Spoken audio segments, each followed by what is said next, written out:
Skyla, a normal young lady, has an unusual childhood friend. This friend of hers only has the advantage of being handsome and clingy. But the problem is, he is a great mage so powerful that he can't control himself. With terrifying magical power and a lack of morality and reason, he frequently causes trouble throughout the Empire, and Skyla is the one who cleans up the mess. One day, the Crown Prince, who is living a life worse than death because of constantly dealing with the aftermath of that crazy great mage, comes to Skyla and offers a 1-year fake engagement. In return, Skyla will get to go to Hebnia, a place she has always dreamed of. She thought she was about to escape her full-time babysitting job until the royal palace explodes just 1 day later. Will Skyla find her freedom? Or will she forever be stuck keeping the world safe from the destructive hands of her crazy great mage friend? Join Lisa Manhwa and follow the whole video to discover the details of the chaotic life of Duchess Skyla Kaerun. Immersing myself in the clear, wide-open space of the dawn, a gentle breeze rustles through, carrying the tangled thoughts of someone. At some point, someone once asked me this. Skyla Kaerun recalls the brown-haired woman sitting across from her at that time.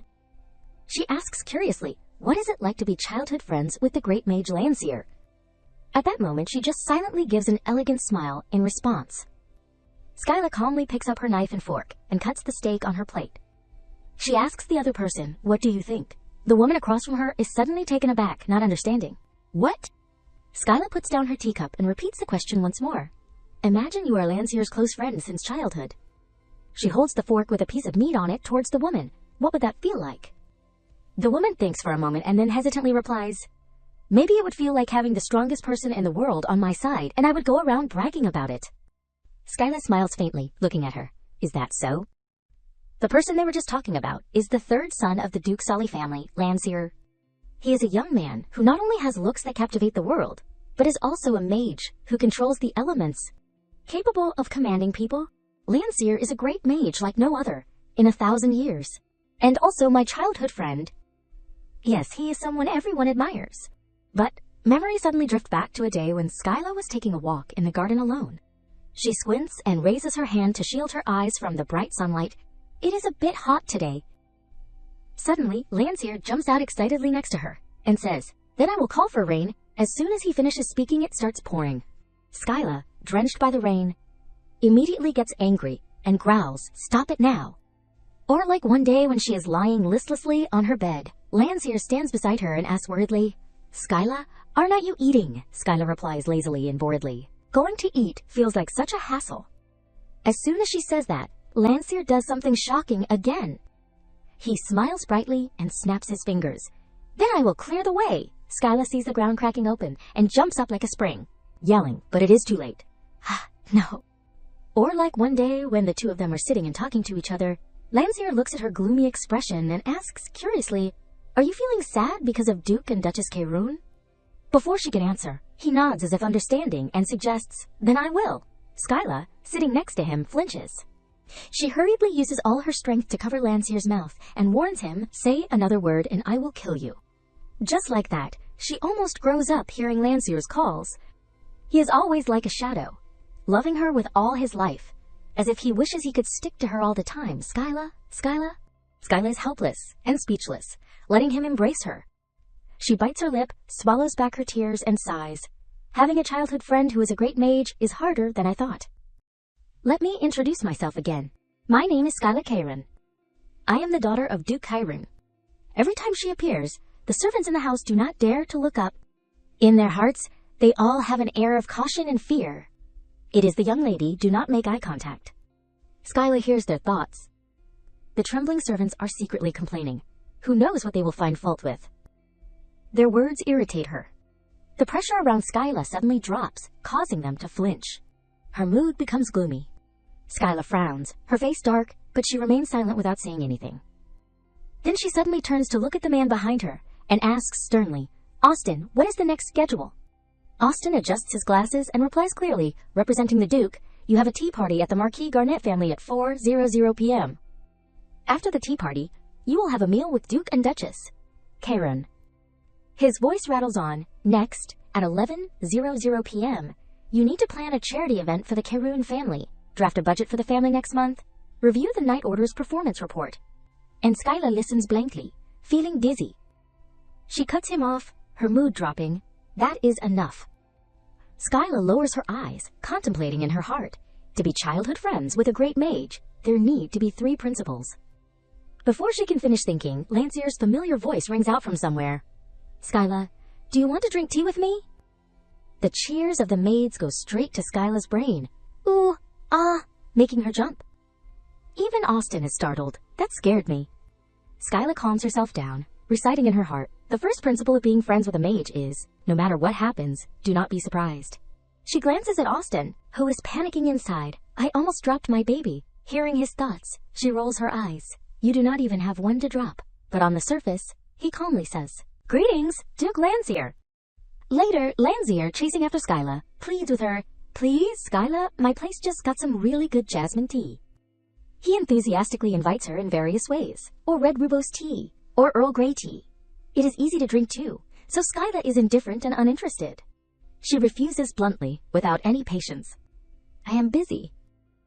Lancier stands there sadly, looking dejected like a kicked puppy, calling out softly, Skyla.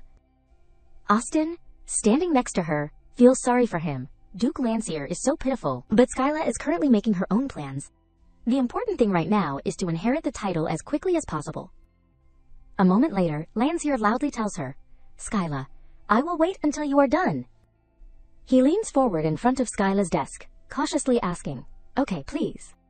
She remains silent, bowing her head, still not answering. Austin, standing next to her, lets his thoughts run wild. The young lady is so heartless. The Duke has asked so much. Even if it is late, the young lady could visit the Duke Sully's mansion. Skyla's hand holding the pen trembles slightly, and third, she suddenly slams both hands on the table and stands up abruptly. Skyla hisses each word through her teeth. Austin, standing next to her, replies quickly, Yes, young lady. She grits her teeth and smiles without smiling, looking at Austin. With such a tight schedule, how can I go to Duke Sully's mansion? Tell Tizef to prepare the carriage. I am going to Marquise Garnet's mansion. Lancier, hearing these words, beams with joy. Her last principle is, no matter what anyone says, do not comply with Lancier. Austin, suddenly being told this, is a little doubtful of himself. Did I say it too loudly? On the surface, he calmly accepts the order. I understand. Lancier, standing next to her, excitedly raises his hand. Then I want to go to Marquise Garnet's mansion too. Let us go together, Skyla. But Skyla once again turns her head and refuses him mercilessly. Too bad, this party is for women. You can't go. Lancier, hearing this, tearfully pouts, Why, I am your childhood friend, but she remains cold. Skyla replies firmly, Yeah, you can't. Skyla leans her body against the table and nods to herself, thinking, If I follow these 3 principles, no matter what happens, I can still live well. Lancier, standing opposite her, has a new idea. Is that so? Then I will transform into a woman. As soon as he finishes speaking, his body undergoes a series of transformations. A series of colorful transformation spells pour out. Like the magical fairies in fantasy stories, Lancier quickly completes his transformation, making Skyla shudder at the sight of the beautiful, playful girl in front of her winking at her. Skyla stands there, sweating and speechless. She calms herself down, thinking, I can't lose like this. She gives a cunning smile and pulls out an invitation, waving it in her hand, deliberately refuting, How are you going to get into the Marquis' mansion? You do not have an invitation. Lancier quickly conjures one up. I will just make one. Skyla glares angrily at the small, pitiful Lancier, her blood boiling, muttering, That stubborn thing is no different from an iron shield. A moment later, she spends a lot of effort thinking of hundreds of plans, and then sighs, making up an excuse to him. It still won't work. This party is only for 4 people. Skyla fiercely steps forward and points her finger at his forehead, objecting. If you suddenly appear, others will find it suspicious. It can't be done. Lancier, with tears in his eyes, pitifully looks at Skyla, tentatively asking, So as long as I make it not suspicious, it is okay, right? After speaking, he disappears right in front of Skyla and Austin, catching her off guard. And just a moment later, Lancier suddenly returns, winking playfully, I am back. Skyla twitches the corner of her mouth, looking at Lancier's excited appearance, a sense of unease rising in her heart. She asks nervously, Where did you just go? Lancier approaches and whispers to her, I went to persuade them. Skyla is confused. Persuade? He puts on a mysterious look and continues, I used mind control to persuade the young ladies there that this is a tea party for 5 people. As soon as Lancier finishes telling the story, Skyla goes crazy, kicking him out and yelling a warning. Quickly remove the magic, Lancier cries out in agony, hugging his face. Ouch. Later, after listening to her and taking care of everything, Lancier returns and sits curled up on the chair, looking aggrieved. Skyla, I am sad. Skyla stares blankly without emotion. She concisely takes action, cutting her sorrow in half, and then advises, as if not advising, then do not be sad anymore. Lancier is distressed, hurriedly tightening the rope, crying and wailing as he looks at her mournfully. Skyla does not bother to spend time with me these days. I am so lonely. Skyla sighs and crumples the paper in her hand. She roughly throws it into Lancier's arms. Here. Lancier is stunned, not understanding. He puts on a puppy face and looks at Skyla expectantly. She approaches and smiles politely at him. If you feel lonely, think of this ball of paper as me and go back. I am very busy. Lancier stares blankly at the ball of paper in his hand. He mutters in confusion. This is Skyla. After dealing with Lancier, Skyla tiredly returns to her desk. She sighs and sits down, confident in her heart. Now I can concentrate, right? To be honest, saying that she is busy is not just an excuse. It is the job of representing the Chiron family, the leading family among the noble families in the empire. But Duke Kerun and Duchess Kerun are sweet and loving every day, showering everyone with dog food. My sweet taste, you are the angel who stole my heart. You do not know. You are the Duke's prisoner, locked in his arms for life. Work is just a challenge to separate us. The two of them are just happy together in their own fun. Leaving Skyla, tired and wanting to lie down on the desk and sigh, that is my parents' fault, giving all the power to me so the two of them can go on their second honeymoon. She stares blankly at the quiet scenery outside the window, sighing. I, at this moment, am holding the most power. Skyla sees the pigeon flapping its wings outside and smiles, feeling. It does not feel bad either. Suddenly she feels that something is wrong. But why is it so quiet? Turning her head to look, she stares blankly, observing Lancier sitting on the chair, doing something that makes the paper in his hand flash with dazzling golden light. Skyla stands up abruptly, suspicious. Could it be alchemy? Lancier stands up again. He lifts his foot and walks towards her. Skyla. He carefully takes her hand. Lancier blushes shyly and presents the ring in his hand. Because it is you, I made it into something beautiful to be like you. He gently reaches out and strokes her cheek, and then calls her name in a sincere tone, Skyla. Lancier kneels on one knee in front of Skyla, confessing, You are very beautiful.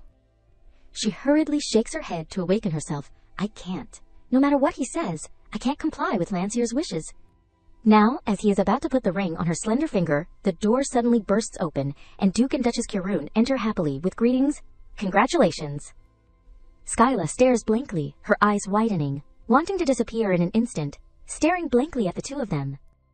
Duke Kerun smiles and says, Skyla, Lancier, congratulations on your marriage.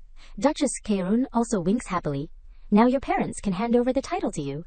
But when they see Skyla's still empty hand, they stop in surprise and hurriedly urge, What is wrong? Is it not done yet? Oh my Lancier, quickly give the girl a token of love. The two of them chatter on and on. Love is a wonderful thing. But Skyla reads their true thoughts. Get married quickly so your parents can retire too. Lancier, standing next to her, seems to be empowered by the two of them. He clears his throat, his morale soaring, expressing, Then I will take this opportunity to tell you, Skyla. Lancier cherishes and raises the ring in his hand like a precious offering. I like you, marry me, okay? If you are not too busy, will you like me too? Duke and Duchess Kerun, standing next to them, are so happy that they want to jump, but Skyla suddenly smiles faintly and sighs in relief. Thank goodness. Her mood is like flowers blooming in spring. Thanks to my parents, I have woken up.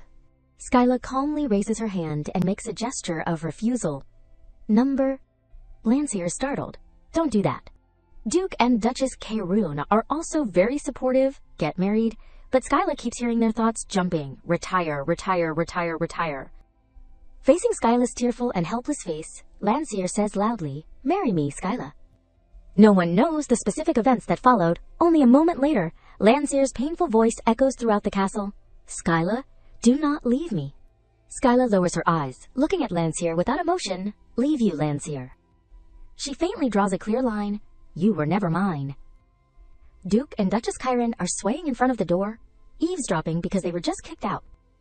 Landseer says weakly, including this time, "You have rejected me 316 times. Skyla is surprised by his accurate number. You even count it. She angrily and quickly orders to kick out the guests. "Get back home right now, Fabrice." Fabrice quickly and respectfully enters. "You called for me, young lady." Skyla points at Landseer, tugging at her skirt. "Throw Duke Landseer out for me." Landseer cries even harder. "Skyla, I am your childhood friend." He sobs sincerely. The sweet words of a childhood friend are a life partner. Skyla is speechless, looking at Landseer. "Who is your life partner?" "Sweet words, my foot."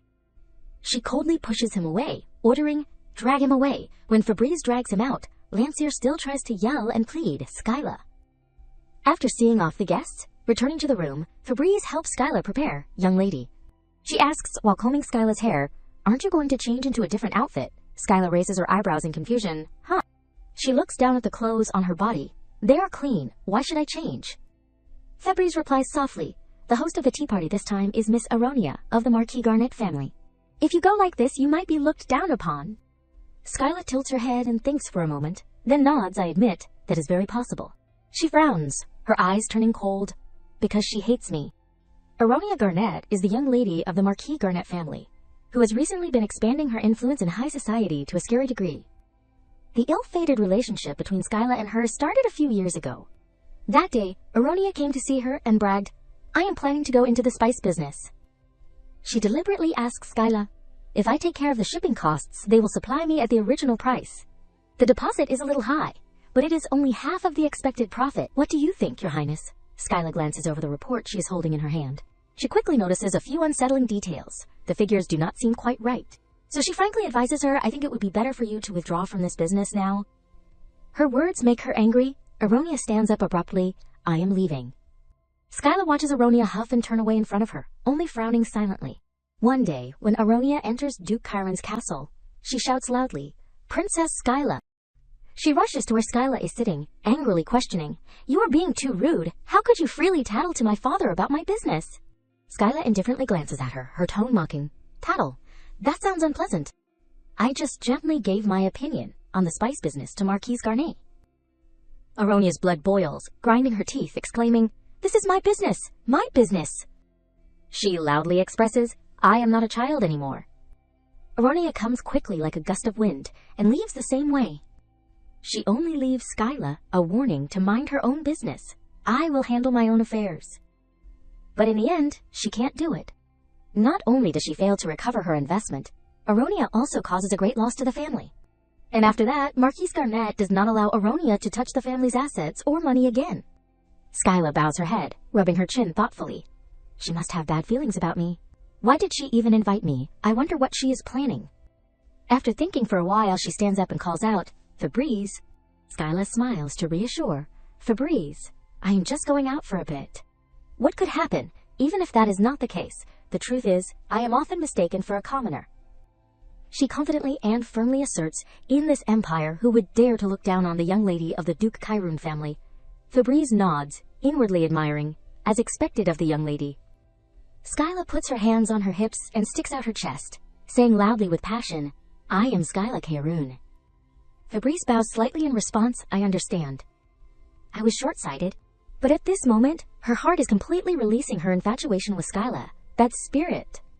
That confidence, I must write it down in the collection of sayings of young lady Skyla. Skyla, hearing this, is stunned. What exactly are you writing? After finishing the preparations, Skyla goes out the door. Looking at herself now, she hesitates slightly. Even so, is not this too impolite, just at this moment? Someone suddenly calls out, "Young lady?" She goes to a carriage that is waiting in the yard.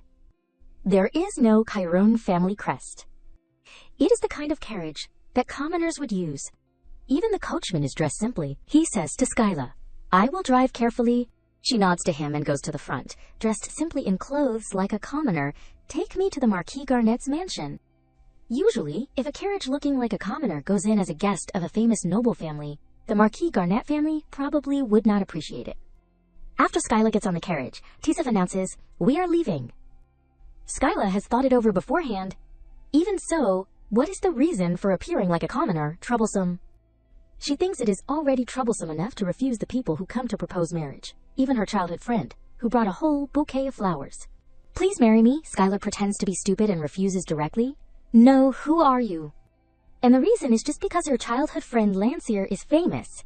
But in Skyla's eyes, Lancier is no different from a bomb with a detonator that just keeps yelling, Skyla, Skyla. Even if not, ridiculous rumors are spreading. I do not want to become a topic of discussion for the aristocracy. And Skyla sat in the carriage with Fabrice, casually shrugging her shoulders and questioning, do I need to be polite to someone who hates me? Skyla slightly curved the corners of her lips, giving a meaningful smile. If my parents did not force me to meet this person and that person, I would not even bother coming to this tea party.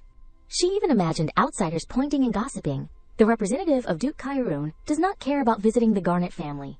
So she had to send some heartfelt words to Aronia. Sorry, Aronia. Her train of thought suddenly drifted to the moment Lancier put the ring on her finger, and the Duke and Duchess were overjoyed as if it was a festival. She sighed. Just thinking about it is annoying. Me marrying Lancier. Once, Skyla had seriously asked Lancier this. I am asking because I want to know. You said you liked me, is that like how I like you? Looking at Lancier's blank face, she hesitated and asked clearly, I mean... Skyla cautiously asked in detail, not just as friends, but a liking between a man and a woman, right? Lancier was still blank, tilting his head and looking at her, his face full of question marks. After a while, he confusedly asked back, making Skyla's face pale, is there a difference? Back to the present, the smile on Skyla's face had gradually disappeared. In her heart, Skyla always understood clearly, Lancier is the strongest mage on the continent, but he does not understand human emotions. This made Lancier like a sinner, and also turned him into an emotionless person. Thinking about it, Lancier's magical power is easily affected by emotions. If he could not control his emotions, his magical power would explode accordingly. If that young soul failed to master his emotions, everything would turn to smoke and be swallowed by that terrifying energy. Thinking of this, Skyla's mood immediately turned bad. Fabrice, sitting next to her, carefully observed her face all this time. She suddenly asked worriedly, do you feel unwell anywhere? Skyla shook her head, replying softly, no, I am just tired of dealing with that Lancier. Speaking of Lancier, Fabrice also rolled her eyes. She listlessly suggested, with a look of disgust, should we ask the Royal Knights to issue a restraining order against Duke Lancier? In her heart, she had long thought, that clingy guy, if he was not the young lady's childhood friend, I would have... Reading Fabrice's thoughts, Skyla quickly shook her head in protest. No need. What if the Royal Knights get hurt? Fabrice nodded. I understand. Skyla lowered her head, falling into a stream of uncertain emotions again. She absent-mindedly thought, Lancier said he likes me, but that is just imprinting between two childhood friends. Perhaps because of this, only I can calm Lancier down. Skyla's thoughts drifted to a memory of the past. A man had bowed his head before her. Skyla, I beg you. Duke Solly had pleaded with her earnestly. Please do not abandon my son. Skyla turned her eyes to look out the window, telling herself, therefore, Lancier, I can't push you away. She lowered her eyes, her thoughts drifting again, not knowing where they had flown to. Skyla thought to herself, because you are an important friend to me. While everything was calm and peaceful, an unexpected incident happened. The two horses pulling their carriage neighed a few times, then used all their strength to stop the carriage under Tezef's control. The friction of the wheels dragged on the ground. The sudden jolt of the carriage caught Skyla off guard. Her whole body hit the side of the carriage hard. Fabrice panicked and quickly supported her. Young lady, are you all right? Skyla, dazed by the impact, hurriedly opened the carriage door, looking around suspiciously. What happened? She and Fabrice got out of the carriage to see what was going on outside. Just as she stepped onto the ground, the coachman of the carriage opposite them shouted loudly, questioning, Hey, what kind of driving is that? Skyla looked at the strange grinning face emblem on the carriage and suspected, which family does that carriage belong to? The other person was still shouting loudly, What if there is an accident? She glanced silently, assessing the tire tracks on the road. Looking at it, you can tell who is cutting into the lane. Skyla pointed to the clear carriage tracks on the ground, reminding, Why are you shouting at my driver? You are the one who made the mistake. The coachman snorted coldly with disdain. This commoner woman. He crossed his arms, thinking, Who dares to interrupt the conversation of men? Skyla was rendered speechless by his arrogant attitude. Her blood rushed to her brain, and she cursed in anger. Damn it! Seeing that she did not respond, the coachman took the opportunity to continue, pointing directly at Skyla and scolding, "Who the hell do you think you are to dare open your mouth?" Chisef, standing next to her, could not bear it anymore. He warned fearfully, "Hey, you are going too far." Febreze had been holding back until she was about to go crazy. "How dare you be rude to my young lady?" The coachman put his hands on his hips, raised his eyebrows, and sized up Skyla's clothes and appearance. Probably the daughter of a nouveau riche or something. Acting like a young lady when you are just a commoner. Skyla suddenly remembered her conversation with Febreze earlier inside the room. It might actually come true. The coachman did not bother to hide his mocking laughter, directly taunting her, feeling wronged, then run to Viscount Artesina's mansion and complain. It was better if he had not said anything, but after saying it, Skyla felt even more speechless. That mixed blood lineage never heard of them before. He was as if injected with chicken blood, continuously shouting loudly, "I am really unlucky to get involved with this nonsense with this woman. Hey, move your carriage out of the way." Skyla smiled faintly. Seriously. She spoke in a threatening tone, her aura suppressing, making Febreze nod in delight. "You think raising your voice?" Skyla raised her head to face him directly. She smiled brightly, mocking. "Can you win against me? Other than being loud, you do not know how to do anything else." He looked at her face and was startled, pausing slightly and stepping back uneasily. "I see you are pitiful, so I will lower my standards." After saying that, Skyla breathed out. Then she pointed directly at his face and scolded like a rapper. "Drive properly, you fake onion with so many layers but no core." Her voice was loud and clear. The coachman became smaller and smaller. "Did you forget your sense of direction under your pillow before you came out? I will crush your trap and spread it as fertilizer for the dandelions." Hearing her scolding like a machine gun, he weakly said, "This woman." Skyla proudly stroked her hair, clicking her tongue and saying, again with the "this woman" tone. Febreze immediately stepped forward, bowing respectfully and saying, "I am here, young lady." Skyla pointed towards the coachman, ordering in an arrogant tone, "Get this carriage off the road for me, I can't stand the bad luck." Febreze had been waiting for this opportunity for a long time. She quickly acted, "Yes, young lady." Then, she lifted the wheel with one hand. Febreze, with her superhuman strength, easily lifted an entire carriage high, making the coachman look on in fear. "Ah!" Seeing Febreze heave a loud shout and throw it aside, he could only tremble, kneeling on the ground. "Number?" Skyla walked in front of the coachman, looking down at him from above, advising in a cold voice, "If you do not want a lady to smash your skull, live properly." Then, they drove away triumphantly, leaving the coachman there with the carriage rolling on the road. After getting into the carriage, Skyla rubbed her chin, continuing to think about the coachman's words, the Viscount A.R. Something family, right? She frowned, thinking, I heard that the Crown Prince has given out many new titles to consolidate his position. What does the Crown Prince look like? Febreze, sitting next to her, burning with anger, suddenly asked her opinion. Should we send someone to the Viscount's mansion to reprimand them? Skyla yawned lazily. Too much trouble. She raised her eyebrows, smiling to herself. Instead, if I meet them again next time, I will crush that family. Skyla frowned, trying to remember again, but could not. Viscount A.R. Something. Scene change. Later, in front of the Duke Garnet's house, Aronia's face was gloomy, looking angrily at the person in front of her as if she wanted to devour them alive. Skyla smiled friendly and perfectly without flaws, appearing in front of the gate, pretending not to see her resentment. She quickly adjusted her emotions, changing her attitude and smiling brightly to welcome her. Please come in, Princess Skyla. Inwardly, Aronia kept scolding. How dare she come here dressed like that? Skyla, reading Aronia's thoughts, gave a cunning smile, her face full of delight. The reaction is exactly as expected. So satisfying. Aronia suddenly covered her mouth, giving a forced laugh and acting. I did not know the princess would come, but it is okay if you did not. Skyla looked at her confusedly, guessing in her heart. Inviting someone yourself and now saying it is okay if they did not come, is not there something wrong with her brain? As soon as she entered, Skyla read the thoughts of Aronia and the other young ladies at the tea party. The atmosphere was gloomy and dim, and no one gave her a proper look. I only invited her out of politeness. Who knew she would actually come? Didn't you notice? She is not close to any of us. She is ruining the atmosphere. Skyla crossed her arms, standing to one side, watching the servant bring out an extra chair, raising her eyebrows. They did not even bother to prepare a seat for me. She walked over and slowly sat down, waiting for the butler to pour tea, accepting it calmly in her heart. Well, that is understandable. Because I am famous for not participating in high society. If I get an invitation, I immediately and without hesitation stamp, reject, on it, not going. Skyla raised the teacup and took a sip. Yes, you guys would not have expected it, right? She remembered her mother's tearful and pitiful appearance. It is all for your own good. And then she thought of Duke Karun's ferocious appearance. Who dares to make my cute little girl cry? Skyla sighed inwardly. Who would have thought my parents would want to send me off to this extent? Aronia, sitting across from her, smiled politely, saying, I really did not know the princess would come. Please forgive me.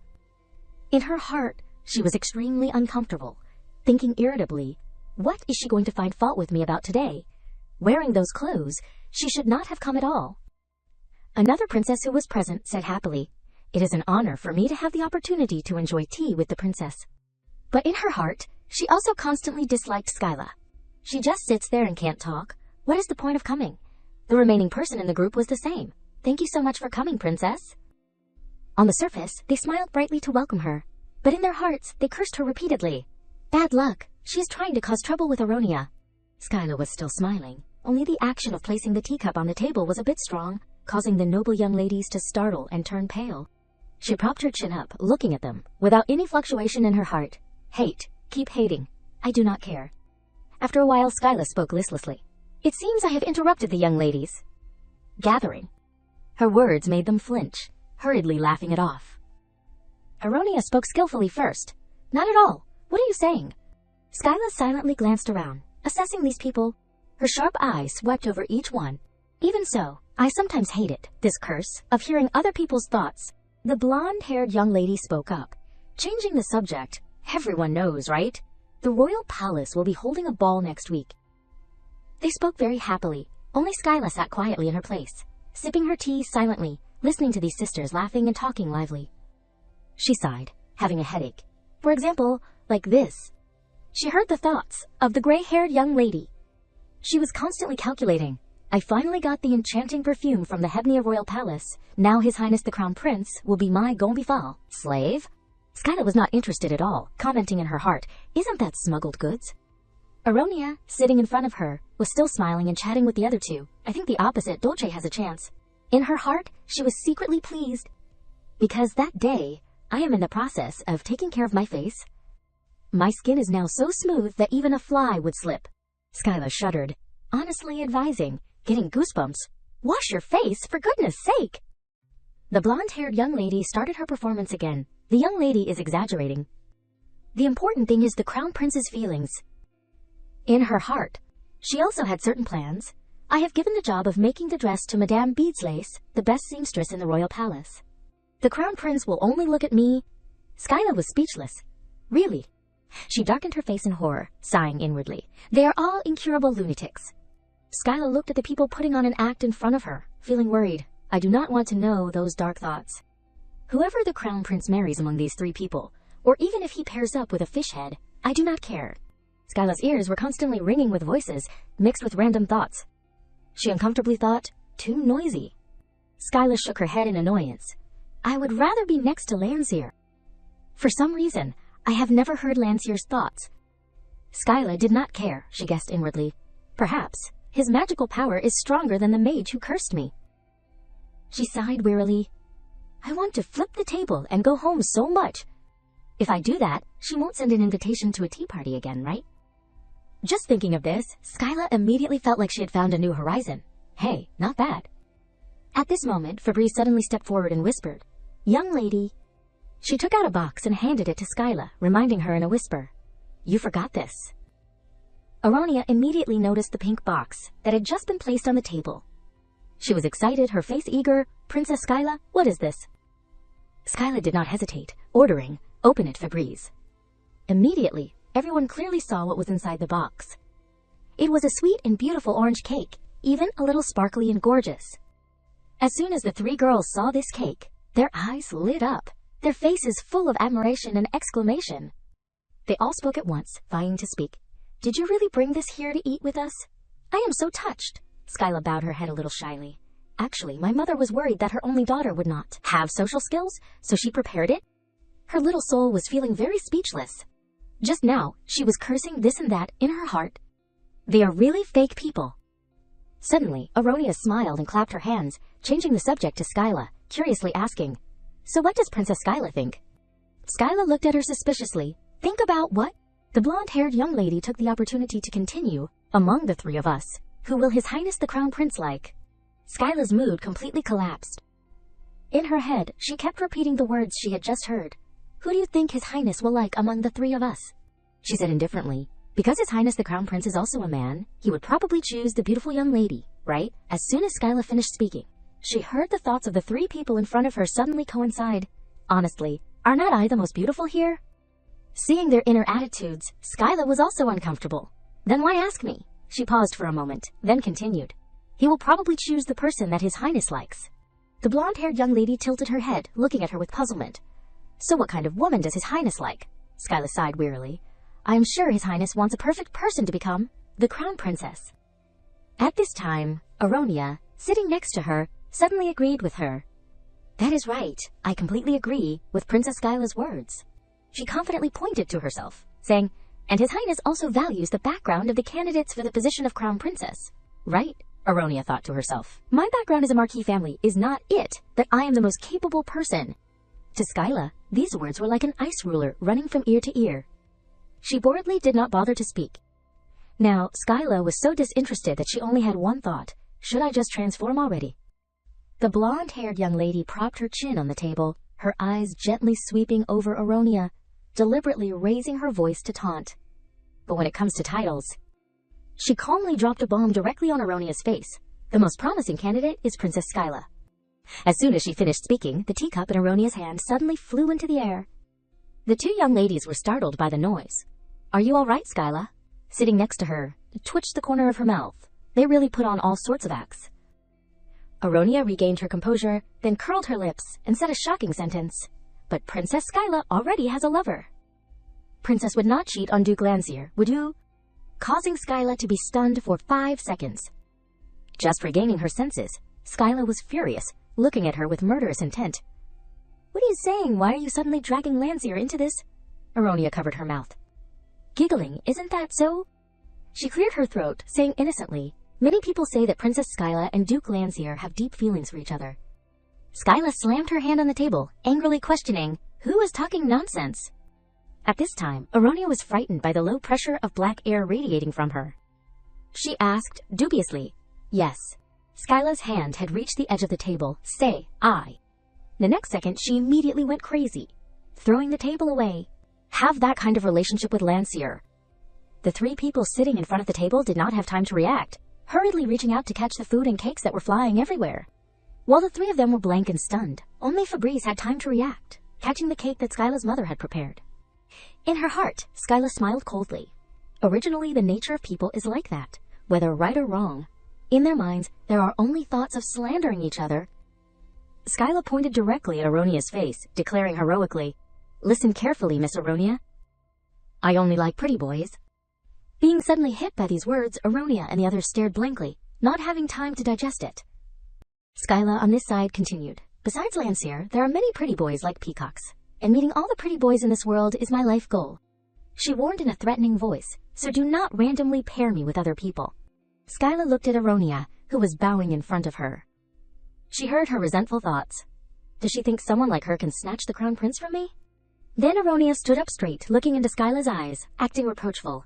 You are being too rude, Princess Skyla. In her heart, she kept bearing a grudge. I will definitely become the crown princess. The humiliation of today, I will repay you tenfold. Skyla, hearing this sentence, really felt speechless. I have already said, whoever becomes the crown princess is fine. I do not care. She called out, Fabrice. Skyla waved her hand, ordering, Bring that here. Fabrice quickly left. Yes, young lady. Skyla lifted her foot domineeringly, stepping on the table leg to get a foothold. Aronia looked at her suspiciously, wondering what she was scribbling on the piece of paper on her lap. What are you doing? Skyla handed the paper to her, asking for her opinion. Is this enough?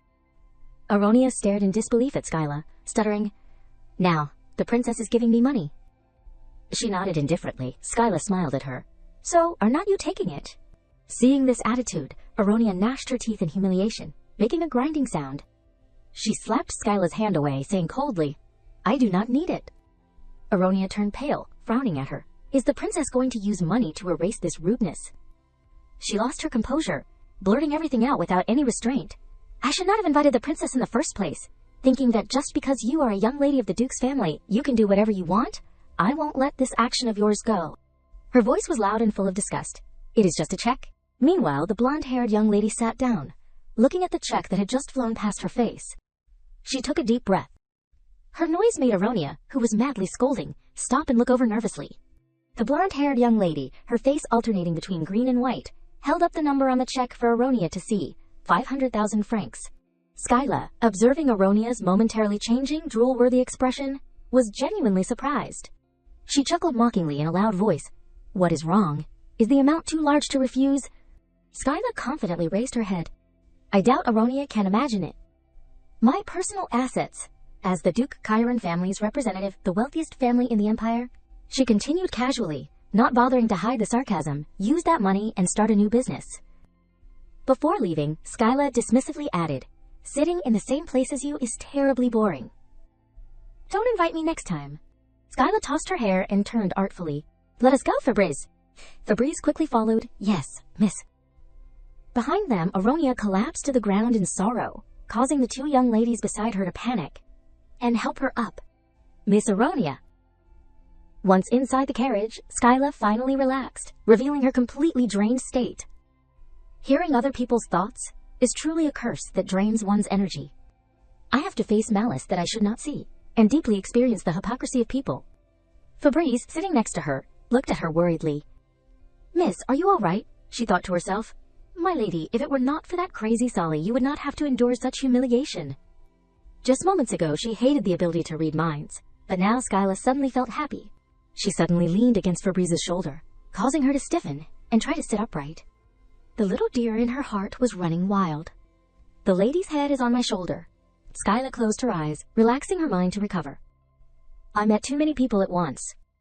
The carriage slowly moved toward the horizon, bathed in twilight. She sighed inwardly. I just want to rest today. Soon, they arrived back at the vast, luxurious Kirun family mansion. Skyla entered the house, completely drained. As she stepped inside, she was greeted with a classic scene. Lancier was sitting inside, happily chatting with the Duke and Duchess Kirun. Skyla thought he looked just like the Duke and Duchess. Kirun, seemingly inheriting all their love. Skyla's mother playfully covered her mouth and laughed loudly. Really, Lancier, your words are so sweet. Skyla, annoyed, wanted to question him. Lancier, why are you here? But then she did not know what to say when she saw the joyful atmosphere. Skyla's gaze fell on the tiered cake stand on the table. That is... Her jaw dropped, and she felt dizzy and bewildered. The Kirun ducal family's heirloom, decorated bit by bit with the tears of merfolk. Skyla pursed her lips, frowning in speculation. The heirloom, that was never brought out for my birthdays, is because of Lancier. At this moment, the Duke and Duchess Kirun finally noticed her presence. My darling Skyla, our sweet baby is back. Skyla held out her hands, stopping the two who wanted to rush towards her. Father, Mother... Lancier's eyes sparkled as he sat aside, listening to Skyla's family conversation. Duchess Kirun, deeply wounded, whined. Skyla, not. Mother, you should call me, beloved mother. Duke Kirun nodded. In agreement. That is right, my beautiful daughter, you must say, beloved father. Upon hearing Skyla's voice, Lancier's expression brightened even more. Now that I am an adult, I can manage the family. Don't treat me like a child anymore. Meanwhile, Skyla was speechless at her parents, tragically dramatic in her thoughts. Our daughter, you are so cold. Does it hurt you to call your father, beloved father? Is it so hard to call your mother, beloved mother? You are so mean, so mean. Then she directly ignored them, turning to look at Lancier. Spare me the time to feel bad about the heirloom, Skyla asked coldly. Lancier, are not you going home? Lancier, eyes glistening with emotion, softly called her name. Skyla. He smiled, unable to contain himself, and asked tentatively, Are you concerned about me now? These words made Skyla feel even more tired. No. Behind her, the Duke and Duchess Kirun still had not stopped their melodramatic inner thoughts. She has already become an adult. Skyla, our beautiful daughter. The two slowly stood up, their eyes flashing with predatory intent. So it is time for you to get married, is not it? This time, their inner thoughts truly made Skyla freeze in place. The two advanced towards Skyla like the living dead. Yes, marriage, get married. Duke Chiron spoke ominously. Skyla, your parents have prepared everything. Skyla's mother added, just say you agree. She fearfully flinched, retreating backward to escape. From behind, Landseer also reached out to hold her shoulder. He smiled brightly and suggested, let us get married, Skyla. Duchess Chiron cried out, get married. Duke Chiron repeated like a curse, get married. Skyla screamed in fright, looking at the enemies surrounding her from all sides. Actually, my parents are pushing me so hard for a reason. According to royal law, a person without a partner cannot inherit a peerage. She clearly understood. My parents want to retire, and I want the peerage, but I can't inherit it for that reason. Skyla bristled, her eyes guarded as she turned to look at Landseer. Even so, I do not want to marry anyone. Landseer looked at her with doubt. He called out in a very sweet voice, Skyla. Causing Skyla's heart to skip a beat, she quickly calmed herself and cleared her throat. Landseer revealed a puppy-like expression, looking at her expectantly. Skyla, you are happy to see me too, right? Me too. Skyla quickly snapped out of it and called him. Stop talking nonsense, and stand up. But even though she pulled him strongly, Landseer remained glued to the chair. What is this? Why can't I move him? Landseer looked at her, puzzled, and took her hand. What is wrong, Skyla? She looked at Landseer suspiciously. Before, just a minute of pushing would do the trick, but now... When did he become so sturdy? Skyla thought for a long time without an answer. She hesitantly began. You. She acted as if she understood and asked Landseer, you got fat, did not you? Landseer immediately burst into tears, protesting, I am not fat. He frantically explained, my weight is standard, I eat a nutritious diet every day, and I practice swordsmanship regularly. Then he suddenly stammered, yesterday, because I was busy choosing desserts to eat with you, I accidentally ate all kinds. At this moment, Skyla suddenly realized something. That is right. Now Landseer is also an adult. She looked at him slowly, getting up from the chair, feeling lost. Even at this moment, Skyla looked up at Landseer standing in front of her.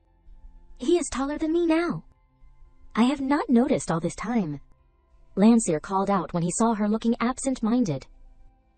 Skyla. He reached out and gently touched her eyes, whispering, your eyes are like a clear sky. Landseer smiled brightly. Looking into them makes me feel good. Each word was like pouring honey into her ears, because those eyes are like a brilliant sunset. A pink atmosphere suddenly enveloped the two. Skyla unexpectedly felt shy and looked away. Immediately she met the interested gazes of the Duke and Duchess Chiron, who were joyfully eavesdropping on the side. The two will get married, and Mom and Dad can retire. Under her parents' bright stares and Landseer's innocent face facing her, Skyla spoke with difficulty. You. She coldly dealt him a fatal blow. Are you crazy? As soon as she finished speaking, Duchess Chiron angrily pounced on her to lecture her. How can you say such things? The Duke also rebuked, Skyla, you should not say things that hurt others so carelessly. Then he turned to look at Landseer and apologized shyly. I am sorry, Landseer. But Landseer still smiled like a flower as he looked at him. Duke Chiron, I am not someone else. He affirmed, seriously, because I am Skyla's only childhood friend, so it is okay. As soon as Landseer finished speaking, the words kept repeating in Skyla's head. Because he is the only childhood friend, because he is a childhood friend. After a while of arguing, Skyla sat down at the table, exhausted. In the end, she failed to chase Landseer away, and so he sat next to hers. Then they heard Duke Chiron talking. Sure enough, Landseer has no one but our daughter.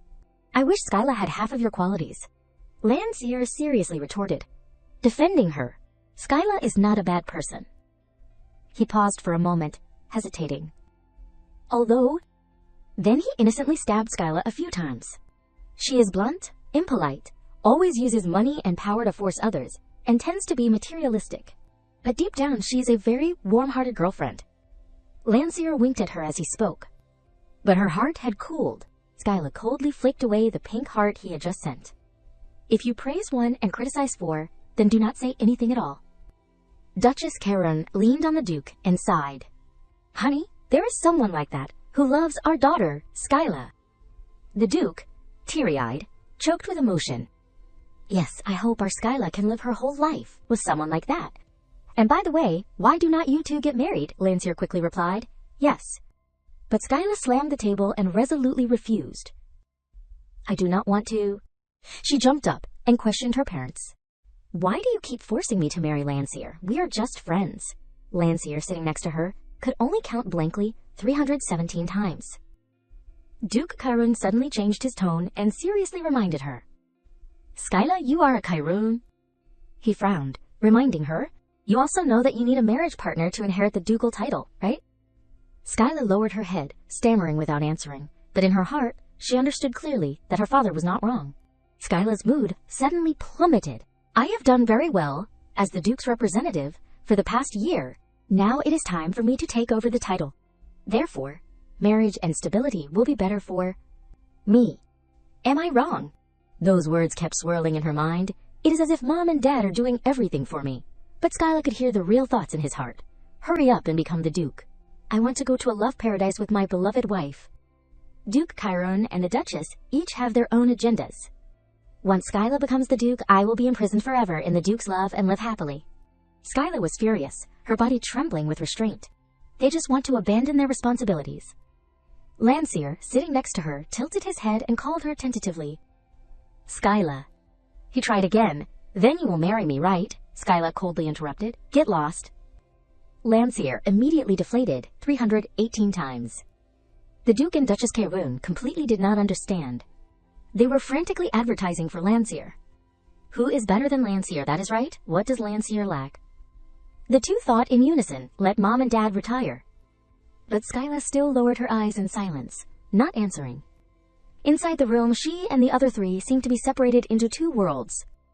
After a while, Skyla sighed and spoke slowly. I am leaving first. Duke Kairun blankly called her back in a hurry. Skyla. But she did not stop, just walked quickly out. To Mom and Dad, am I just a peerage heir? Why do not they care at all about my happiness? The door was pushed open forcefully. Skyla was resentful and uncomfortable. They know I can hear other people's thoughts. As evening approached, Skyla sat alone, huddled in a corner in the garden. She was silent, her mood so low that it suppressed her breathing. Skyla tiredly leaned back and lay on the lawn. She muttered dejectedly, You two are terrible. Actually, besides the wizard who cursed me, my parents are the only ones who know about this curse. She was annoyed in her chaotic thoughts. I know the relationship between you two is good, but can you care about me a little? At this moment, someone approached her and called, Skyla.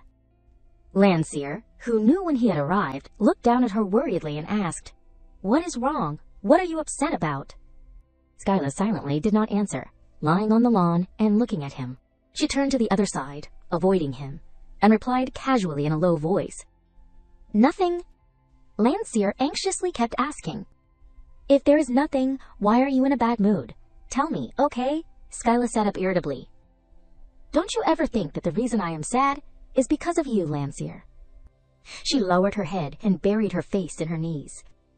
I am not in the mood to talk nonsense with you now. Go away. Faced with Skyla's blunt dismissal, Landseer still buzzed around like a honeybee. Then when will you be in the mood? I will wait until then, okay? Let me see your face. This noise made Skyla even more annoyed. She raised her head and shouted loudly. It is just that seeing my parents show off their love so ridiculously makes me annoyed. Landseer stared at her blankly and silently. Skyla sighed in relief, inwardly certain I answered him, so he probably won't ask any more. But at this moment, she heard Landseer speak. So that is it. He stepped forward and looked directly into her eyes. Skyla. Landseer smiled ambiguously and suggested, Then I will make the relationship between Duke Kairun and Duchess Kairun become disharmonious, okay?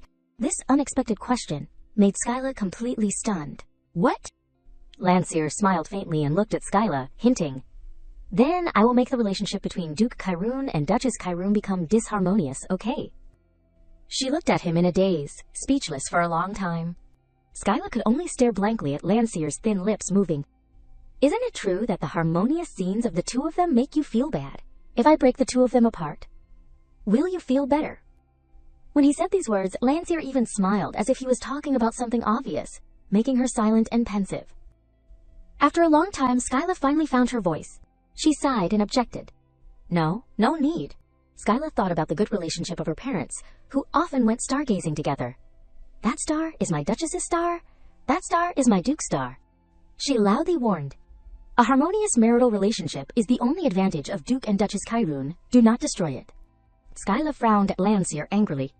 More importantly, you do not use magic on other people often. She uncomfortably questioned him.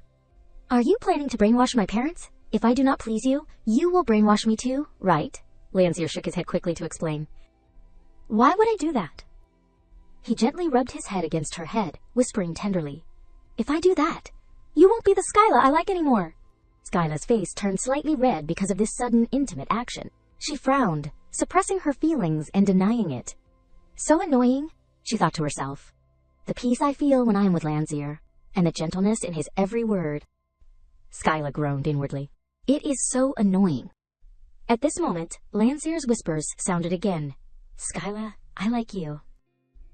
After hearing that, she only pursed her lips without answering, but her face unknowingly turned red, her heart pounding. Skyla calmed herself, suddenly standing up, causing Landseer to lose his balance and fall to the ground. It is hot? Ouch! He scrambled to his feet and looked at her suspiciously. Hot, Skyla nodded and replied logically. Of course, it is summer. As soon as she finished speaking, she looked at Landseer warily. You do not... He tilted his head innocently and looked at her. Don't? What? Skyla was speechless and repeated the old story. Last year, when it was hot, you suddenly made it rain. Landseer was stunned for a moment, recalling and thinking, then smiled brightly like a flower. I remember, you told me you hate rain. Looking at the magic ball that just appeared in Landseer's hand, Skyla was startled and quickly stopped him. No, wait, what are you gonna do? But her words were a beat, slower than Landseer's actions. He leisurely pointed to the sky and cast a spell. Skyla's entire soul trembled in the cold wind. No way! At this moment, the servants who were sweeping in the garden were miserable and could not stop crying. Oh heavens, garbage is falling from the sky. Why is there snow in the summer? Is it the end of the world?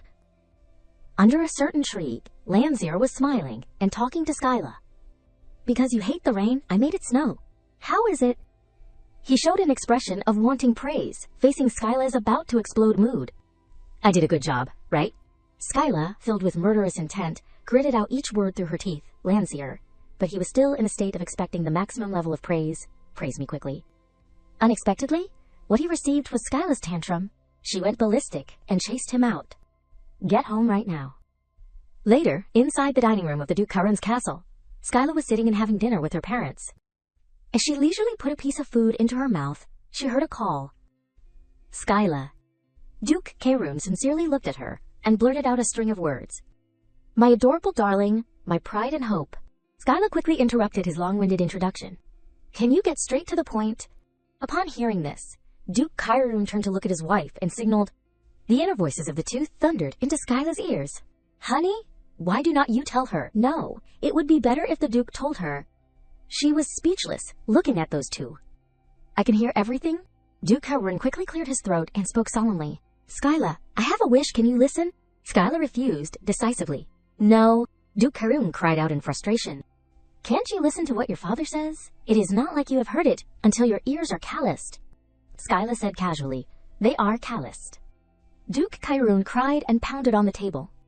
If they are calloused, then answer your father. He looked at her, his eyes glistening. A fiancé is fine, too. Duchess Karun nodded in agreement. An engagement is also a type of marriage contract. You can inherit the ducal title. Skyla sighed wearily. I know, but right now I do not have anyone I want to marry, so what can I do? Duke Karun and his wife glanced at each other, meaningfully in silence. Later, the two understanding each other slumped and lowered their heads. Thoughts poured out like a stream. It is not really Landseer, is it? Duke Solly said. It would be great if the two of them married each other. Too bad. Duchess Karun suddenly suggested, why do not we find a husband at the royal ball this time? Skyla, chewing the food in her mouth, looked at her without any interest. Aronia is the same. Why does everyone see the ball as a rapid husband selection contest? As soon as Duke Karun and his wife heard this, they clicked their tongues. The two immediately threw themselves into each other's arms and performed a loving scene. You can't not talk about the fateful meeting of the two of us. The whole space was filled with pink, and hearts fluttered everywhere. Skyla stared blankly, wanting to overturn the table, looking at the two people who were enthusiastically dishing out dog food. Please eat your meal for me. Duchess Karun looked at Skyla pitifully. Mom does not expect much, just wants you to live happily. And if they come from a decent family, that would be even better. Duke Kirun chimed in, nodding in agreement and advising, "Your father is the same as your mother. However, a monthly income of at least 100,000 francs would be better," the Duchess quickly added, "and he must be ambitious." The two of them kept talking, putting forth a whole bunch of requirements for their future son-in-law, how he should contribute to the family, how he should care for the children, and also that drinking, smoking, and having bad habits when drunk were not allowed. Duchess Kairon continued incessantly, "You must find out if he has any underlying illnesses." "You should secretly follow him," Duke agreed, nodding. "Check if his father is balding too." At this point, Skyla had completely gone crazy, flames of anger rising fiercely, causing the Duke and Duchess to startled and "Shut up, I do not expect much." She coldly said to them, "I will take responsibility for the Kairon ducal family myself." Skyla glared at the Duke and Duchess Kairon with murderous intent, issuing a final warning, "Don't urge me to marry again in the future." The Duke and Duchess Kairon quickly complied with her wishes. "Okay, dear. Mom understands." Skyla had no interest in eating anymore. She was so tired she wanted to disappear, staggering away, not paying attention to the two of them anymore. Reaching the door, she darkly turned her head to look at them, smiling ambiguously and announcing, "You can feel free to retire." The Duke and Duchess Kairon trembled in fear, hugging each other silently. Switching scenes, it was already the next day. Early morning sunlight shone through the windows, illuminating a room. Skyla was quietly busy sitting at her desk, dealing with a pile of paperwork. Suddenly, unclear thoughts and a knock on the door interrupted her concentration. Skyla raised her head in suspicion. "Is that Fabrice?" she said. "Come in." Fabrice pushed the door open and entered. "Excuse me, miss." To introduce her again in detail, this is Skyla's close maid, Fabrice, one of the few people she can trust. The reason being... Fabrice stood up straight. "Seriously, I apologize for interrupting the miss's work," but internally she was bursting into tears of emotion. "I got to see the miss so early in the morning. I am such a happy person." Skyla was slightly amused because she was utterly loyal to me. Skyla smiled at Fabrice. Outside the door, only she admired her. She asked, "What is it, Fabrice?" Fabrice reported softly, "There is a letter from the royal palace, miss. He said it must be delivered to you personally." Skyla was puzzled and asked in a suspicious voice, "To me, not my father." She started sweating and suddenly remembered the incident at Aronia's house last time. Could it be the incident at the tea party? No, the royal palace would not send a letter just because of that. She quickly calmed herself. "All right, let him in." Seconds later, someone entered, respectfully bowing to Skyla. "Greetings to Lady Skyla of the Kairon ducal family." That person handed her a letter, solemnly conveying the message. "I am truly sorry to disturb you so early in the morning, but His Highness the Crown Prince ordered that this letter be delivered as soon as the sun rose." Skyla looked at the sender's name in suspicion. Crown Prince. I have never had a proper conversation with the Crown Prince. When we meet, he only says, "Greetings, miss." And Skyla responds with a casual, "Yes." And that is it. We occasionally just greet each other in passing. We are complete strangers. Skyla took the letter, swallowing hard. But yet he sent a secret letter to me. She asked the person in front of her, "Thank you. Does the letter require an immediate response?" The person quickly replied, "No, you do not need to respond immediately then. I will take my leave." After the person left, Skyla slowly opened the letter to read. She held out her hand to signal Fabrice behind her. Fabrice, that thing. Understanding, she quickly handed her a small knife. "Here it is, miss." Skyla gently used the knife to pry open the letter's seal. As soon as she opened it, she was stunned into silence. Skyla was completely shocked by the contents of the letter. This was not just a letter. Looking at the neat words on the paper, along with a bright red seal at the end of the letter, Skyla's mood was like riding a roller coaster, her head full of question marks. The Crown Prince's seal, it is a royal decree. Skyla could not believe her eyes. She read the information on it again. 2 p.m. today. Meet me at my palace. Fabrice behind her suddenly asked curiously, "What does the letter say, miss?" Skyla turned to look at her, replying vaguely, "His Highness the Crown Prince said he wants to meet me today." Fabrice lowered her eyes and replied, "I will inform the servants to prepare for your entry into the palace." In her heart, she was celebrating, feeling blissfully on cloud 9. As expected of my charming miss, even His Highness the Crown Prince could not resist. Skyla looked at Fabrice's calm expression, weakly objecting in her heart. "It is not like that, Fabrice." On that very day, the decree sent by the Crown Prince caused a massive shock. The maids in the house were whispering to each other. "Did you hear? The Miss is entering the palace to meet His Highness the Crown Prince." They gathered in a place, discussing noisily. "It is His Highness the Crown Prince who wants to meet Lady Skyla." When it reached the male servants, the story had taken an unexpected turn. His Highness the Crown Prince and the Miss are meeting with the intention of getting married. It is something like that. Not long after, the Duke and Duchess Kaerun rushed in noisily, flinging the door open. Duchess Kaerun asked anxiously as soon as she entered the room. "Is it true, dear?" Duke Kaerun was so excited that his heart was pounding and his legs were shaking. They could hardly breathe. Skyla was startled. Her eyes darkly turned to look at the two of them. Duke Kaerun, with tears in his eyes and the Duchess with a happy expression, asked, "You are getting engaged to His Highness the Crown Prince." Skyla was furious as soon as she heard this. She gritted her teeth, glaring at them murderously. There were so many words she wanted to say, but when they reached her mouth, she did not know how to start. She sighed, supporting her forehead, feeling tired. Who said that ridiculous thing? Before those two could reply, a figure flew into the room and collapsed on the floor. Duke Kaerun looked at him in confusion, his face pale. "Austin." Austin trembled and reluctantly raised his head to greet the two. "Duke, Duchess." He stammered, advising, "Right now, the rumors are spreading everywhere in the Duke's mansion." His hand fell limply to the ground. "Please, be careful." Duke Kaerun quickly ran over to help him up, calling out in a tragic tone, "Austin." But before the act was finished, they heard Skyla's cold voice chasing away the guests. "I need to change clothes, please leave." She watched Fabrice go up to close the door, breathing a sigh of relief. Finally, some peace and quiet. Skyla frowned uncomfortably. "Is this the next thing I need to deal with? Meeting His Highness the Crown Prince?" She looked at the gorgeous clothes being laid out in front of her, knowing that she could not dress casually, but this... Skyla cried inwardly. "It is too much." Fabrice stepped forward to explain to her. "This is the latest fashion trend, miss." Skyla's face darkened, muttering, "The latest fashion? Does not it look like fabric that will kill people?" She shook her head in rejection, then coldly refused. Changed to another dress. Skyla remembered the last time Aronia fell into the water. She shouted shamefully, "This dress will kill people." She shuddered. "I almost died from the weight of the dress." Skyla was sure of her decision. "I do not want to risk my life just because of this dress." Fabrice behind her still tried to salvage it one more time. There must be a reason why this style is becoming popular.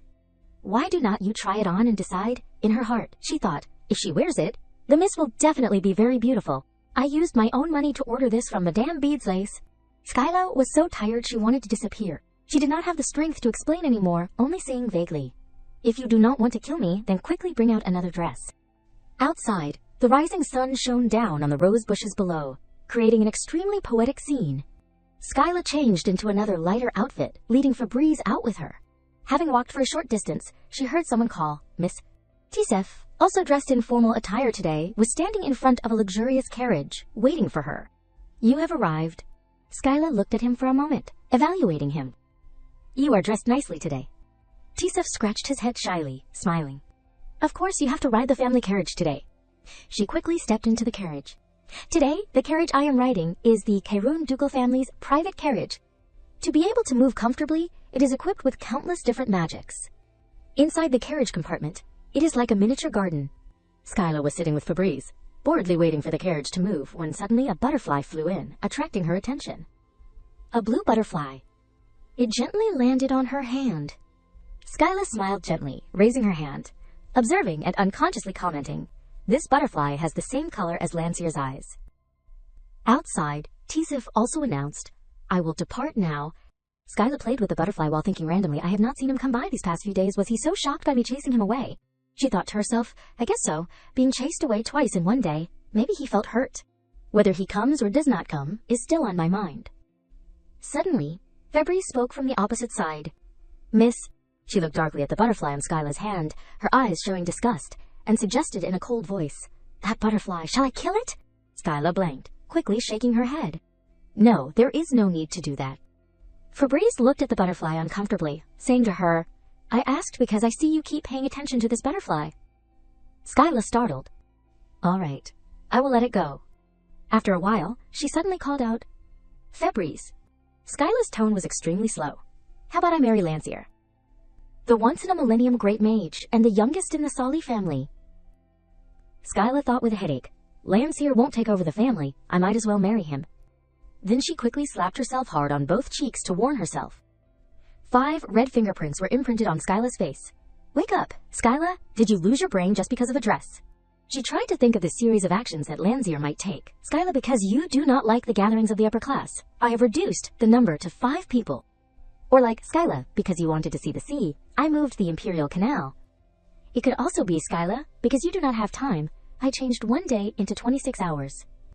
Skyla, Skyla. The calls echoed like a mantra, captivating Skyla's soul.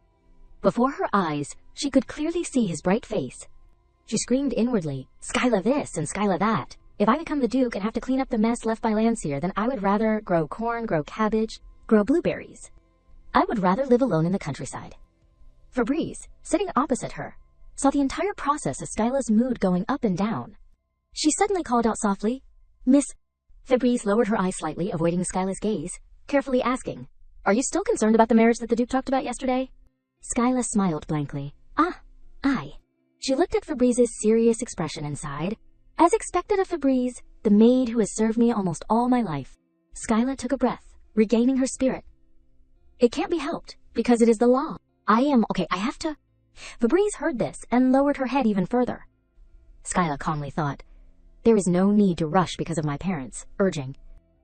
Suddenly Fabrice, on the opposite side, stood up abruptly. Miss. Skyla heard her sincere voice. Suppose, if someone lowly like me is accepted. Fabrice knelt down in front of her, seriously suggesting, Then will you marry me? Skyla silently stared at Fabrice, seemingly not yet able to digest or understand what was happening. Fabrice also knelt below, swallowing nervously and looking at her attentively. The entire carriage fell into an eerie silence. After a long time, Skyla finally revealed a shocked expression, asking, What? Fabrice repeated it once more, Will you marry me? Skyla gaped, listening to Fabrice continue, Miss, give me 1 month, I will come back with a new identity. She sincerely revealed her whole heart. Not even Duke Karen will be able to recognize it. I will prepare an identity that is worthy of you. Fabrice raised her head, looking sincerely into Skyla's eyes. Therefore, if you accept someone like me... Observing Fabrice's expression, Skyla realized one thing. She was telling the truth. Fabrice stared at her, her eyes containing thousands of things she wanted to say. Waiting for a long time without hearing Skyla say anything, she lowered her head again. If my suggestion is too rude, I apologize. It is just that But then Skyla spoke. No, do not apologize. She reached out to help Fabrice up.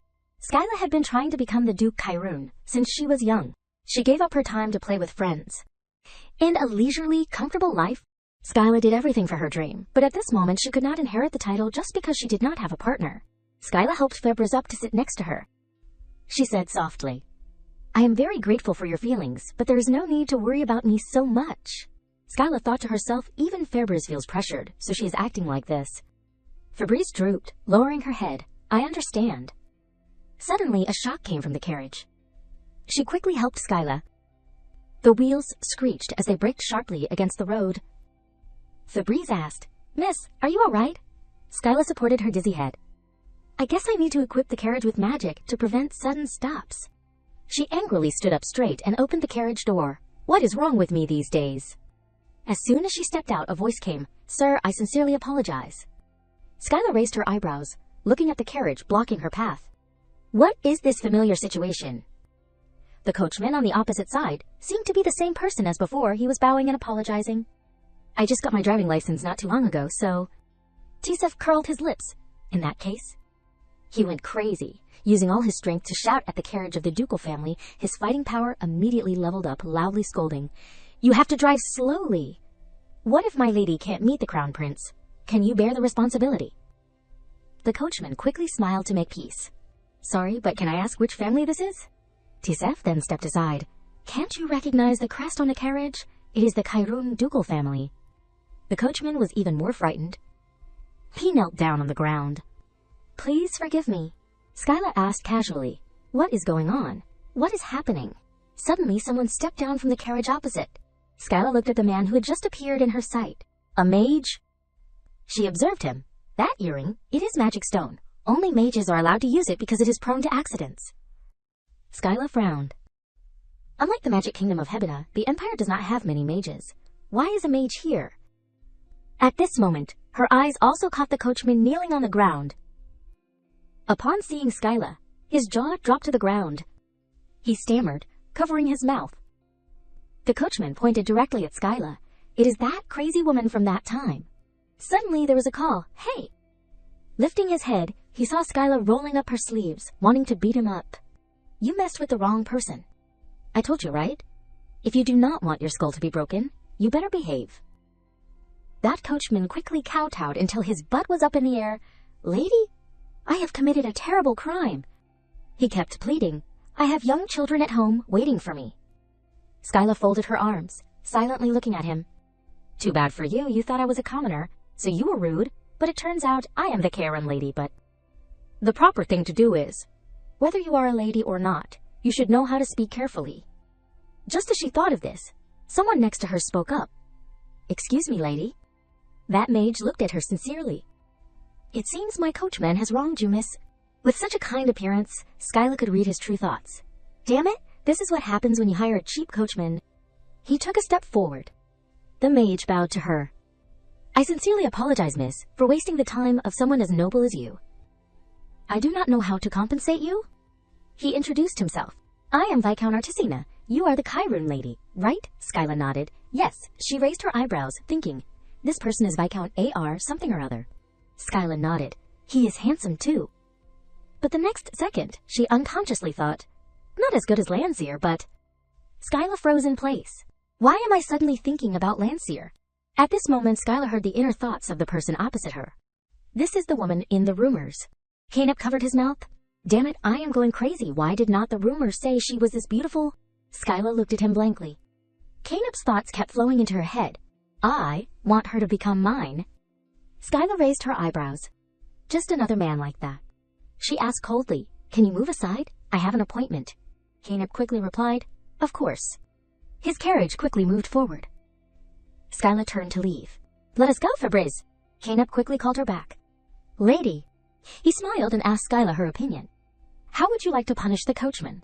Skyla glanced away indifferently. "I will let the Viscount decide." As soon as she finished speaking, a scream rang out next to her. "Viscount." The coachman pleaded in fear. "Please have mercy. My bed is still lonely, waiting for me to return. Please spare my life." Canep looked at him. "Then hand over your driving license." The coachman was stunned. "The license?" He squinted at him. "Do you think I will say it a second time?" The coachman quickly shook his head. "No, sir." He respectfully handed his license to Canep. All three of Skyla's eyes widened. In the blink of an eye, Canep had transmuted the piece of paper into gold, returning it to dust. The corner of Skyla's mouth twitched. The people of Kyrune were too familiar with Landseer's magic. She thought to herself, without a license, you can't drive a carriage. Even if you get it reissued, that coachman will be unemployed for a while. She lifted her foot and stepped into her carriage. Compared to being imprisoned for insulting nobility, this punishment is too lenient. As soon as she got inside, Canep chased after her and called her, "Lady Kyrune." He leaned against the door, posing. "Unfortunately, I do not have anyone to drive my carriage anymore." Skyla looked at him, not understanding. "So what?" Canep nonchalantly walked in and sat down. "Let me formally introduce myself to the lady. I am Viscount Artisina, a royal mage." Both Skyla and Fabrice widened their eyes uncomfortably, sitting down as if it was the most natural thing in the world. Skyla pursed her lips. Seriously. Then she heard Canep continue. "Please give me a ride to the royal palace." Her face showing obvious confusion, Skyla smiled awkwardly. "Did I hear wrong?" Ryan reiterated his proposal. "Once again, I desire that the lady will become my fiancé." After hearing this, Skyla's expression immediately changed. She thought to herself, why? At this moment, her heart was filled with tangled thoughts. We are not even acquainted, but he suddenly mentions engagement. What is his purpose? Is it because the Kyrone family is neutral? Or is the crown princess a puppet, without any influence in high society? Skyla's face darkened. Speaking with difficulty, She said that she is the god of death. Ryan listened and widened his eyes, looking at her in confusion. His silence caused Skyla to blush in embarrassment, the room falling into an odd silence. Ryan suddenly laughed loudly, causing Skyla to feel extremely embarrassed. She told the person in front of her, "If your highness likes it, then please laugh." Immediately, Ryan supported his forehead, laughing non-stop. Sorry, the god of death. He even laughed to the point of rolling on the ground. After a while, Ryan, trying to suppress his laughter, told Skyla, "I am sorry, I am the type of person who easily falls down so." Skyla said, "It seems that is true." She took the teacup on the table and asked worriedly about Ryan's real purpose. "Excuse me, but why does your highness want me to become your fiancé?" Ryan immediately became serious. He regretfully admitted the truth. "I apologize. I have investigated the lady." Ryan's next sentence caused Skyla to immediately become angry. "Isn't the lady famous for being the most hot-tempered lady in the Empire?" Skyla asked back suspiciously. "Yes." Ryan explained to her, "After 1 year, we will break off the engagement. In exchange, I will fulfill one wish of the lady." After speaking, he asked Skyla's opinion once again. "So, will the lady get engaged to me?" Skyla angrily thought. "What does being hot-tempered have to do with this proposal?" She was silent, not answering that question immediately. Suddenly, Skyla used her hands to hug herself, darkly speculating, "Could it be that your highness likes that kind of person?" Ryan was stunned, asking suspiciously, "That kind of person?" Skyla replied, "Your highness wants a woman who is cruel and treats you brutally. That is the kind of hobby you have." After listening, Ryan widened his eyes, clapping his hands once, as if he had thought of something. He smiled and said, "Of course, that would be interesting too, but I do not want to do that to you, lady." The answer made Skyla's expression even worse.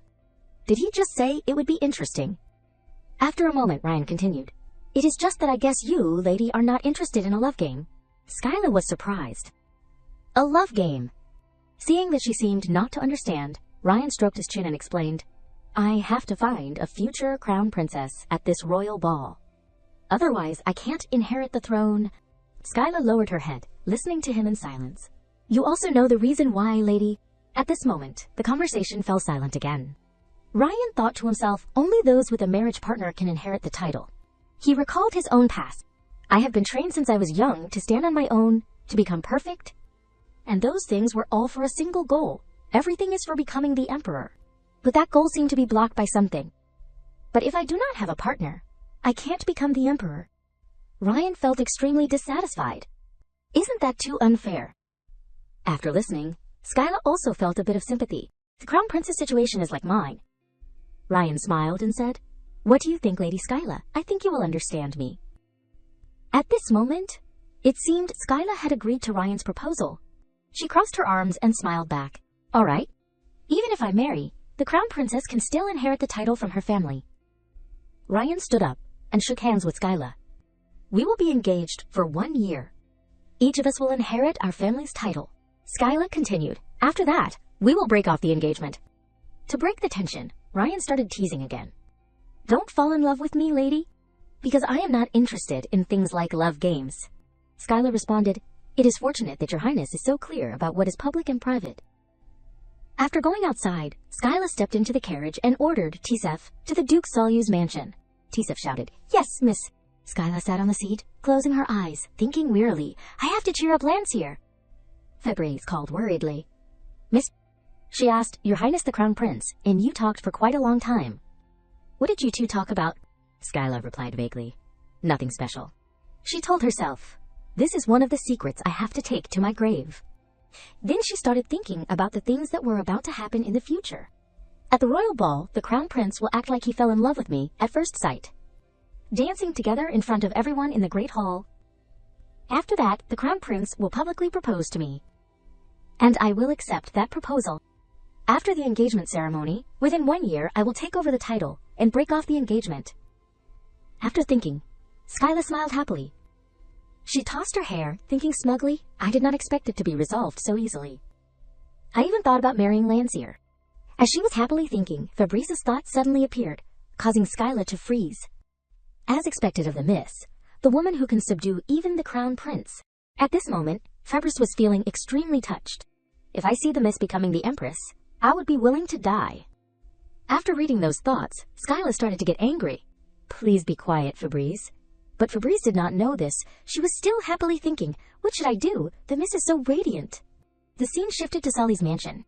The butler placed his hand on his chest.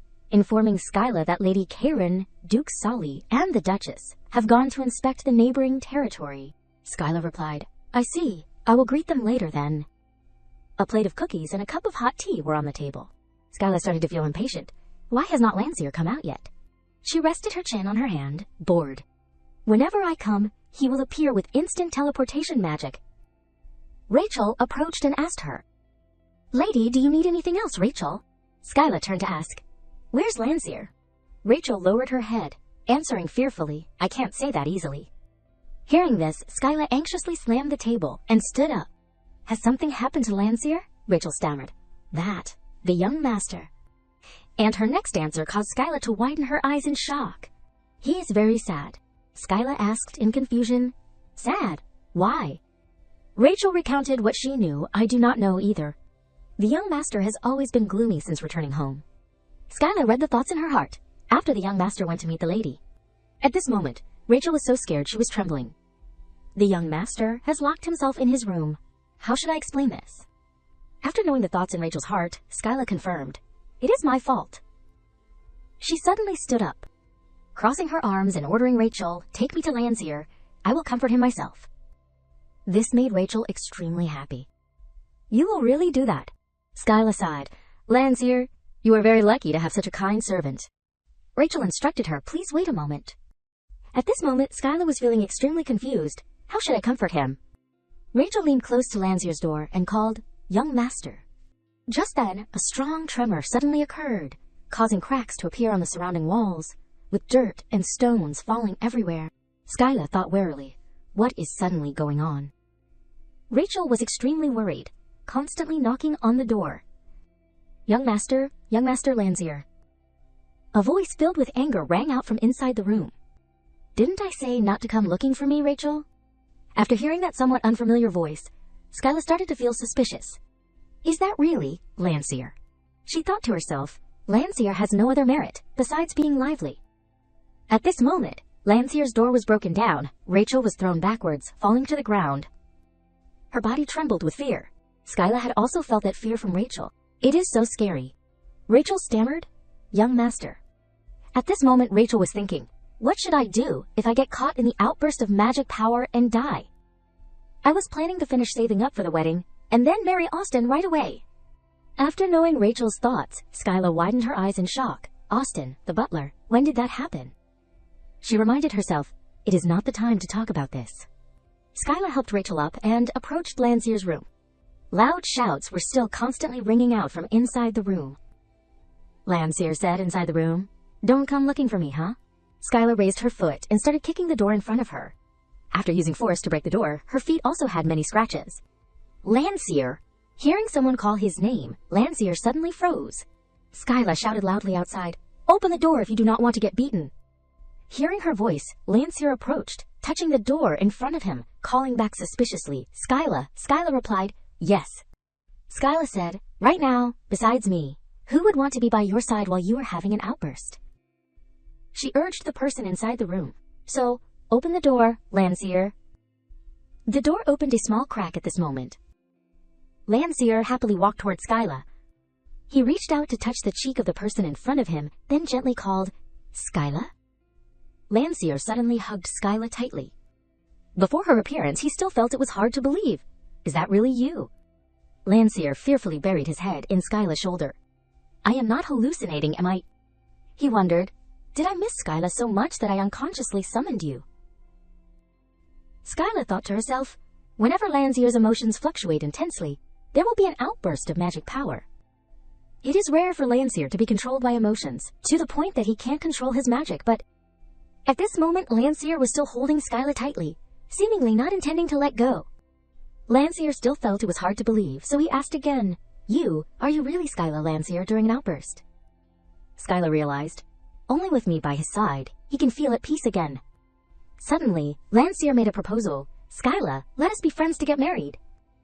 But Skyla said coldly, "Get lost." She coldly turned to look at Rachel. Rachel quickly turned and left. After being rejected by Skyla, Landseer fearfully speculated, Do not you hate me?" Skyla smiled, immediately denying, "What are you talking about? Why would I hate you?" Landseer's face darkened, recounting in a panic. I wanted to hide in the carriage to surprise you, but I was afraid you would get angry, so... Skyla darkly thought. So that is why you turned into a butterfly, huh? Skyla sincerely said, sneaking into the carriage was your fault, but it is also thanks to you that I chased away that mage, thank you. After listening, Landseer was extremely happy. Really, I did a great job. He hugged Skyla once again. Thank goodness, I was worried you would get angry. Landseer's attitude once again made Skyla wonder, is this okay if there is no me? Someone once told her, my childhood friend used to be a great mage. Skyla seemed to fall into a hazy emptiness. That made her extremely fearful. He ultimately had to lose his life at the age of 16. What about Landseer? Skyla recalled the situation just now. At that moment, he could not control his emotions. Suddenly a call rang out. Skyla. Skyla startled, looking up at Landseer. Landseer suddenly made a proposal. Can I sleep with you tonight? After hearing this, Skyla's face darkened, looking at him in confusion. She said coldly, what do you think I will answer? Landseer said excitedly, of course it is yes. But Skyla still resolutely refused. That is what you hope for. Seeing her attitude like that, Landseer worriedly stammered, is it not okay? Skyla was annoyed by his question. She affirmed once again, of course not. How could you think that way? Landseer repeated the previous memories. But you used to stay overnight at my house too. Skyla retorted, that was a long time ago. She grasped the hand that was placed on her shoulder and reminded, Landseer, think carefully. We are both adults now. Don't you understand the meaning of an adult man and woman sleeping together? Landseer hugged her tightly. He laughed and said, of course I understand. Skyla's face turned red because of that smile. Yet Landseer said, it means our friendship is extremely close. Skyla's face darkened, angrily pushing Landseer away. You can't sleep with me. What if there are rumors? What if I can't get engaged? After listening, Landseer shouted in panic, Skyla, you are getting engaged. Skyla thought in shock, oh no. She looked at Landseer's face and wondered, if Landseer knows I am faking the engagement, how will he react? Could it be another outburst? After a moment, Landseer spoke with a tone filled with blame.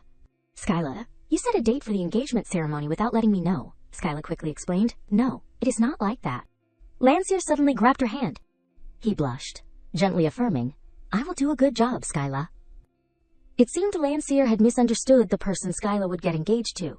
He asked her, let us take the magic stone of the witch. Odd as our betrothal gift, okay? How do you think that is good match with your red eyes? At this moment, Skyla's face had turned red because of that question. After a moment, she startled and moved away. Wait a minute, our betrothal gift, what are you talking about? Skyla seriously reminded, also, that is the holy relic of the kingdom of Habina. It can't be done. Landseer tilted his head, speaking blankly. Aren't we getting engaged? Skyla was startled by the question. No, do not talk about engagement anymore. Just then, Rachel's voice rang out. Lady Skyla. Skyla turned to ask, what is it? Rachel's voice was a bit hesitant, that... She spoke circuitously, saying, today, the Duke and Duchess are not home. Skyla knew Rachel's thoughts. It is embarrassing to say it. But everyone is scared of the young master's outburst. After knowing the true thoughts in Rachel's heart, Skyla asked, you want me to stay the night here? Rachel fearfully nodded. I am sorry. I know I am not qualified to ask you for a favor, but... Rachel cried inwardly, thinking, the lady will probably refuse because she is busy with work. It is so scary. Yet Skyla agreed to that request. All right. She said, I will stay the night. After seeing those two so excited, Skyla continued, but... She smiled and made a suggestion, in a room separate from Landseer. Then, turning to instruct her maid, Fabrice, return home and explain the situation to my parents. Fabrice angrily thought, just because of that troublemaker from the Duke's Soul's house, I can't see the lady sleep before the end of a day of work. After knowing the thoughts of her maid, Skyla urged with a cold face, go quickly. At this moment, Skyla had entered the room that Rachel had prepared for her. A set of pajamas had been prepared on the bed, in the middle of the room. Skyla thought to herself, Landseer is not stubborn, huh? She had imagined a completely different Landseer. Landseer, in her imagination, why are you sleeping in another room? Let us sleep together. Landseer's attitude surprised her. She thought he would make a fuss. But Landseer happily affirmed, it is good enough just to sleep across the room from Skyla. Skyla thought silently. Landseer has turned his room into a pile of rubble, so that is why it is like this. Before leaving, Landseer instructed, and I have something I want to show you. Before you sleep, stop by my room. Skyla asked curiously, What do you want to show me? Landseer replied, My diary. At this moment, Skyla had changed into the prepared pajamas. She immediately went to find Landseer. When she had arrived in front of his room, she immediately reached out and knocked on the door. Landseer! Seeing her coming to find Landseer, a few maids came to remind that young Master Landseer has not finished bathing yet. Skyla pushed open the door in front of her. She walked straight into Landseer's room. A book was placed on the bed at this moment. It seemed this was the diary that Landseer wanted Skyla to see. Skyla sat down on the bed and wondered, This is the diary he was talking about.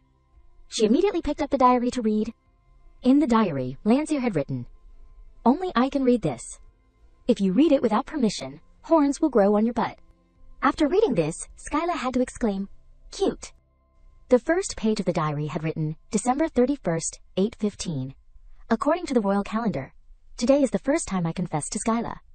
Skyla closed the diary. She blushed, thinking, I still remember it very clearly. She lay down on the bed and started reminiscing. That day, my parents went on a trip to the Northern Sea, and I longed for someone to be by my side. That is so unlike me. Skyla silently looked at the ceiling. At that time, Landseer was patiently sitting next to her. He gave her a glass of warm water and gently asked, Skyla, are you all right? Skyla reached out to take the glass of water. She sat next to Landseer and suddenly asked, You know my older brother is getting married soon, right? Landseer did not hide it, and frankly admitted, Of course I know. He lowered his head, saying sadly, I am envious of him for being able to spend time every day with the person he loves. After speaking, Landseer suddenly made a proposal, So let us get married too. Seeing Skyla's strong reaction, Landseer asked worriedly, Are you okay? Skyla coughed while remembering Landseer's words. What did he just say? Skyla's face turned red. Married me and Landseer. She had imagined the scene of herself wearing a wedding dress and entering the wedding hall with Landseer. Skyla calmed down, turning to ask the person next to her, Why are you suddenly saying that? She blushed as she came up with a speculation. Could it be me, Landseer? Skyla looked directly at Landseer and asked, Do you like me? Landseer touched the shoulder of the person next to him and bluntly admitted, I like you. He smiled, tilting his head, gently looking at the person next to him. Skyla. At another time, Landseer and Skyla were sitting alone together. Skyla asked worriedly, But it is the end of the year. Is it okay for you to be sitting here like this? Isn't the Sully ducal mansion holding a social party? Landseer ate the cake and explained, It is okay. My 2 older brothers are there. I am the youngest. No one cares. But Skyla still felt puzzled. No matter what, family members have to be together. She sadly lowered her eyes. My parents. Suddenly, Landseer pushed a plate of sweets in front of her. Skyla, try this, it is really delicious. He innocently continued. Sure enough, I like the food at the Karen ducal mansion more. But Landseer's appearance made Skyla extremely happy. It is fortunate that Landseer is here. She reached out to take the plate of cakes from Landseer. Even so, do not keep playing at my house. The guests will think you are being rude to them. Landseer affirmed with certainty. No one talks to me. Skyla realized the great mage is a strange existence to them, so they are scared of him. She brought a piece of cake to her mouth and thought, even though he is such a loving child. Suddenly Landseer said, But there is some mage uncle who keeps talking to me. After listening, Skyla asked suspiciously, Uncle? Landseer said, Right now. There are mages from the kingdom of Habina at my house. He keeps asking this and that, so I do not like him. Skyla speculated, It seems he cares about you a lot. Landseer rested his chin on his hand. He sighed wearily. But I only care about you. After hearing this, Skyla's face turned red, stammering and reminding, Don't say things like that. Just answer his questions. Landseer tilted his head, asking her innocently, I can only cherish the people I like, okay? Skyla looked at him in surprise. Her face immediately turned red, looking around shyly. Then Skyla leaned close to Landseer's ear and reminded him, Others can hear you. Do not say this out loud casually. Landseer asked in confusion, Others? He asked back, Who?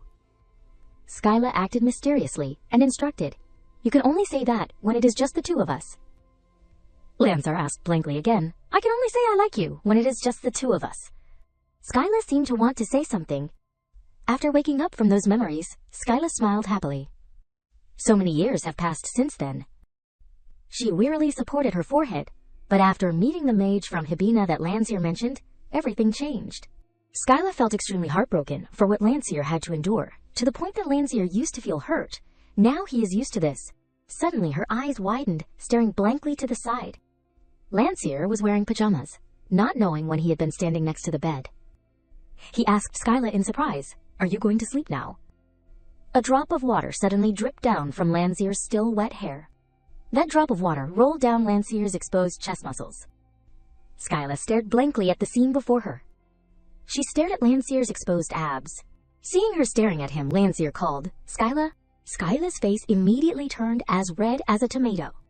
She sat up, stammering, "Landseer, you! Seeing Skyla so flustered, Landseer tilted his head in confusion. Skyla, with her pale face covered in sweat, blurted out, "That is right, you are also attending, I completely forgot." Looking at Landseer's innocent and uncomprehending expression, the thoughts in Skyla's heart kept appearing. His father is the Minister of Foreign Affairs, and his mother is the tactician for the Queen. So obviously, Landseer will also receive an invitation. Thinking of this, Skyla's spirit immediately sank in powerlessness, while Landseer, like a puppy, kept clinging to her, demanding, "So you will dance the first dance with me, right?" Before Landseer's request, before the boy who had shake hands with her, Skyla's heart was full of resistance. "Unfortunately, I can't, because I already have someone else." Skyla stood up resolutely, speaking the refusal she had prepared. "I think there will be a lot of people attending this ball, so I want to be as peaceful as possible." As if knowing she would refuse, Landseer said, "I will cast a sleeping spell on everyone." After that, he cast a magic test. That way, there won't be as many people attending the ball. Seeing Landseer wanting to cast a spell to make everyone at the ball fall into a deep sleep, Skyla helplessly said, "Please stop that." Then a knock suddenly sounded on the door, followed by the servant's voice. "Miss, I have prepared the bathwater." Skyla replied, "I will be right there." After telling the servant to leave, Skyla turned to look at Landseer, asking seriously, "Do you have anything else to say?" Knowing Skyla was subtly telling him to leave, Landseer lowered his head, saying a bit dejectedly, "I want to dance with you." Seeing Landseer still stubbornly wanting to dance with her, she also felt confused. She asked, "Why?" "You are famous. Other young ladies like you a lot." Saying that, Skyla turned to leave. Just as she was about to leave, Landseer's voice rang out, causing her to stop. "What about you?" Skyla turned to look at Landseer, a bit confused. "What?" He calmly and slowly asked Skyla again, like the others. Hearing his question, Skyla fell into silence, thinking to herself, "Like him." Skyla frowned, her face showing panic. "I can't say it." That panic reminded her of a conversation with the urn. What will young Master Landseer be like when he can't control his emotions? Deern continued to interrogate. "What will you do, lady?" He asked her seriously. "For the person you love, can you deny your feelings?" In her heart, that conversation had made her decide to suppress her feelings. "That is why I can't let you be too happy or too sad. I will keep our distance as it is now." Thinking that, Skyla changed the subject. "I am very busy, you can go." As she spoke, she reached out and grabbed the doorknob, wanting to leave. Just as she was about to open the door, Landseer reached out and blocked her head, pressing her against his chest. His voice, a bit sad and pleading, rang out from behind her. "When you are not busy, can you like me a little?" Skyla's lips curved into a faint smile. Her eyes were full of determination, answering coldly, "Sorry, I think I will be busy for the rest of my life." Hearing her heartless answer, Landseer fell silent, his mood also dropping. He gave a polite smile, trying to appear calm, and said, "I understand," 321 times. After saying a confusing sentence, Landseer disappeared, only leaving behind the words, "See you later, Skyla." As soon as he left, Skyla fell silent. Her eyes were a bit lost. After a moment, she managed to say, "Okay." In front of the mansion gate, each ray of brilliant sunlight shone down on a luxurious and solemn carriage waiting. Suddenly, a voice rang out, attracting the attention of the couple. "Father, mother." Skyla stepped out wearing a beautiful ball gown. Seeing her come out made her parents extremely proud and excited, constantly praising, "Your beauty is a national treasure, dear. Even though you are my daughter, you are really beautiful, Skyla. Yes, yes, that is right." Hearing her parents' somewhat exaggerated praise, Skyla sighed and replied, "Yes, yes, I will go find a husband, so you can stop now. It is too embarrassing." Saying that, her mother reached out towards her, asking, "That is right. Did you bring the invitation? Skyla looked away with an expressionless face and said, Tisef is holding it, mother. Tisef also responded, Yes, the invitation is in my hands. The royal letter showed luxury. This ball will gather hundreds of nobles. Without an invitation, one cannot enter. Without wasting too much time, Skyla said goodbye to her parents and left. I will be back soon. In contrast, her parents seemed unwilling for her to return early, happily waving goodbye. It is okay if you come back late. In their minds appeared, it has been so long since we have had time alone with our beloved wife. Hearing her parents' joy at her leaving, Skyla said a bit annoyed and resolutely, I will be back soon. The carriage began to roll, a voice rang out, then let us set off. Inside the carriage, Skyla asked Fabrice about the dress. Fabrice, how is this velvet dress? Yes, Fabrice replied. Perfect, madam. Fabrice looked like a serious expression, but she had full of excite. That I want to a mirror in afterlife. Hearing Fabrice's answer, Skyla replied, I see, thank you. Skyla reached out and touched her earrings, thinking velvet is still not widely known in the royal palace. When they know this is an expensive fabric, ordinary people can't buy it. They will all be jealous of this velvet dress. Suddenly, the carriage stopped, causing her to startle a bit. Fabrice lifted her skirt, stood up, wanting to see the situation, and told her, Please wait for me a moment, miss. After seeing the situation clearly, she sat down and said, Miss, you might have to wait for an hour. Saying that she had to wait, Skyla said a bit confused, Wait. Fabrice also did not hide it, saying, In front of us is a line of carriages heading to the royal ball. Looking at the long line of carriages, both Skyla and Fabrice were a bit weary. Skyla tilted her head to look out and said, I can't believe it. It is a good thing I am not wearing a corset. Fabrice then made a suggestion. The wait will be long. Would you like to go for a walk outside? Other people are also walking outside. Skyla sighed, declining in annoyance. No, I am wearing high heels. Aronia, walking past outside, accidentally saw Skyla. She immediately sneered, her face showing malice. Suddenly she spoke loudly, causing Skyla to startle. Oh my, Lady Skyla. Aronia stood outside the door and said, I did not expect to meet you here, lady. Can you open the door? Seeing Aronia appear, pretending to be friendly and getting acquainted, Skyla thought with disgust. How despicable, causing trouble when the other party can't ignore or avoid it. Looking at her smug face, Skyla felt a bit of disdain in her heart. That face is like she has done something great. It seems turning over the table was not enough. Skyla crossed her arms, closed her eyes, ignoring her, and said, Fabrice, open the door. The door opened. Aronia immediately stepped into the carriage naturally. Sitting in the carriage, Aronia smiled smugly, pretending to be friendly and saying, It has been a long time, Lady Skyla. Looking at her fake face, Skyla was full of anger and annoyance, thinking, I think we meet a little too often. After talking for a while, Aronia noticed Skyla looking at the sea green velvet dress that Skyla was wearing to the ball. Aronia covered half of her face with her fan, closing her eyes and thinking, always thinking she is better than everyone else. But she only has a dress like that. Who would wear something like this? Even commoners would not wear it. Thinking that, she glanced at Skyla with contempt. Looking at Aronia's eyes, Skyla knew what she was thinking, and sneered, smiling to herself. Hasn't updated the latest news, huh? Skyla crossed her legs, her face with a hint of pressure, saying, Lady Aronia, what is the matter? Being called by name, Aronia startled, stammering, Yes, that lady. Without letting her finish, Skyla interrupted, Do you know how the people are living these days? Seeing Skyla asking her about the situation of the people, Aronia was confused, speaking a bit insecurely, Why would a Marchioness like me need to know that?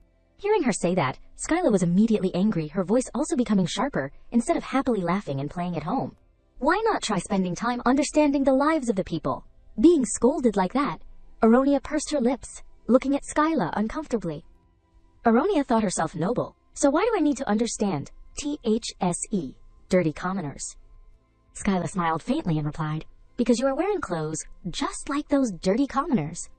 These words immediately made the anger in Aronia's heart erupt fiercely. She shouted, What did you say? Skyla asked, This dress is made of velvet. Do you know what velvet is? How can people who are dangerous know that she no?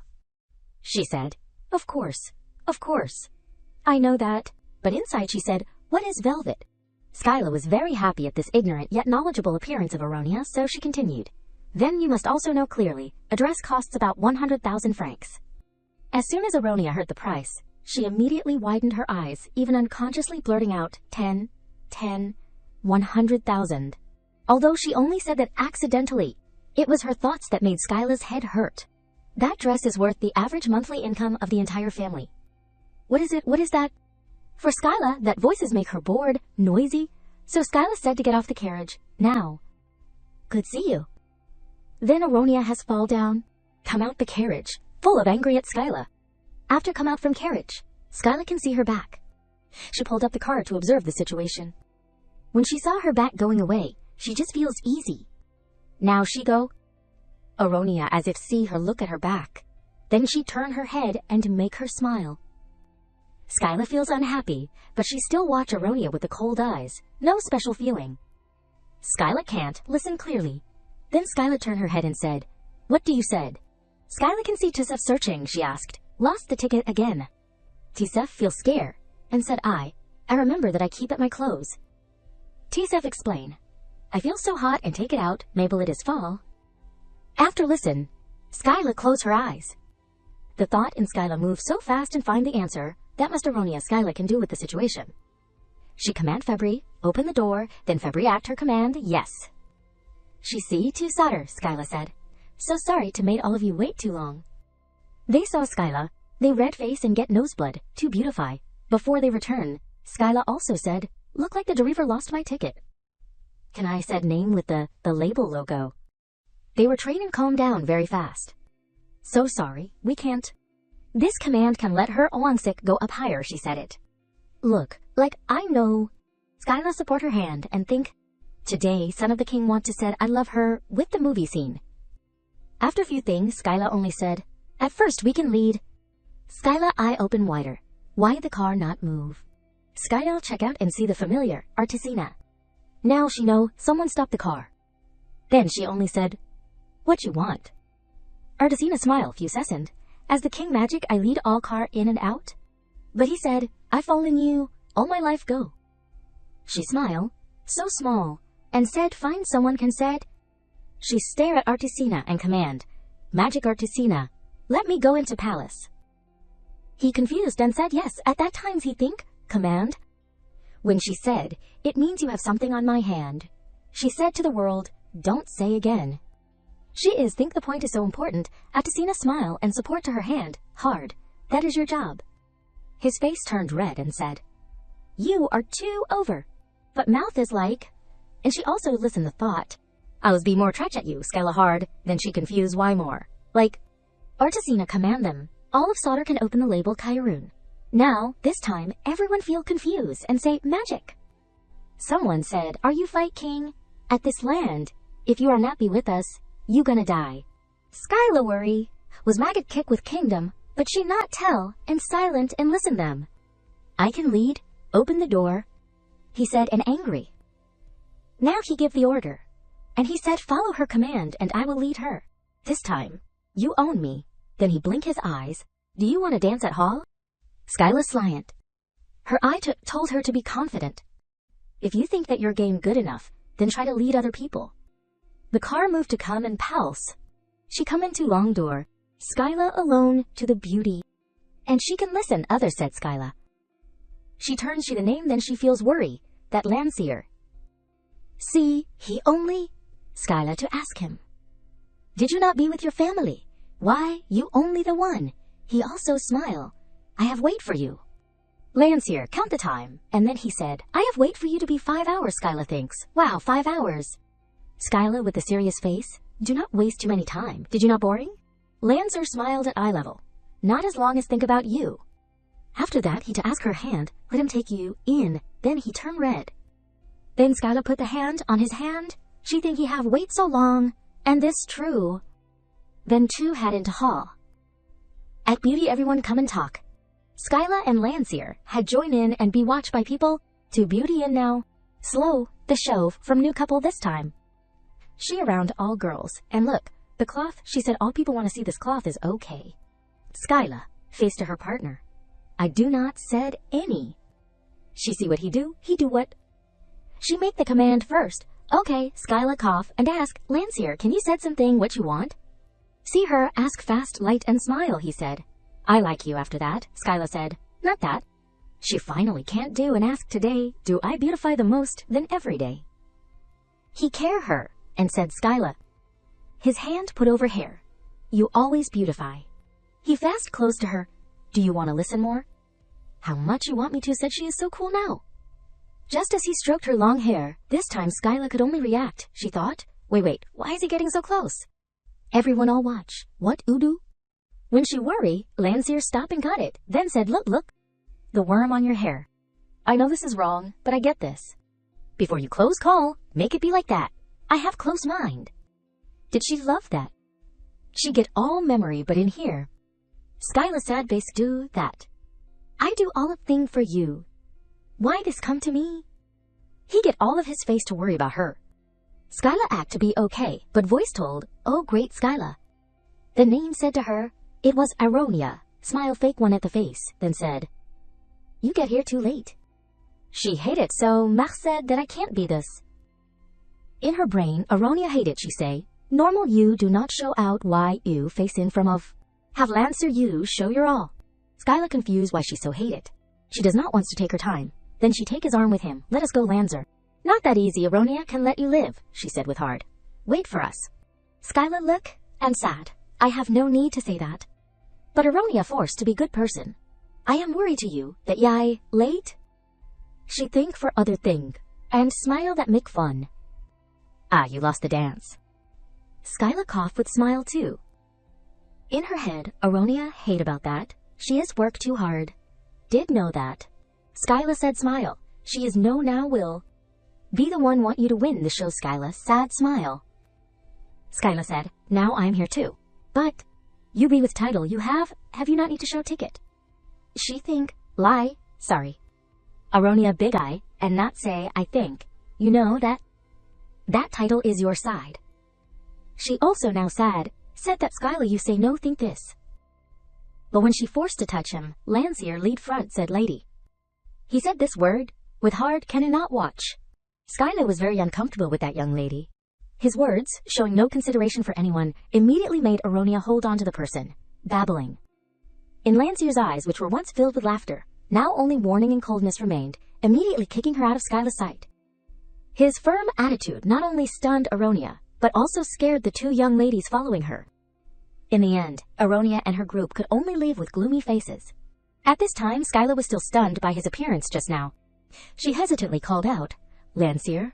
She looked at him, thinking to herself, his mood right now is the feeling I get when he faces Viscount Artisna, so strange. Completely different from the way he looked at the ladybug just now, Skyla saw that he did not answer her, so she reached out and gently patted his shoulder, calling out again, Landseer, you. Who knew that as soon as he turned his head, the golden retriever that Skyla was familiar with would return? Did I do well? Faced with his question, Skyla gaped and widened her eyes, not knowing what to say. The large Landseer did not mind her days and still boasted incessantly. Because I saw that Skyla did not like those young ladies, I chased them all away without even using magic. See how good I am. So praise me. After saying that, he lifted her hand, then gently placed a kiss on it. Finally, this person even blushed and smiled at her, pleading, okay. However, faced with such a fierce beauty attack, Skyla felt a little uneasy. She immediately retracted her hand and pondered in her heart, too uneasy. He is still misunderstanding himself, liking me. Although he is sentimental, I am afraid his feelings will crack at any moment. She looked away and thought. While she was still in a tangled mess, the announcement rang out. His Royal Highness the Crown Prince has arrived. Everyone turned their eyes towards the large doors. The entire hall suddenly fell silent, making the Crown Prince's footsteps ring out clearly. He appeared, excessively handsome. He had only entered for a few minutes, but one smile from him had caused countless girls to fall head over heels.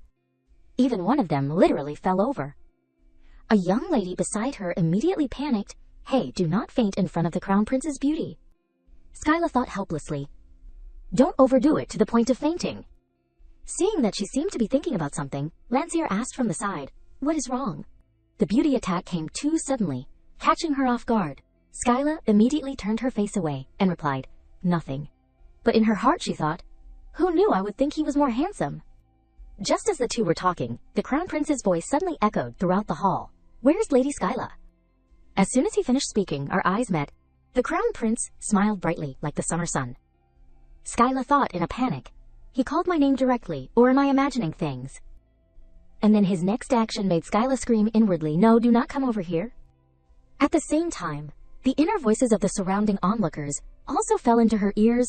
"What is His Royal Highness the Crown Prince looking for Lady Skyla for?" Skyla screamed inwardly, "I am also panicking here." Remembering their plan, she could not help but scream, "This is not it. Our plan was to create an atmosphere of love at first sight." But he went straight to find me, while she was still unsure of how to deal with it. The whispers made her sweat profusely. Do His Royal Highness, the Crown Prince and the lady know each other? That is probably it. Something's very strange. Skyla looked at the person getting closer and closer and continued to scream inwardly like a beast that had escaped its cage. The progress is too fast. But what could she do? She comforted herself. Well, at least I have to pretend to be in love at first sight. But just as she was about to act, something unexpected happened. Lancier suddenly grabbed her hand tightly. Looking at the handsome face that was clearly showing anxiety, Skyla involuntarily blurted out, "Lancier." His eyes looked like they were about to overflow with tears. "Don't go." Skyla was confused and uttered a sound of disbelief. Lancier continued in a pitiful voice, "Stay with me, please." This appearance, as if he would cry as soon as she left, made Skyla's eyes widen. But before she could escape Lancier's beauty attack, the Crown Prince had already arrived in front of her. He said, "The lady is here." Skyla hesitantly greeted, Your Royal Highness, the Crown Prince." Hearing her greeting, he reached out and said with a smile, "Shall we have a dance?" This invitation to dance made everyone present gape, and they all exclaimed in unison. Skyla could only force a smile. "Yes, I would be very happy to." As she spoke, she reached out her hand. Lancier immediately grabbed her other hand tightly. Immediately afterward, he even made a demonstration of power to his rival, Your Royal Highness the Crown Prince. It seems that His Highness has very bad taste, liking to steal other people's dance partners. Skyla stood in the middle, not knowing what to do. He was looking at her with eyes that seemed to be suppressing anger that was about to erupt. The other man also did not look at her, but stared at the other, with eyes that seemed to be shooting sparks. This series of idle drama developments made Skyla sweat profusely and curse inwardly. What the heck is he saying? Skyla Chiron stared blankly at Lancier Solly, who had appeared out of nowhere. "Lancier, what nonsense are you talking about?" She panicked inwardly, gaping in fear for him. The other party is the Crown Prince. The Crown Prince. Crown Prince Ryan remained calm in the face of Lancier Solly's attitude. Duke Solly's young master Lancier, right? Lancier Solly's face darkened, not waiting for Ryan to finish speaking. "I am always grateful to the young master's father. Please stay away." Ryan frowned, his voice containing some anger but still maintaining his composure. "What?" Lancier Solly only coldly repeated, "I said, Your Highness, please do not approach Skyla." Ryan was not happy in his heart, staring intently at Lancier Solly. Skyla Chiron silently observed his expression, feeling uneasy. He has crossed the line. She called out softly, wanting to get him out of the situation. "Lancier, oh my." Suddenly, Hovawart suddenly appeared, putting his arm around Lancier Solly's shoulder and smiling happily. "My dear brother." Lancier Solly uncomfortably shook off his hand. Hovawart said softly to Ryan, "Your Royal Highness the Crown Prince, my younger brother is still young. Please forgive him. Please leave me alone." Skyla Chiron was shocked and startled. "Brother Hovawart." Hovawart smiled gently in response to her like an older brother. "Long time no see, Skyla Chiron." Skyla Chiron quietly searched for Hovawart's image in her memory. While listening to the thoughts in his heart, "Hovawart Solly, Lancier's older brother, I heard he became a royal knight, but he is getting more and more muscular. I almost did not recognize him. This brat Lancier, what if our family suffers?" Lancier Solly glared at him, pursing his lips to express his disgust. Hovawart fearfully begged Skyla Chiron for help. "Save me, Skyla Chiron." Skyla Chiron sternly and coldly demanded, "Lancier, stay away." Lancier Solly explained in confusion, but Skyla Chiron brushed off his words. "But you do that to me," she said slowly but surely. "I do not like it." Lancier looked shocked. He looked at Skyla Chiron in surprise. "What?" Skyla Chiron grabbed Ryan's hand and pulled him away. "Let us go, Your Royal Highness, the Crown Prince." Their backs gradually moved away from Lancier Solly in the magnificent and bustling palace. Lancier Solly stood frozen, trembling, calling out, "Sky, Laf."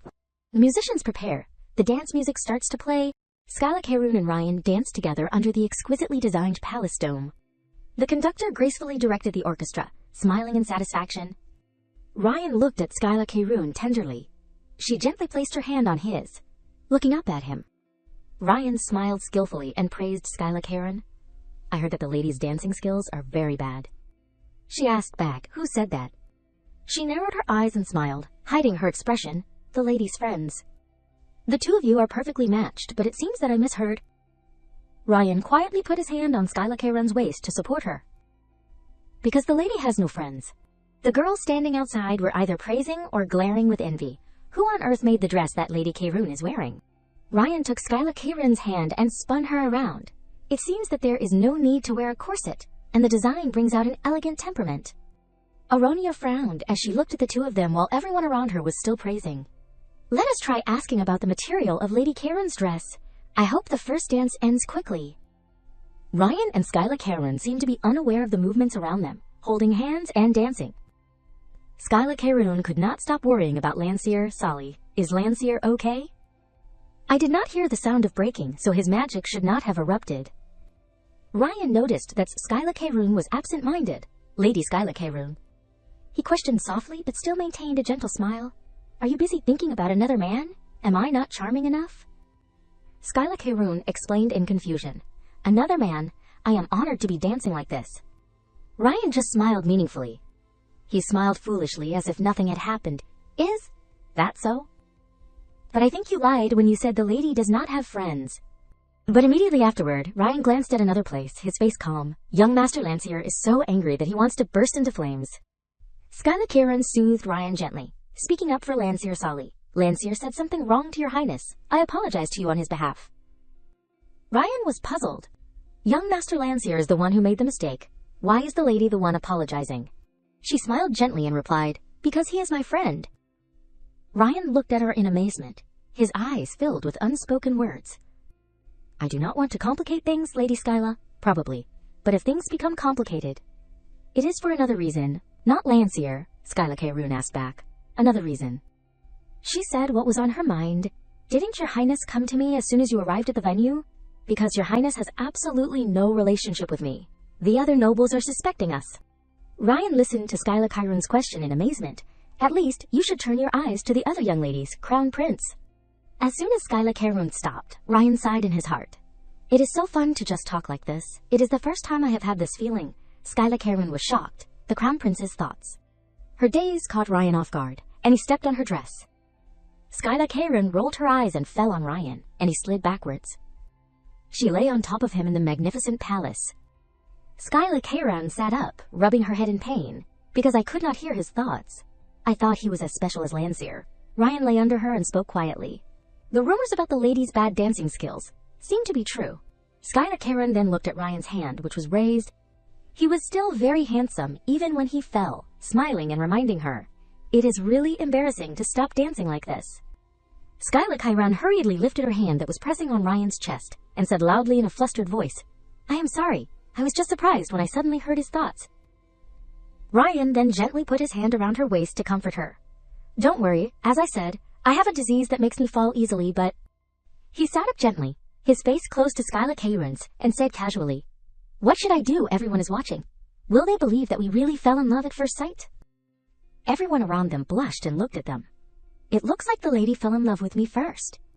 Skyla Karoon darkened her face and whispered in Ryan's ear, Your Highness, let me go. Ryan put his hand on Skyla Karoon's cheek. I want to emphasize my point again.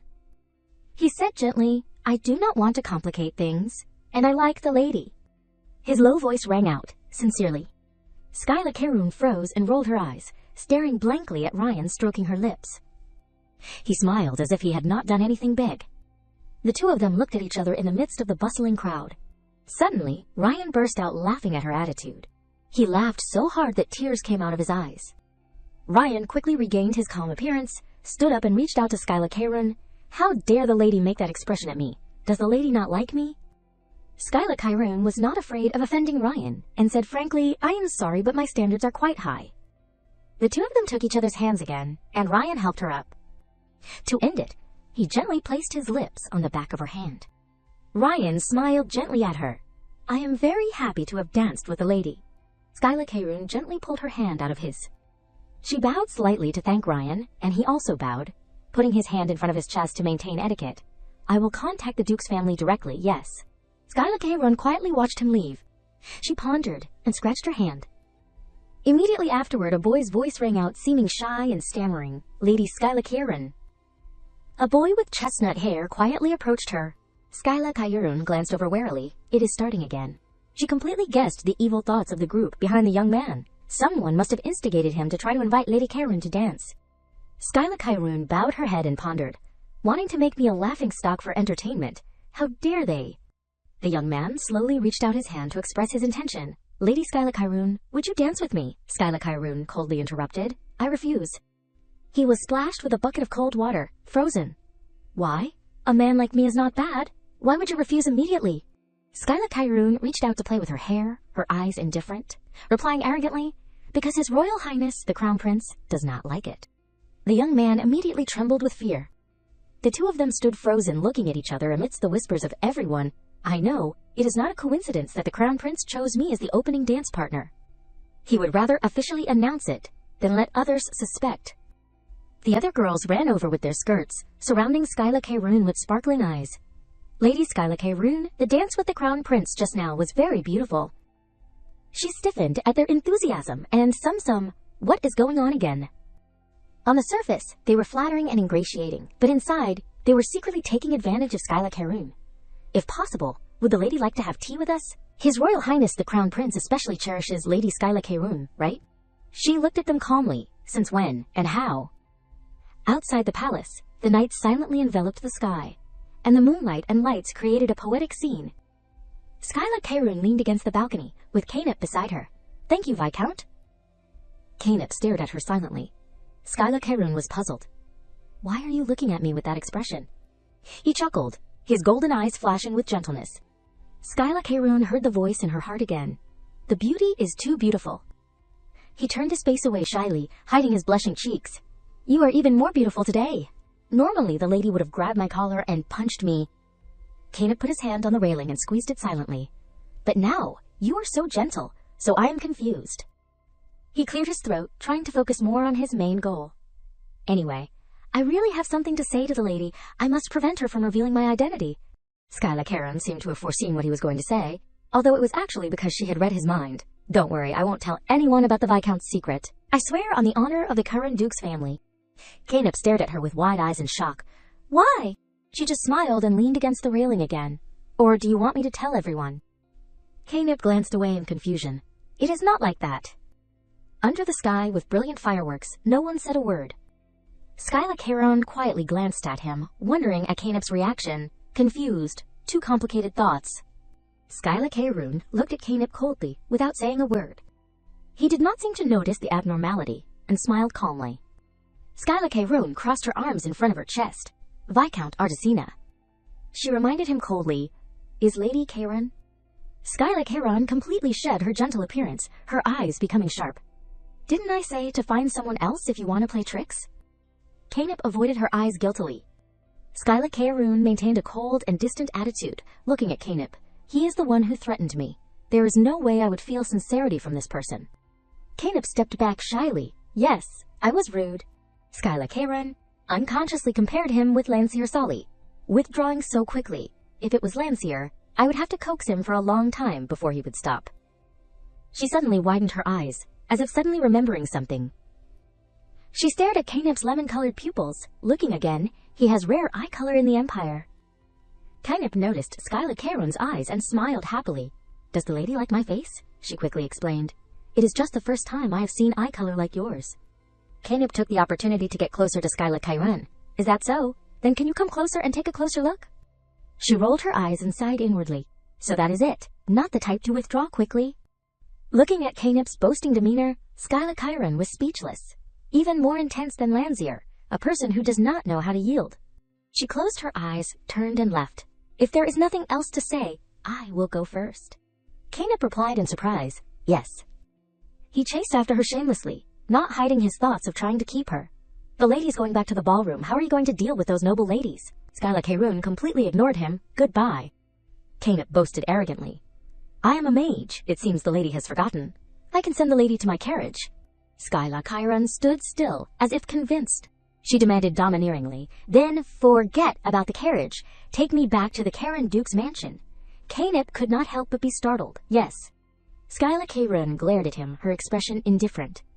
"What? Is there a problem?" Canip could only laugh it off, explaining in a voice that showed embarrassment, "There is strong magical protection in the Imperial Palace. I can't go through that magic." She smiled and frowned, resigning herself to saying, "Landseer did it." Skyla Chiron decisively turned back to the hall, reporting coldly, "Then I will go first." Canip tearfully tried to keep her. "I will take the lady home in a more adorable way." She was confused. "What?" He created a sparkling magic circle, smiling brightly, as if performing a magic trick. "Lady, look closely." Skyla Chiron closed her eyes from the light. As soon as she opened her eyes, the first thing Skyla Chiron heard was the sound of a meow. She was extremely dazed, staring blankly at the object in front of her. Canip had transformed himself into a black cat, obediently sitting and staring at Skyla Chiron. Could that be Viscount Artesina? The cat came over and rubbed itself against Skyla Chiron's leg, but spoke. "What do you think?" Canip boasted smugly. "Transformation is the characteristic magic of witches. Even a duke's young master Landseer, a great mage, can't do it, right?" He thought to himself, unaware that Skyla Chiron could read his mind. "Maybe the lady will find me cute this way. I will turn you into a butterfly and perch on my back, lady." She looked at the earring-wearing cat rolling on the ground with disdain. "It is the first time I have met someone with no self-esteem like this guy." Skyla Chiron continued to walk away indifferently. "I will walk?" The teary-eyed cat looked at her. "Why?" She replied, "Because I do not think it is necessary to do that." Canip scratched her dress unwillingly. Seeing such a cute cat, and the lady is still so cold. The lady is a wooden statue, a glass doll. Skyla Chiron said. At that moment, an arm reached out and slammed the door open. "Even so, thank you for showing me the rare magic. I will go first." Canip jumped into the air in fright. Skyla Chiron accidentally caught him, who was currently in the form of a cat, and both froze for a moment. Outside, Austin was arguing fiercely with Aronia. "What is this, young lady? You can't just come in here. Please turn around." "What do you mean? I can't. Lady Skyla is here." Skyla Chiron revealed a sharp look. She sighed inwardly. Still not tired of this? Aronia staggered inside, drunk, her face flushed. "Lady Skyla, as expected, you are here, Aronia." Skyla Chiron covered her nose uncomfortably. How much did she drink? Austin stood there blankly, looking exhausted. They know each other. She told him, holding Canip, who was beaming, "You can leave now. Causing a ruckus won't do you any good." After Austin left, Skyla Chiron and Aronia stood facing each other. Aronia's face was as red as a tomato, and she looked at her dazedly. She stated firmly, "I am not drunk." Skyla Chiron and Canip the cat looked at her scornfully. "You are drunk." She crossed her arms, slightly lowered her head, closed her eyes, and said what was on her mind. I worked so hard today. I really hate the lady." Skyla Chiron listened silently to the complaints in her heart, with a calm expression. "Why did not His Royal Highness the Crown Prince dance with me, but with Lady Skyla? And the dress, why does that rag attract more attention than me?" She coldly advised, "Young Lady Aronia, if you do not want to be embarrassed, go back quickly." But Aronia did not seem to want to pay attention to anything else. "Why did you snitch to my father?" She questioned repeatedly. "You ruined my business deal last time." Skyla Chiron only replied indifferently, "I gave you advice before that business deal failed." Aronia cried out, tears welling up in her eyes. "After that, do you know what my position is in the Garnet Mansion?" Skyla Chiron said, "Honestly, without caring, I do not know." Aronia could only shout to vent her anger on her. "Yes, what would you know?" She pointed, saying jealously, "Because Lady Skyla has always had everything in her hands. I am actually not the real daughter of the Garnet heir, but an illegitimate child." Skyla Chiron listened in stunned silence to those confessions. "My real mother was a maid in the Marquis's mansion." Aronia recalled the past when she always had to be timid and fearful. "The Marquis Garnet's wife did not have any ill feelings towards me. But my mother assassinated the Marquis's wife. After the Marquis's wife died, my father reluctantly adopted me." Her eyes revealed her unwillingness, and she angrily burst into tears. "My half-siblings treat me like trash. Even the Marquis, who stood by my side, locked me in the attic. For example, the spice business. I thought that if I was noticed by His Royal Highness the Crown Prince, my living environment would improve." Seeing that she seemed unwell, Skyla Chiron called softly, "Aronia." But Aronia was still proud. She wiped away her tears. To apologize to me, no need, sorry. Skyla Chiron was stunned and confused, putting her hand on her chest. Why do I have to apologize to the young lady? The space was silent. Skyla and Aronia stood facing each other without saying a word. Aronia's face was pale and unbelievable. What? Skyla's face was expressionless. Yes, your situation is very pitiful, but why do that to me? She said bluntly without restraint. Just because your situation is not good, does that give you permission to steal someone else's ball invitation? Being hit right on her sore spot. She was even more shocked, stammering, that how did the young lady... Skyla's eyes seemed to see through her thoughts. A bad situation and mistakes are two different things. Are you trying to forgive yourself for your wrong behavior and justify yourself? She said calmly. You still owe 5 million francs. She was shocked. What? Skyla, with Canop in her arms, questioned. I gave the young lady 5 million to start a new business. Where did it go again? She said generously. If you need more, I can give it to you. She was guilty and blushed, at a loss for words. Skyla, holding Canop, who was looking at the other person, said as if drawing a line, just do not appear in front of me again. Sober up before coming in. She left, leaving Aronia standing there, stamping her feet, clutching the hem of her dress angrily. Inside the party, Canop in her arms cried out, attracting attention, and the two maids beside her were excited and surprised. He thought happily and shyly, the lady would not take me home, would she? Skyla suddenly stopped, thinking, that is right, I am still holding him. Behind her, the male servant blushed with pleasure, thinking in his head, so cute, I really want to sniff those soles. Hearing that, she turned back with a 3-dot face. Skyla held Canop out, causing him to be stunned, and asked, want him? He immediately cried out in shock. The male servant waved his hands awkwardly. No, this is the lady's cat, how could I? Skyla thought, take him, it is okay. Canop turned around unhappily and cried out, thinking, I will appear in the lady's dream. She looked at him thoughtfully, thinking with disgust, annoying, I should have left him on the balcony. Skyla closed her eyes and sighed. Around her, people were chatting together, and she looked around, pondering, should I greet Lanzier's family and go back, deal with this guy first? Suddenly, the door was opened. Canop, who was released onto the table, glared unhappily, Lady Caroon. He stood on 2 legs, arms akimbo, complaining, are you going to give me to the servants? Skyla retorted, I can't take the Viscount home. Quick as a flash, he became pitiful, hugging his chest, tears streaming down. No matter what, how could you tell me to hug another man? She gaped at his acting skills. Where did you learn to act so naturally? Canop continued. Many servants have seen the cat in the lady's arms. If I suddenly disappear, they will ask where the lady threw me away. Smug about what he had said, he thought. That way, I will follow the lady to the Caron Duke's mansion, yes, and ask the lady to raise me. He dreamed of something, thinking, and she will gradually open her heart to me. Skyla sighed. Whatever. It is up to you, Canop shouted. You have to hold me, lady. Skyla opened the door and stepped out, startled by someone calling, oh, my lady. A group of ladies came forward, showing a welcoming expression. We are still waiting for you.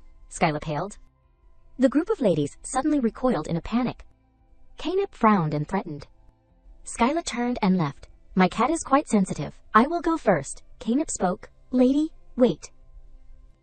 He turned around, his eyes warning the lady, causing her to be startled. The 3 ladies quickly left in a flurry. Skyla crossed her arms and walked calmly. Behind her was Canop.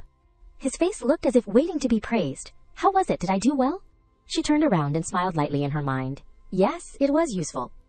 She thought, I do not want to talk to those half-hearted people. They only approach me to satisfy their curiosity. At most, it is just gossip about the relationship between me and the Crown Prince.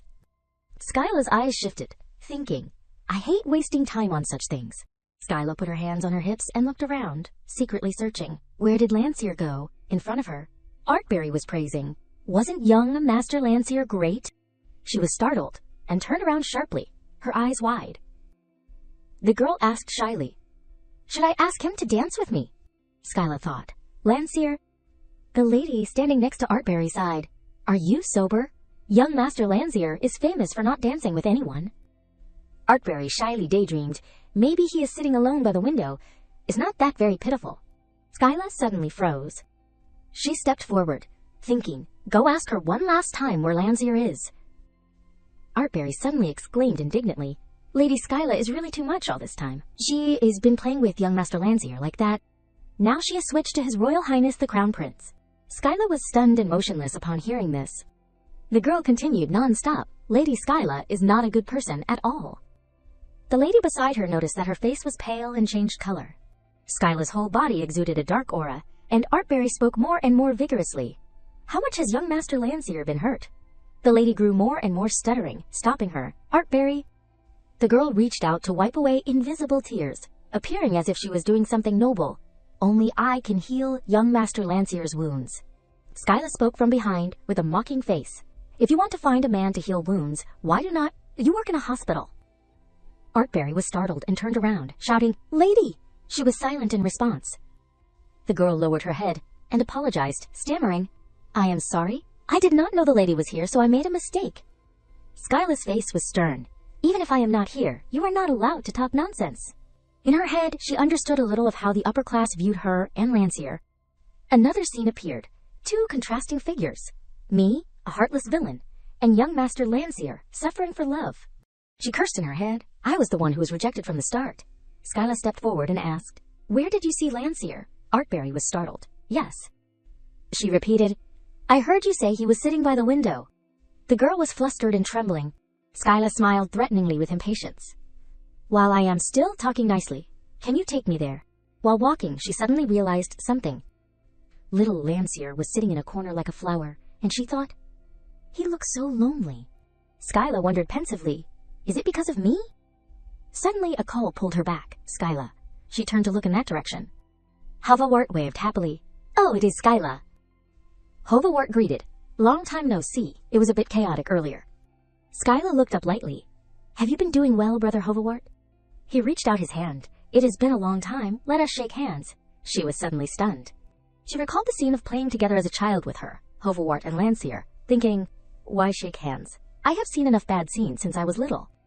As if realizing this, he explained, as the person who will become the Duke of Kaerun, I have to maintain etiquette now. Please help me, little Duke Kaerun, she thought. Trying to get in line first, and the person... Skyla reached out and took it. How are Duke Solly and the Duchess? Hovawart smiled and replied, they went to see Her Majesty the Queen. They will probably be talking for a long time.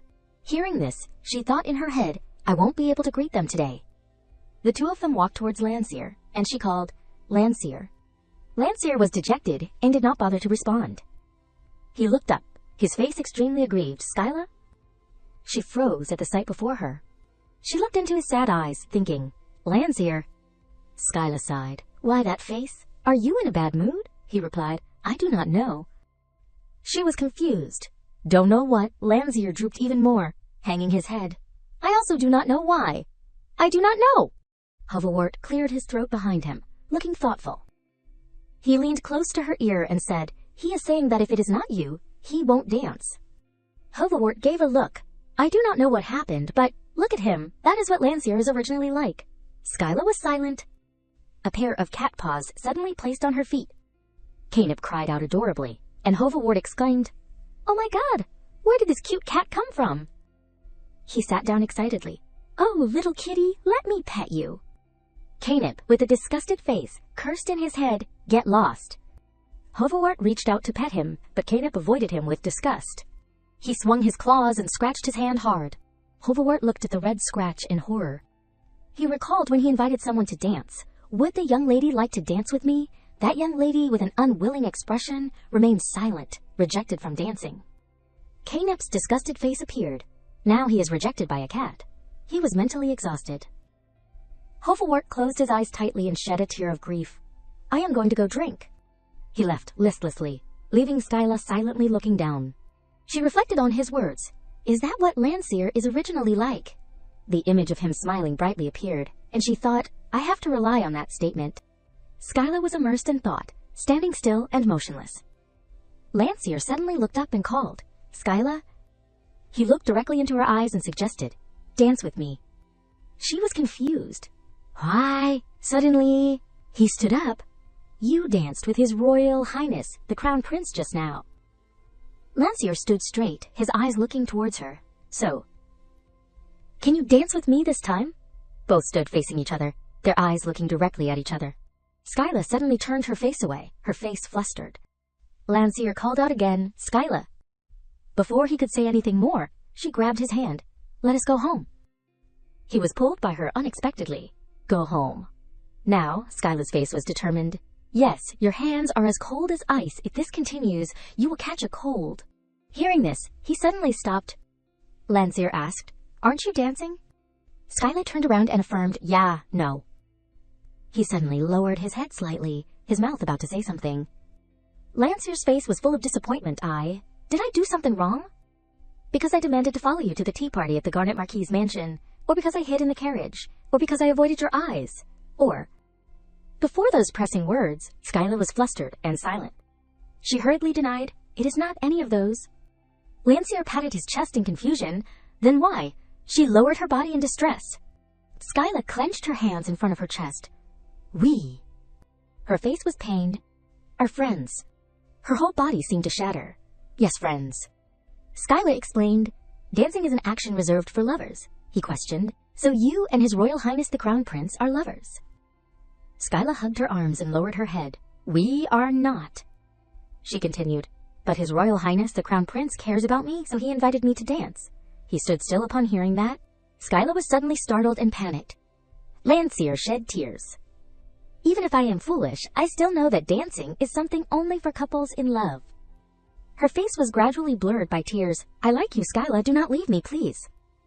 Lancier was full of resentment. I have decided to keep saying it until you understand my feelings, so no matter how many times you push me away, it is okay. He reached out to wipe away his tears. But I am very scared. Scared that you will leave me. Skyla's face was surprised. Lancier. She recalled the past. Why are you crying, you idiot? Why do you make me misunderstand like before? The image of him tilting his head in confusion in the past appeared. He was still crying looking at her. This is the 323rd time, Skyla. Looking at her, he said, I want to end it right here. Lancier confessed his feelings. Skyla, I like you. She looked up at him silently. Lancier continued, But when I think about having to continue waiting like this, my heart hurts so much, so it is okay if you only like me a little. Okay?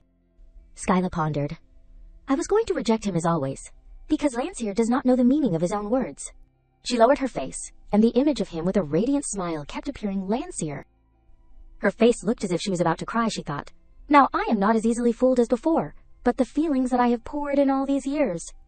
Skyla Karun stared at Lancier Solly. Why do you always say that? Do you really like me that much? The two of them stood facing each other in the crowded banquet hall. Lancier Solly was slightly surprised by her question. What? Skyla Karun repeated, Do you like me? Lancier Solly still looked at her silently, as if he still did not understand the meaning of her words. After a while, Lancier Solly spoke, I like you. But before he could finish speaking, Skyla Karun interrupted him. Stop. Lancier Solly tilted his head in confusion, looking at her. Skyla Karun was now looking at him with eyes full of emotions. You still do not know what you are saying, do you? Lancier Solly also looked back at her. He really did not understand what the problem was. But now I understand. Skyla Karun lowered her head. Only I misunderstood your feelings. Only I have liked you unilaterally for so long. In fact, you are not bad at all. The noise and gossip of the people around her kept trying to intrude into her confused thoughts, I know, but...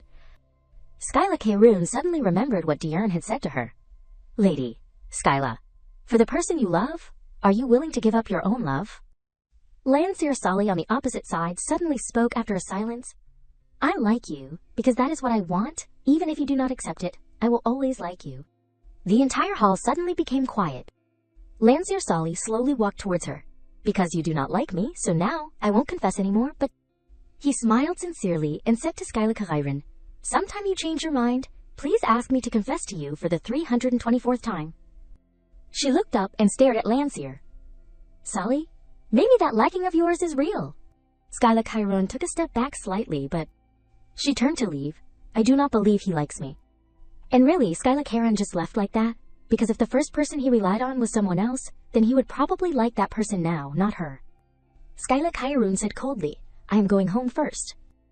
The distance between the two became farther and farther. Clearly there was no obstacle, but it was as if they really could not be touched. Other noble ladies came forward to talk to Skyla Karun, Lady Skyla, today, while dancing with His Royal Highness the Crown Prince. Lady, where did you buy that dress? She only replied faintly. Sorry. Skyla Karun left the bustling hall alone. At this time, Ryan suddenly appeared and called her, Lady Skyla, Skyla Kaerun turned around and greeted, "Your Royal Highness, the Crown Prince." He bowed slightly to her and suggested in a low voice, "Call me Ryan." However, Skyla Kaerun replied blankly, "No, no need." Ryan tilted his head and smiled at her. He chatted comfortably. "It seems the lady has misunderstood something. Calling me like that is not a suggestion but an order." Outside, Skyla Kaerun still replied with a polite smile, but in her heart she wanted to eat this guy alive. "What do you want?" Ryan crossed his arms and sighed. "I was also going to say that the lady's complexion does not look too good." Skyla Kaerun did not reply to his words. Is he worried about his future fiancé? Ryan, on the opposite side, was still continuing. "Among the royal mages, there are some who are very good at using healing magic. I will send that person to the Duke's mansion tomorrow." He looked at her. "Because the lady is very important to me," Skyla Kaerun replied politely. "Thank you, Your Highness." Ryan's light, purple eyes looked at her indifferently. Then he unexpectedly spoke. "The lady has a bad friend, does not she?" Skyla Kaerun raised her eyebrows and looked at Ryan. "What does Your Highness mean?" He shrugged. "The meaning is on the surface." Ryan leaned over and whispered to Skyla Kaerun, "If it were me, I would have cherished my friend more." She looked at him in confusion, her mind full of question marks. What is he talking about? Is he annoyed about what happened earlier? Ryan reached out to her. "I will escort the lady to the carriage." Everyone around watched the backs of the two people leaving. Skyla Kaerun turned her head slightly to look behind. Landseer is also watching. Even though I hurt Landseer so much, is he still paying attention? Outside, it was getting dark, and the lights from the palace flickered in the darkness. Reaching the outside, Ryan suddenly looked behind and asked, "But where did this cat come from?" Skyla Kaerun was suspicious. "Cat?" She turned her head to look at the cat, looking at her with bright eyes. Could it be? Skyla Kaerun looked at him suspiciously. "Viscount Artisina, you followed us all the way here, Canip, in cat form, rolled around on the ground. Take me with you too." Canip kept crying. "Lady?" Skyla Kaerun smirked and replied, "I do not know. Maybe he hid somewhere and followed us here." Ryan ordered the nearby soldiers, "Get rid of it." The soldier quickly accepted the order, yes. Canip was dragged away like that, his heartbreaking cries reaching Skyla Kaerun's ears. "I will resent you." A short interlude passed. Ryan took Skyla Kaerun to the carriage, where Tisef and Fabrice were waiting. The two looked at them suspiciously. Why did she go in with young Master Landseer, and now she is coming out with another man? Young lady. Fabrice gaped, an idea flashing in her mind. Could it be that the young lady has really become the crown princess?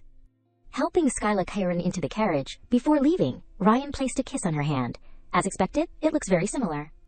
Ryan smiled at her. "Thank you for dancing with me today. We will meet again soon." Only after the carriage rolled away, Skyla Kaerun could relax her body and breathe a sigh of relief. Everything was proceeding as she wanted, but why did she still feel guilty? Skyla Kaerun muttered, "Landseer." When she thought of him, a strange feeling kept rising in her heart. I should not have left him alone. At this time, Landseer Sali was huddled in a corner. He called softly, "Sky-la." Night was gradually covering the entire empire. Skyla Kaerun lay in bed, and suddenly she heard some sounds in her ear. She opened her eyes wide. Skyla Kaerun sat up in bed. Who is coming here at this hour? She got out of bed and went to open the door. Who is it? The Duke and Duchess Kaerun were holding a lamp and standing in front of her room. Something big happened, Skyla. Seeing their uneasy expressions, Skyla Kaerun felt confused. Father, mother. Duke Kaerun struck her on the head. Landseer has disappeared. Below in the living room, everyone was restless and worried. Landseer Sali's mother called out loudly. As soon as she saw Skyla Kaerun arrive, she quickly went in front of her. "I am really sorry for coming to you in the middle of the night like this, but when I got home, I could not find Landseer anywhere, so..." Landseer Sali's mother's mood became chaotic. Skyla Kaerun heard the worry in her thoughts. "He is not here either. Where did you go, Landseer?" Skyla Kaerun took her hand. "Duchess, please calm down." She comforted her softly. "I will find him." Landseer Sali's mother was touched. Skyla Kaerun hurt her heart. I should not have let him go. She looked at Hovawat, who was sitting slumped on the side. Skyla Kaerun heard Landseer Sali's mother's complaint. I thought it would be okay to leave him to Hovawat. At the same time, she also heard his true thoughts. "Oh my god, the wine is making my head hurt too much." Skyla Kaerun made a suggestion. "Duke, how about we go back to the ballroom and look for him? What do you think?" She thought for a moment and said, "After leaving the ballroom, I did not see Landseer. Since then, no one has seen Landseer, right?" Duke Sali shook his head. "But no palace servant or noble saw him. Maybe he is not in the palace." Duke Kairun spoke. If so, someone must have seen Lancier leaving the palace. Really no one saw him. Duke Sully sat down on the chair. Duke Kairun.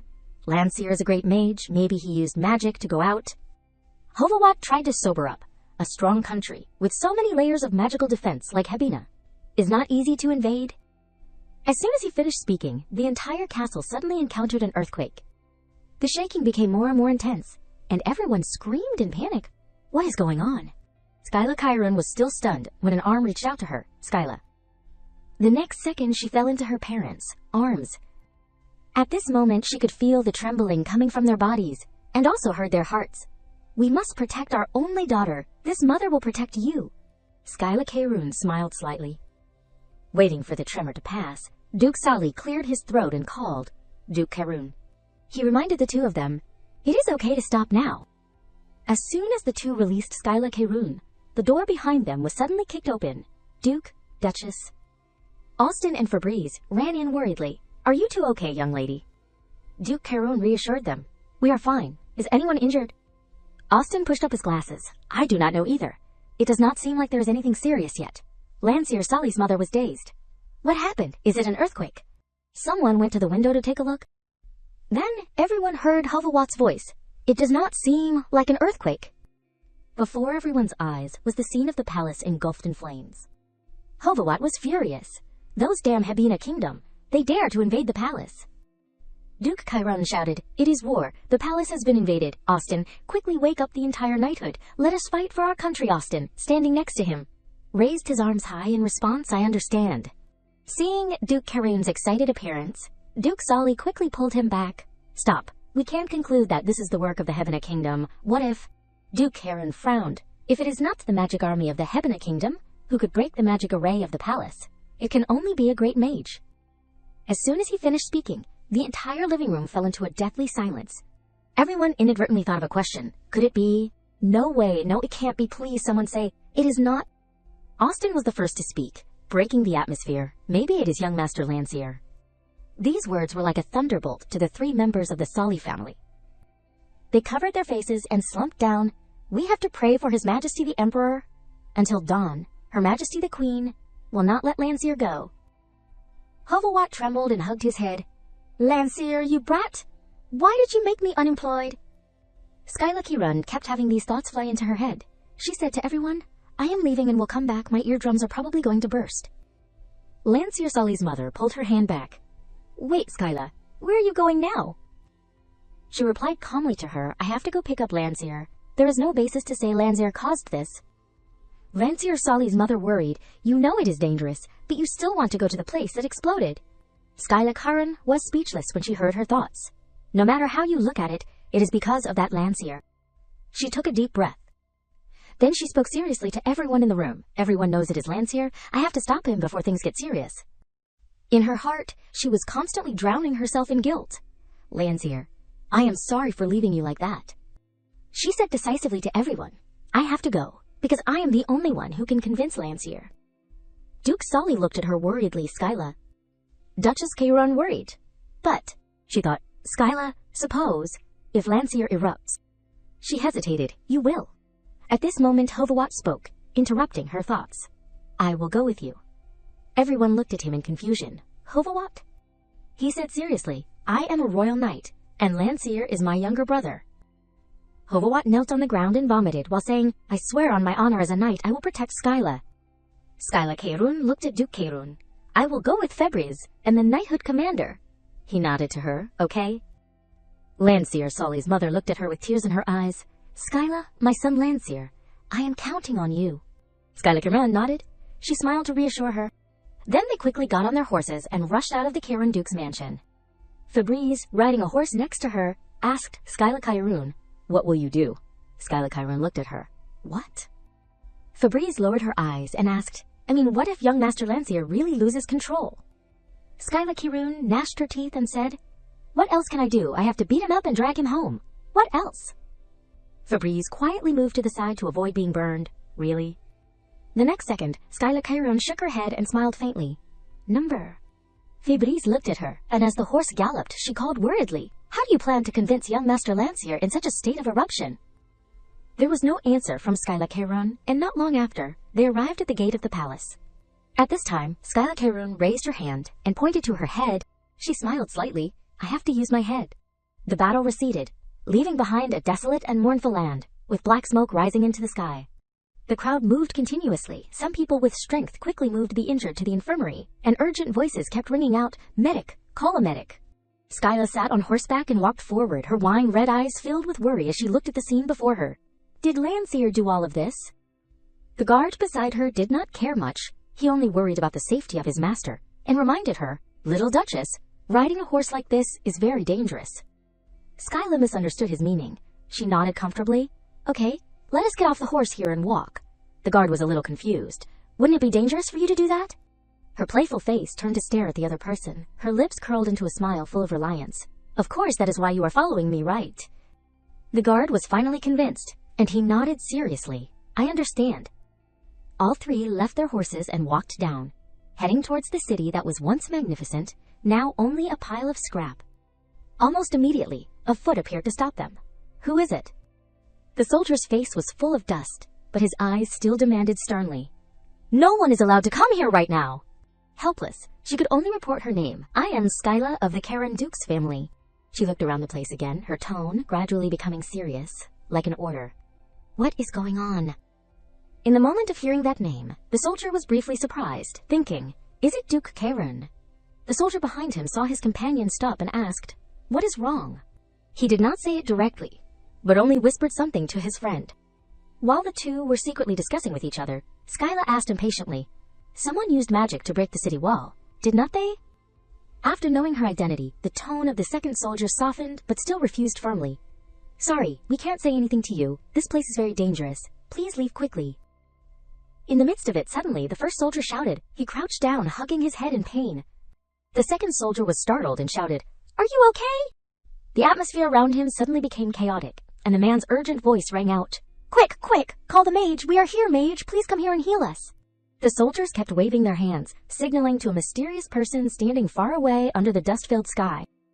Such a big commotion attracted Skyla's attention, and she looked over curiously, thinking, "Is that the healing mage that the crown prince talked about?"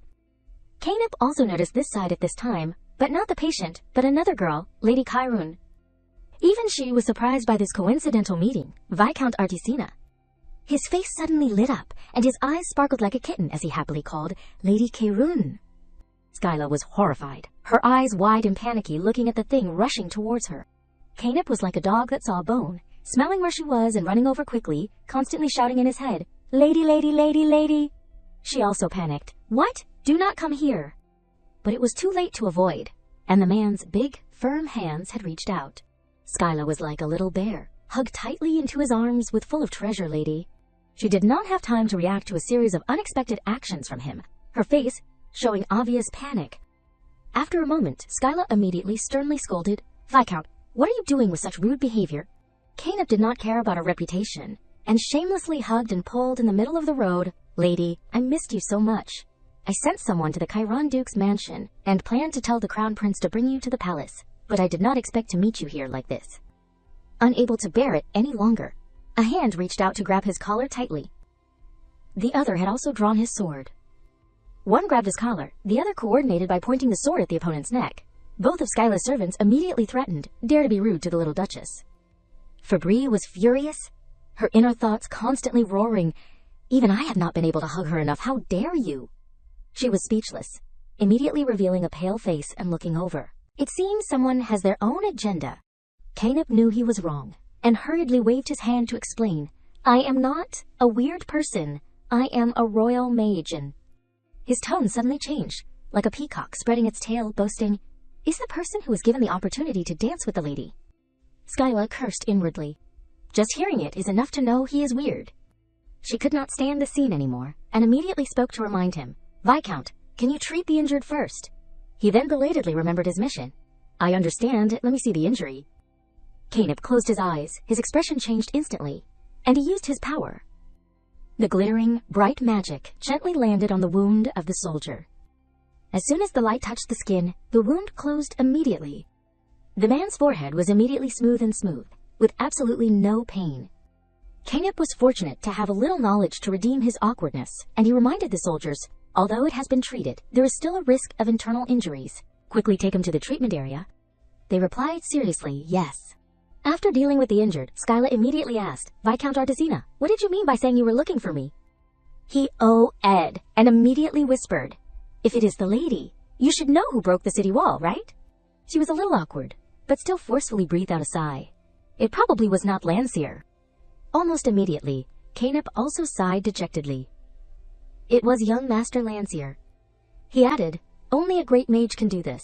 Hearing that affirmation, Skyla covered her face, speechless. It is really Landseer. She looked around at the ruins, her heart tiredly sighing. If he erupts with magic power again, many people will be injured.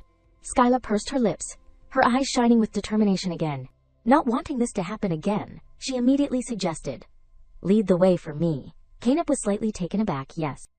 As if realizing his hesitation, Skyla placed her hand on her chest, her face stern, repeating her request. Viscount, take me to Landseer's place. After that, I will take responsibility myself. Her wine-red eyes looked up, shining with a confidence that could not be buried. Canip and Febreze were immediately shaken by those eyes, their hearts beating excitedly and passionately. Oh my god, that momentum! After a while, Canip, according to her wishes, led them into a dilapidated mansion.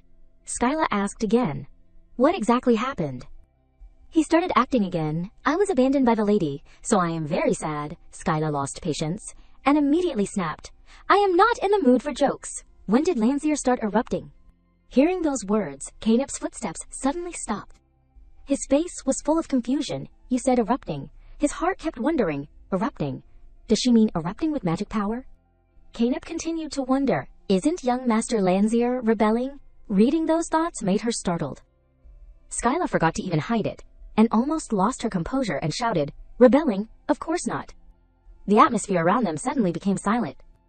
Canip, who was originally intelligent, almost vaguely guessed, and asked, Lady, could it be that you can read my thoughts? She was guilty, and hurriedly turned her head to look in another direction. Damn it, I misspoke. Her face still denied it. Read thoughts. How could I have such a ridiculous ability? Although he still had some doubts in his heart. Just now, the lady... No, it was not. He still chose to believe and change the subject. Hearing what the lady said, I understand now. Canip touched his nose, his lips moved to speak, although I advised the Crown Prince that it was not. Remembering the scary appearance of those knights, he recounted gloomily. The royal knights believe that young Master Landseer is rebelling against the Crown Prince, so they are requesting to mobilize the army to eliminate young Master Landseer. Hearing those cruel words, Skyla's face showed obvious shock. She repeated those two words blankly, eliminate. In her heart, she kept shouting, no way.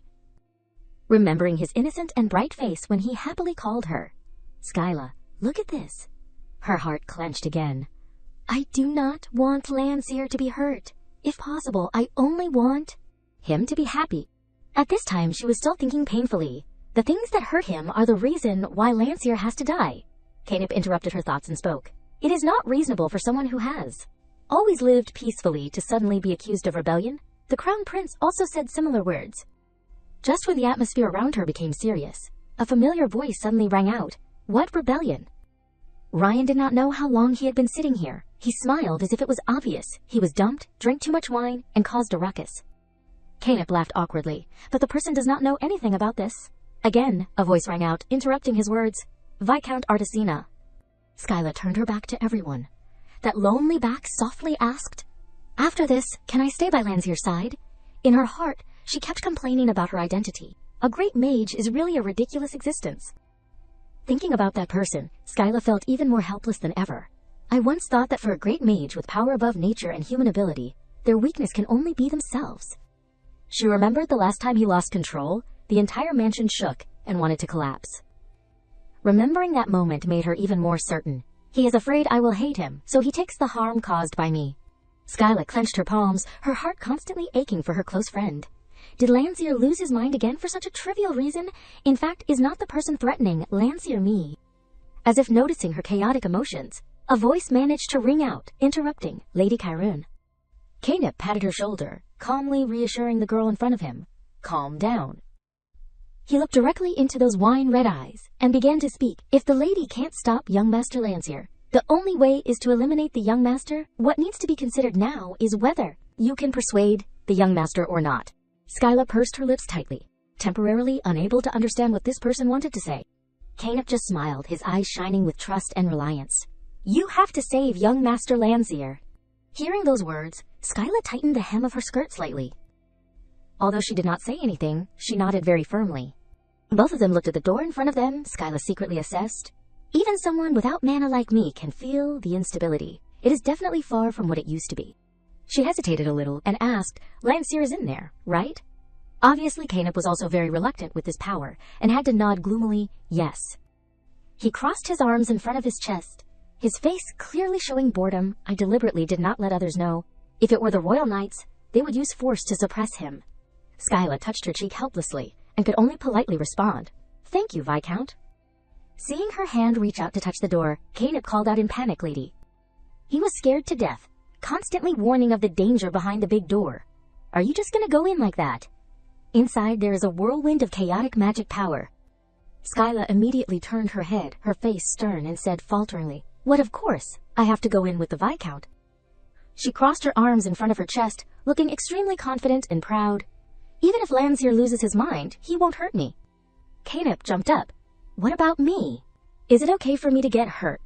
She again showed that it was nothing serious, and naturally replied, But the Viscount is a mage specializing in healing, is not he? He cried without tears. Why do you consider my injury as a matter? Of course. Seeing that the other party kept hesitating, Skyla had to resort to a trump card. I will invite the Viscount to the Kyrune mansion soon. Canep flipped his face even faster than a pancake. I will lead the way in his heart, he laughed, thinking, I have to take a look at the ladies' room. Before the two of them actually entered, she suddenly called back, Viscount. Skyla lowered her head, saying a future that no one wanted to come. If both Landseer and I are injured. She raised her head to look, without hesitation, put her safety down. Please heal Landseer first. Canep was stunned for a moment, unable to digest her words. What did you say? But the response to him was not an answer, but her strong back, pushing the door open. Lady. The dazzling light inside flashed, causing both of them to squint. Canep pointed forward with difficulty. Lady, over there. Skyla looked in that direction and was immediately overwhelmed by the glittering scene in front of her. Unbelievable. What is that? He took a glance and could know Landseer's situation. This phenomenon appears when the magic power reaches its peak, which means the young master has reached his limit and is about to erupt. Hearing those words, she was stunned for a moment. Not wanting him to erupt like this again, Skyla tried to shout to wake the other party up. Landseer. Landseer had regained some consciousness. He huddled himself in a corner, constantly asking others to stay away from him. Don't come near. Looking at his appearance, she muttered, Landseer, and had completely determined in her heart, unlike his usual self, is this Landseer when he can't control his magic power? Landseer's attention briefly touched Canep. His pupils contracted angrily. You! Why are you next to Skyla? Without saying much, a powerful ice attack descended. Realizing that he was in danger, she shouted with concern, Viscount! Skyla hurriedly looked up at the raging Landseer, trying to persuade him. Landseer, stop! Her hand was shaking at this time before that absolute, overwhelming power. So scary, I am scared. But for her important friend, she still resolutely stepped forward. This time, Skyla bluntly asked the other party, You are the one who broke the wall outside the palace, right? Landseer was silent, his pupils gradually losing their light and becoming gloomy. She tried to appear comfortable and teased, while constantly getting closer to him. Are you thinking about how much the maintenance cost is? It is all taxes. Skyla reached out her hand, saying sincerely, Landseer, let us go home. She moved her lips, and in her heart she kept thinking about negative emotions. Now, in Landseer's eyes, I am the woman who rejected him but shamelessly pretended to be close. But even so, she said strongly, Landseer, whatever you say, I will listen to the end. I am sorry for everything, so... Skyla tried to force a smile that was about to cry, but the emotion at the bottom of her eyes was sincere. So, let us go back now. Seeing that heavenly scene, his pupils opened to the fullest, and the light at the bottom of his eyes came back like that. But Landseer still chose to be silent, not saying a word. Although it was only a very small expression, she also keenly noticed. The light flashed. He has calmed down, right? But when happiness is so easy to appear, the magic energy that had calmed down suddenly burst out. The surrounding debris fell down because of the impact.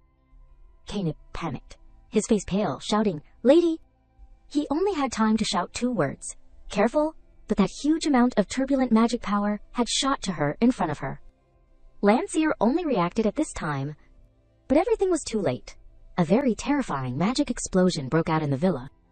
When the magic aftershocks dissipated, the only one injured lying under the rubble was her. Looking at her body full of wounds lying sprawled on the ground, Landseer's tone trembled in horror. Skyla.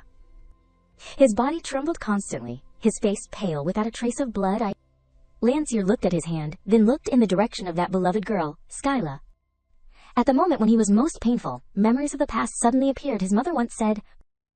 The golden-haired woman gently hugged the newborn child, her tone as gentle as possible. Landseer, I am your mother. I am very happy that you came to me. The servants around could not help but exclaim, Madam, the young master is so cute. But the baby Landseer suddenly cried, but could launch a terrible source of magic, as if to crush the entire room. Time passed quickly. Many years later, the servants could not help but gossip. Do you know why the young master lives in the auxiliary building? Everyone says. The young master is a great mage of 1,000 years. They whispered to each other, their voices getting smaller and smaller. Speaking positively, he is a great mage. Landseer hid behind the door, hearing clearly what they said. But actually, is not he a monster? They were unaware of his appearance and continued to judge. Because he is dangerous, he was chased to live alone in that auxiliary building, making us go far, so annoying. Even he himself despised his identity. Yes, I am a monster. Landseer was mature and kind at that time, so he always wanted to think for others, I am dangerous, I have to run far away. And then he really ran, his small but lonely body just like that, walking quickly on the path. Suddenly, the lonely child bumped into another girl of the same age. It was Skyla of childhood, our spoiled young lady, did not show any mercy and shouted, How do you walk? Landseer, with a big bump on his forehead, although it hurt a lot, was startled and stepped back. Don't come near me, she asked sternly, her face darkening. What did you say? Skyla put her hands on her hips, teaching him in a domineering manner, Apologize to me, apologize. She repeated impatiently again. I said, Apologize for bumping into someone.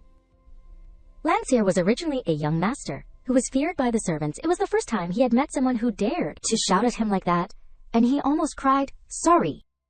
It was only at this time that she temporarily let him go, and he could not help but sigh in his heart, so scary. But at that moment, Landseer suddenly realized that he could talk normally with others. He sat timidly, hugging his knees, his tender face stuttering softly. Am I not strange? Landseer continued to babble. I am a monster, very dangerous, but Skyla did not understand anything. What are you talking about? Are you playing hide and seek? Having no way with this timid child, she could only reach out her hand to him. She did not care about what had happened before. Her childish face lit up and said, Okay, let us go. Landseer opened his emerald green eyes wide. It was the first time someone had smiled and talked to him like that. Do you live here? Lead the way for me? The image of the past pressed on reality. The current him hopelessly wanted to reach out, but he trembled and did not dare. Landseer collapsed. His mind became chaotic, spinning endlessly. Skyla.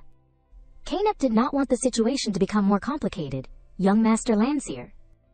He completely forgot the status between the two sides and shouted angrily, Don't move. Then Canep went to her himself, his hand trembling, not daring to touch her, Lady Chiron. At that moment, Landseer suddenly realized how troubled and redundant his existence was. But Canep still did not realize that he had unintentionally hurt him and only cared about Skyla. I will heal you. Her hand trembled and slowly reached out to hold his hand tightly. Viscount. Skyla's breath was very weak, but she was still concerned enough to realize that her friend was being hurt and reminded Canep, Don't excite Landseer. As soon as the words were finished, a strong but harmless wind blew. Landseer stood in the center of the magic. Brilliant blue light flashed. Even so, he still had not escaped the eruption and the remorse with her, Skyla. Skyla tried to endure the pain and stood up. I said I would take responsibility, right? But just as she moved, a pain that wanted to tear her in half spread to the top of her head. So painful. She gritted her teeth, trying to suppress this pain. So painful. Just being slightly grazed by magic power feels like I am about to die. So, this is why my father is afraid of the magic country Hibina. Skyla walked slowly to right in front of him. Landseer, I am sorry. Looking at his bewildered face, the words she wanted to say were all choked in her throat. Maybe you are also afraid of yourself, but I did not comfort you and left you alone. And now, to make up for that mistake, she decided to move forward. Lancier panicked and hurried back, shouting a warning. "Skyla, it is dangerous. Do not come here." Seeing that she was still coming, he could not help but scold Skyla. But at this time, she softly called out, "Lancier." At this moment, there was no word more appropriate than a heartfelt confession. "I like you. I am sorry for always hurting you." Lancier was stunned for a moment by those words, but at this time she kept blaming herself. "I thought that was the only way to protect you." Canip just stood on the side watching, as if he had foreseen such a result. Skyla gently reached out to touch his arm full of wounds. "I do not intend to coax you. This way or that way makes you dangerous, so now I want to be honest with myself." Her eyes looked up extremely firmly, slowly saying 3 words. "I like you." At the same time, Skyla also promised herself in her heart, "From now on, I will use another way to protect you." Unexpectedly, this story would develop like this, and he was stunned for a moment. "What are you saying?" Lancier asked in confusion, "Then why did you reject my confession?" Seeing his face as if about to cry, she could only tell the truth. "I did that because I liked you." Hearing this, he was even more confused. "You rejected me because you like me." Skyla did not answer, but just nodded slightly. Unable to get a satisfactory explanation, Lancier gnashed his teeth painfully. His face was lowered, unable to be happy. On the contrary, his mood became worse. "I do not understand." Canip reacted very sensitively to magic power, and he panicked immediately. He rushed forward and warned, "Lady, be careful." Canip looked at the magic power around Lancier, and could not help but worry. Young Master Lancier's emotions are chaotic again. Skyla did not expect that she would succeed, and she gently rubbed her chin, thinking, "Is it too late to use words to persuade him?" If words do not work, then use actions. She suddenly reached out and pulled his face back towards her. Being pinched on the face by her soft hands, Lancier gradually returned to normal, but he was also confused. "Skyla?" Skyla stared at him and began to remember in her heart, "Febreze once asked me." She smiled as she thought, "How to persuade Lancier? Yes, it is to use my head." Just like that, Skyla intimately pressed his head against her own, Lancier, causing that boy to be a little shy and misunderstand. Her face changed suddenly, looking at him with a murderous look. "You deserve a headbutt." Saying is doing, she muttered in her mouth, and leaned her head back. Using all her strength to hit his head hard, Skyla decided to use violence to end everything. "Please faint for me." And so it was. The genius great mage just fell to the hard head of his childhood friend.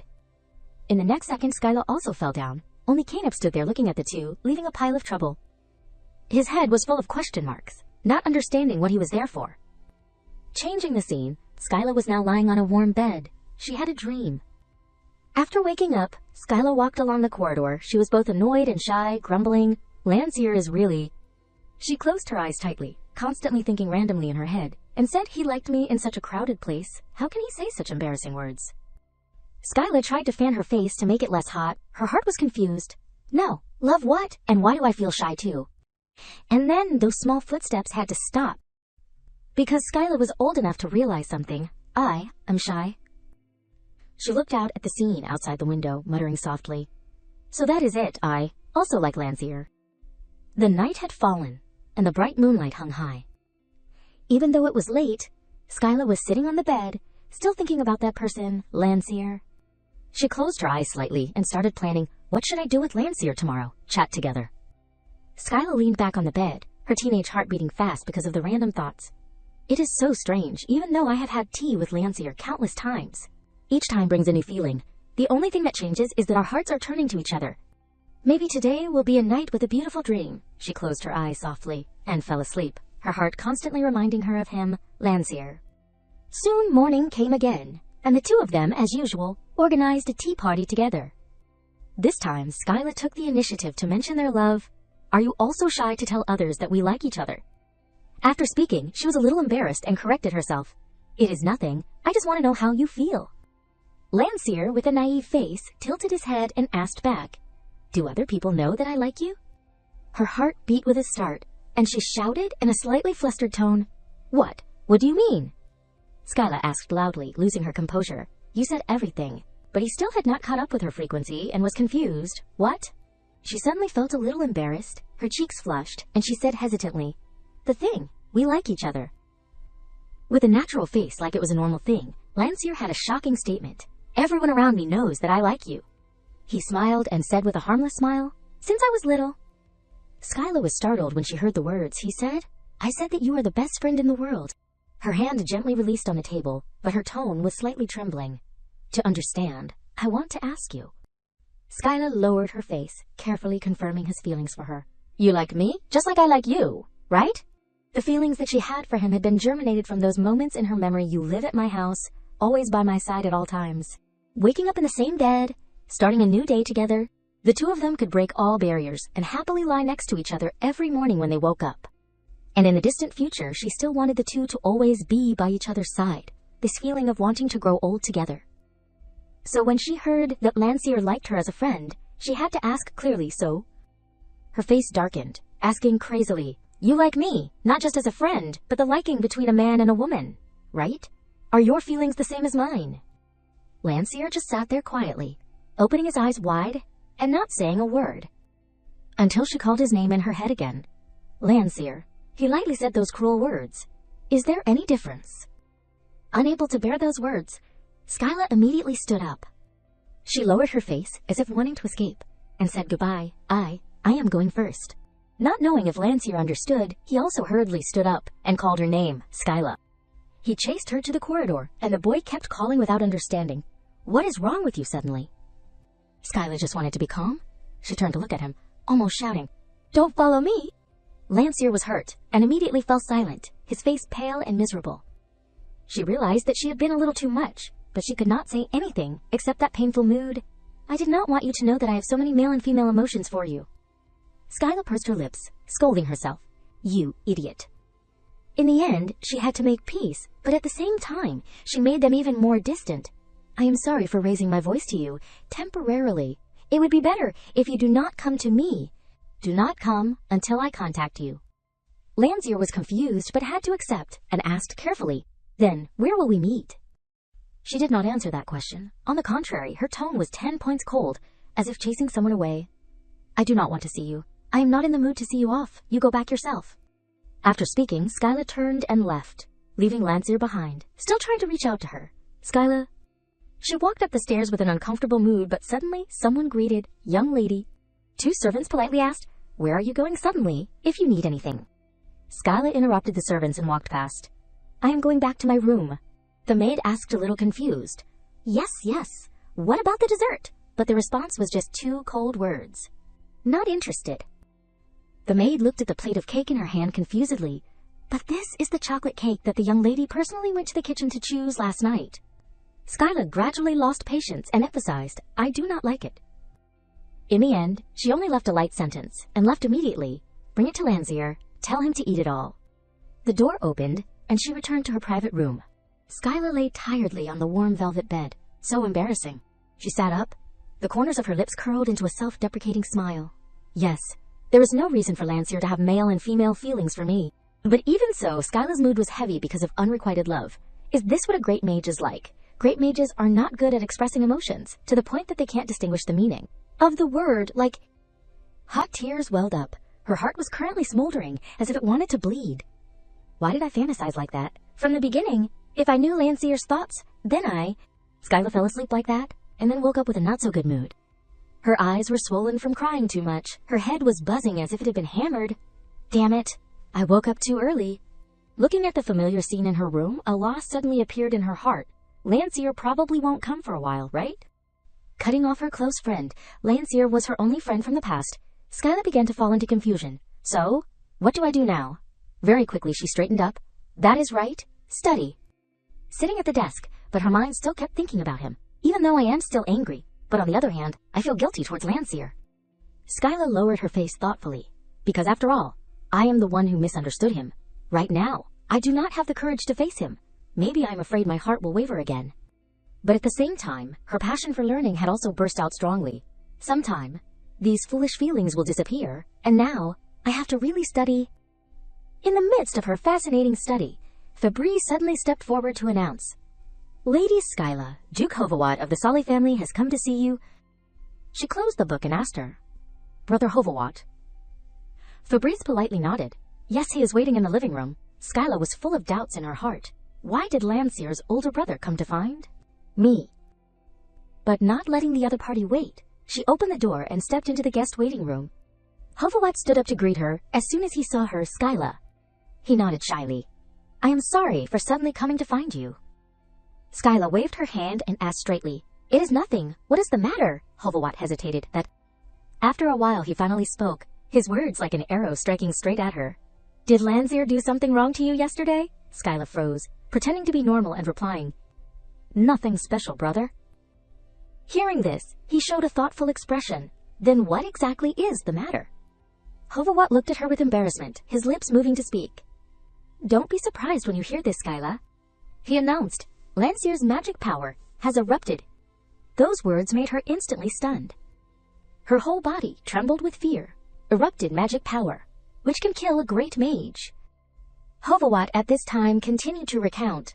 Last night, after meeting you and returning, he was always in a strange state. He sighed and said, because of unstable emotions, he almost blew up the entire mansion, but when he saw Skyla stunned, Hovawat raised his hand and called Skyla. When he regained her attention, he breathed out a heavy sigh. Fortunately, among the guests, there was a mage, thanks to that person using sleeping magic on Landseer. A disaster was avoided. Skyla was curious, can other people's magic affect Landseer? Hovawat laughed twice and replied, Of course not. He probably quaffed 5 large bottles of magic power-enhancing medicine. But anyway, the result was good. Skyla felt secretly relieved in her heart. That is great. Landseer is okay. That is really good. But she could not stop blaming herself for that eruption of magic power. Was it because of me? Skyla pursed her lips guiltily. It was because of me that he was hurt. Not seeing her confused mood, Hovawat suddenly invited, So, can you come to the Solly Duke's mansion and wake Landseer up? He explained further, if Landseer can be awakened now, he will avoid the eruption of magic power. But meeting him made her a little awkward. Is that so? As if seeing Skyla's hesitation, Hovawat tried to persuade her further, I think. When Landseer wakes up and sees you by his side, he will be a little more stable. These words with an obvious meaning began to make her uncomfortable. Don't you think I might be caught up in the eruption of magic power? And honestly, Skyla did not want to meet him at all. I did not want to meet him until these feelings subsided. But suddenly like this... Hovawat also knew that he was very thick-skinned, but he could not do anything but ask her for help. I am sorry, Skyla, if it is not you who can make Landseer calm down. He said casually a word that everyone could see, because Landseer only likes you, and that word touched her teenage heart. And then, Skyla began to rationalize everything. So that is it. In Landseer's small, narrow world, there is no one but me. For Landseer like that, I am both an outsider and his only friend. She decoded herself, determining that he also liked her, and was also his link to the outside world. A Landseer like that said he liked me, which means he has no one else to like but me. Skyla's hand clenched slightly as if making a decision. She looked straight at Hovawat, nodded, and accepted the invitation. I will go. He was overjoyed to hear that. Thank you, Skyla. The two left the mansion and headed towards the carriage. Skyla also began to clarify her thoughts. Even if this feeling is ignored, it does not mean Landseer is no longer important. Putting one foot on the carriage, Skyla also clarified her identity. I will go save Landseer, as the only person who can like him. At the Solly mansion, a cheerful voice rang out. Long time no see, Skyla. It was Madame Solly and her husband. She looked at her gratefully. Thank you so much for coming here. Skyla nodded politely. Yes, long time, no? See, she secretly assessed their condition. It looks like they both lost sleep. She remembered clearly what her purpose was for coming here, and immediately looked around and asked, Where is Landseer now? Madame replied, He is in his room. Duke Solly patted his wife's back to reassure her, and simply recounted what happened yesterday. You probably heard. Landseer has been in a state of magic sleep since yesterday. Madame Solly chimed in. Count Diurne helped us. Count Diurne slowly stepped out to greet. It is a pleasure to meet the lady. I am Count Diurne, from the kingdom of Hebina. Skyla secretly observed the other party. At this time I also vaguely recognized. Is he the mage Landseer mentioned last time? She did not say a word. Only her wine-red eyes slowly looked over. What she was staring at was the other party's blue earrings. Feeling that Skyla was a little rude, Diurne smiled and teased. Is it strange for a man to wear earrings? She was startled and quickly waved her hand to defend. No, not at all. She cleared her throat and explained euphemistically. I am just surprised because rough stone earrings are very rare in the royal country. He did not show any attitude and only replied. Does the lady think so? Then Diurn spoke up to introduce, "This is magic stone, not rough stone, because the magic power hidden in the stone can harm ordinary people. Only mages are allowed to use them."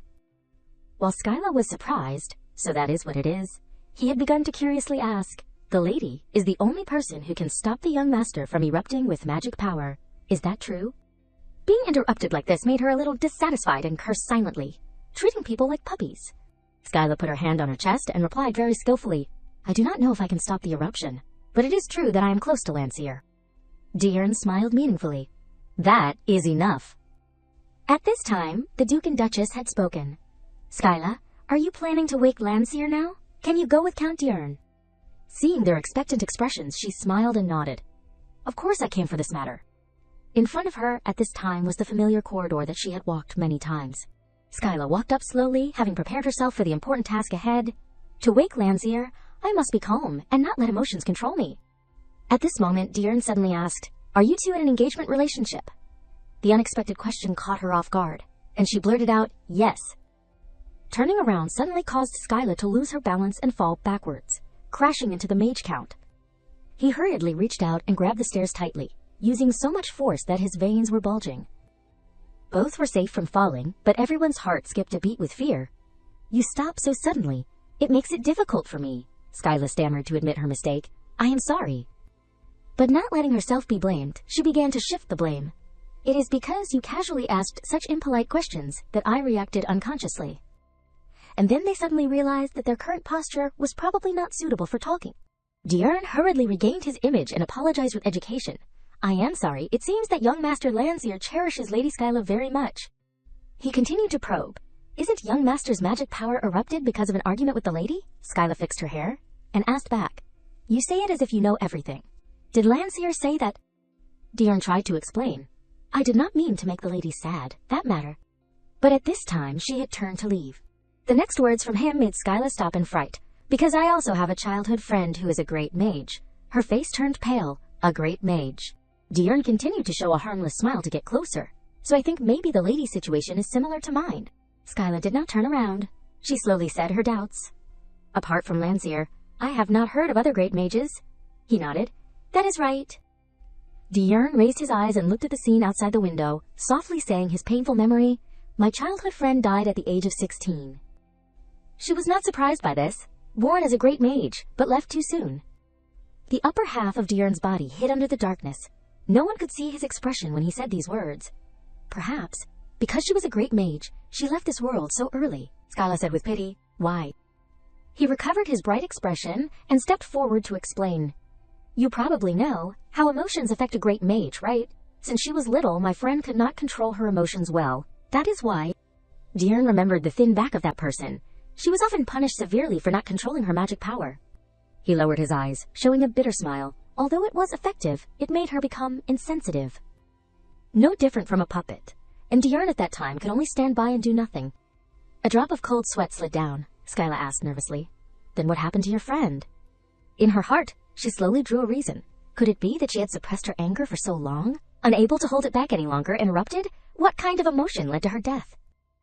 She firmly thought, "I have to avoid that emotion." Seeing her nervous expression, Diurn only pursed his lips as if thinking about something. After a long time, he finally spoke. "I know what the lady is thinking." Diurn repeated exactly what Skyla had thought. "I have to avoid that emotion," causing her to startle with goosebumps. He smirked, revealing a kind of dangerous and creepy feeling, but unfortunately, the lady can't avoid it. Those words made her emotions completely explode. "What do you mean? Are you just going to let Lancier lose his life?" Diurn did not react to her anger and only said an irrelevant sentence. "Sadly, humans can't escape love." The next words from him made Skyla's face look extremely ugly. That friend had her first love at the age of 16. Diurn seemed to have seen something and continued to announce, "Yes, love is what killed her." His voice kept echoing, making Skyla's face as white as paper. What will be the end of young Master Lancier? The suspicion in Skyla could not be hidden. She blurted out unconsciously. "What?" Skyla almost snapped, questioning the person in front of her. "You said she fell in love by chance, but why?" Diurn was completely silent when he received that question. He remembered the image of bliss in her lover on the meadow. The first time she fell in love with someone, they became lovers, and it was the beginning of a tragedy. Diurn had once confessed his love to her in the flower garden. Bliss, I love you, marry me, Bliss, who had not yet adapted, asked back, marry. He touched her nose intimately and whispered to her, that is right, we will live together for life, only you and I. Bliss's eyes at that time opened wide, sparkling. For life. But then, she was hit on the forehead by an expensive porcelain cup. At that time, King Hernia was so angry that he abandoned his image and roared, Mary, are you talking about marrying now? Do you know what it means? In response to him was her most indifferent words, to live for life with the one I love. The king lost his temper and cursed, you idiot, you are going to marry someone with a lower status than you. She again endured the harsh words of her father alone. Immediately bring him here to me, I will accuse him of daring to take advantage of you. Diurn now had a little understanding with Bliss. She felt confused. He also realized that she had fallen into silence because of what she needed to choose. Between the thought of following her parents' wishes and the feeling of not wanting to break up with the one she loved. When the two sides collided, she did not know what she should do. At that time, Bliss's bloody hands did not scare Diurn at all. The eruption of her magic power was not like young Master Landseer. He still faced her, even if Bliss had blackened. Intense emotions that could not be expressed, like poison, gradually eroded her heart. Diurn had realized the current situation when he set foot in the castle. In that situation, her parents had no choice but to let the two of them get engaged. But Bliss's father was secretly forcing him, for now, I will let the two of you get engaged. However, Diurn only heard the first part and was very happy, so no one expected him to continue to speak, however. When the king turned around, he spoke the most inhumane words. 3 months later, the two of you will divorce. By then, my daughter's mood will have stabilized. He was naturally amorous and of course refused immediately. That is not possible. Diurn accepted kneeling before him to beg for happiness. We love each other sincerely, please. But all were ignored by King Hernia because of anger. It is too noisy. Do you think you can make my daughter happy? Ridiculous. He even threatened, you will divorce 3 months later. If not, I will exile you from the kingdom. He had no choice, so he went to the room of the girl in his heart, Bliss. Diurn pretended to scratch his head and said shyly, he allowed it. The unexpected words made Bliss look much brighter. She did not hesitate to run and hug him, as if she was about to be free. I am so happy. After that, Diurn and Bliss began a beautiful love. She had gradually recovered with a dispirited spirit. However, he secretly harbored other thoughts, but the mind of the man she loved became complicated. Can I make Bliss happy? Diurn looked at the hands that were holding each other and felt uneasy for a second. A lower noble, lacking, and a great mage who can marry the prince of a neighboring country. This relationship has no future. Until 3 months later, according to the milestone set by King Hernia, he took the opportunity to take a walk with her and opened his mouth. Bliss, it is time to end it. But Bliss was still blank and confused. End what? After so many times of tormenting his mind, Diurn decided to let go. Let us get a divorce. She also had a moment of shock, but still wanted to salvage a little. You said that if you love each other, you have to be together forever. Bliss's hands clenched unconsciously, but she still said softly, but you want to get a divorce. He, in order to completely break Bliss's will, did not hesitate to be ruthless, because I no longer love you. The whole scene at that time almost stopped. Only the two of them remained. Returning to reality, Diurn had almost finished telling the story. That man let go, hoping she would meet someone better than him. The melancholy on his face did not diminish a bit. A few months later, my friend left this world. Her dilapidated body appeared before his eyes, making Diurn haunted. Because of the eruption of magic power, her body gradually weakened, and she could not bear it anymore. Skyla, hearing these words, frowned and could not accept it. Impossible. Landseer is different from her. Although he is clumsy, he has always clearly expressed his emotions since he was little. Walking for a while, he had taken her to the front of the room. Please, go in. Skyla's skirt quickly made an accent for the snow-white floor. She went to the side of the bed of the unconscious person with a hope. He will really be different, right? Skyla's mind kept thinking of the worst-case scenario. Just by temporarily not meeting each other, Landseer has erupted like this, if he really loves me. In a flash, she had come close to the sleeping person, Landseer. Skyla's hands uncontrollably touched Landseer's cheeks. If you love me, will you just die like this? Diurn saw that the atmosphere was a little strange and knew to avoid. If you release the magic, the young master will wake up in a few minutes. I will wait outside. Before leaving, he was kind enough to leave a little magic. And she was still stroking that handsome face. The face is too handsome. I am looking forward to a simple love. Her hands glided to his lips, unconsciously no longer pure. A date like everyone else, and the first kiss. Now Skyla had realized and wanted to make amends. I have defined the relationship with Landseer according to my own intentions. I am sorry, Landseer, for unilaterally misunderstanding and blaming you. She suddenly closed her eyes and secretly prayed. Suppose, if I have the ability to read other people's thoughts. At that moment, familiar hands had grasped Skyla's hand. Landseer, who had just woken up, saw his lover by his side, Skyla, and she could only feel helpless at the sight. Landseer, what to do now? I have to say something. So Skyla immediately flared up and tortured him. You are causing trouble again. What is wrong with you? You are just lying in bed and sleeping all day at the beginning of the year. Is it too comfortable? She did not feel sorry for the sick person, and even used a baseball bat to beat Landseer. I clearly said do not wear shoes on the bed. Until she calmed down, Skyla realized that she had lost her image. That is it. Apart from the harsh words I usually say, I can't think of anything. Even so, he did not dislike it, and even deliberately took her hand. Landseer pulled Skyla into his arms, causing her to blush shyly. The next words were spoken by him officially made Skyla freeze. Skyla, I was wrong, so do not dislike me.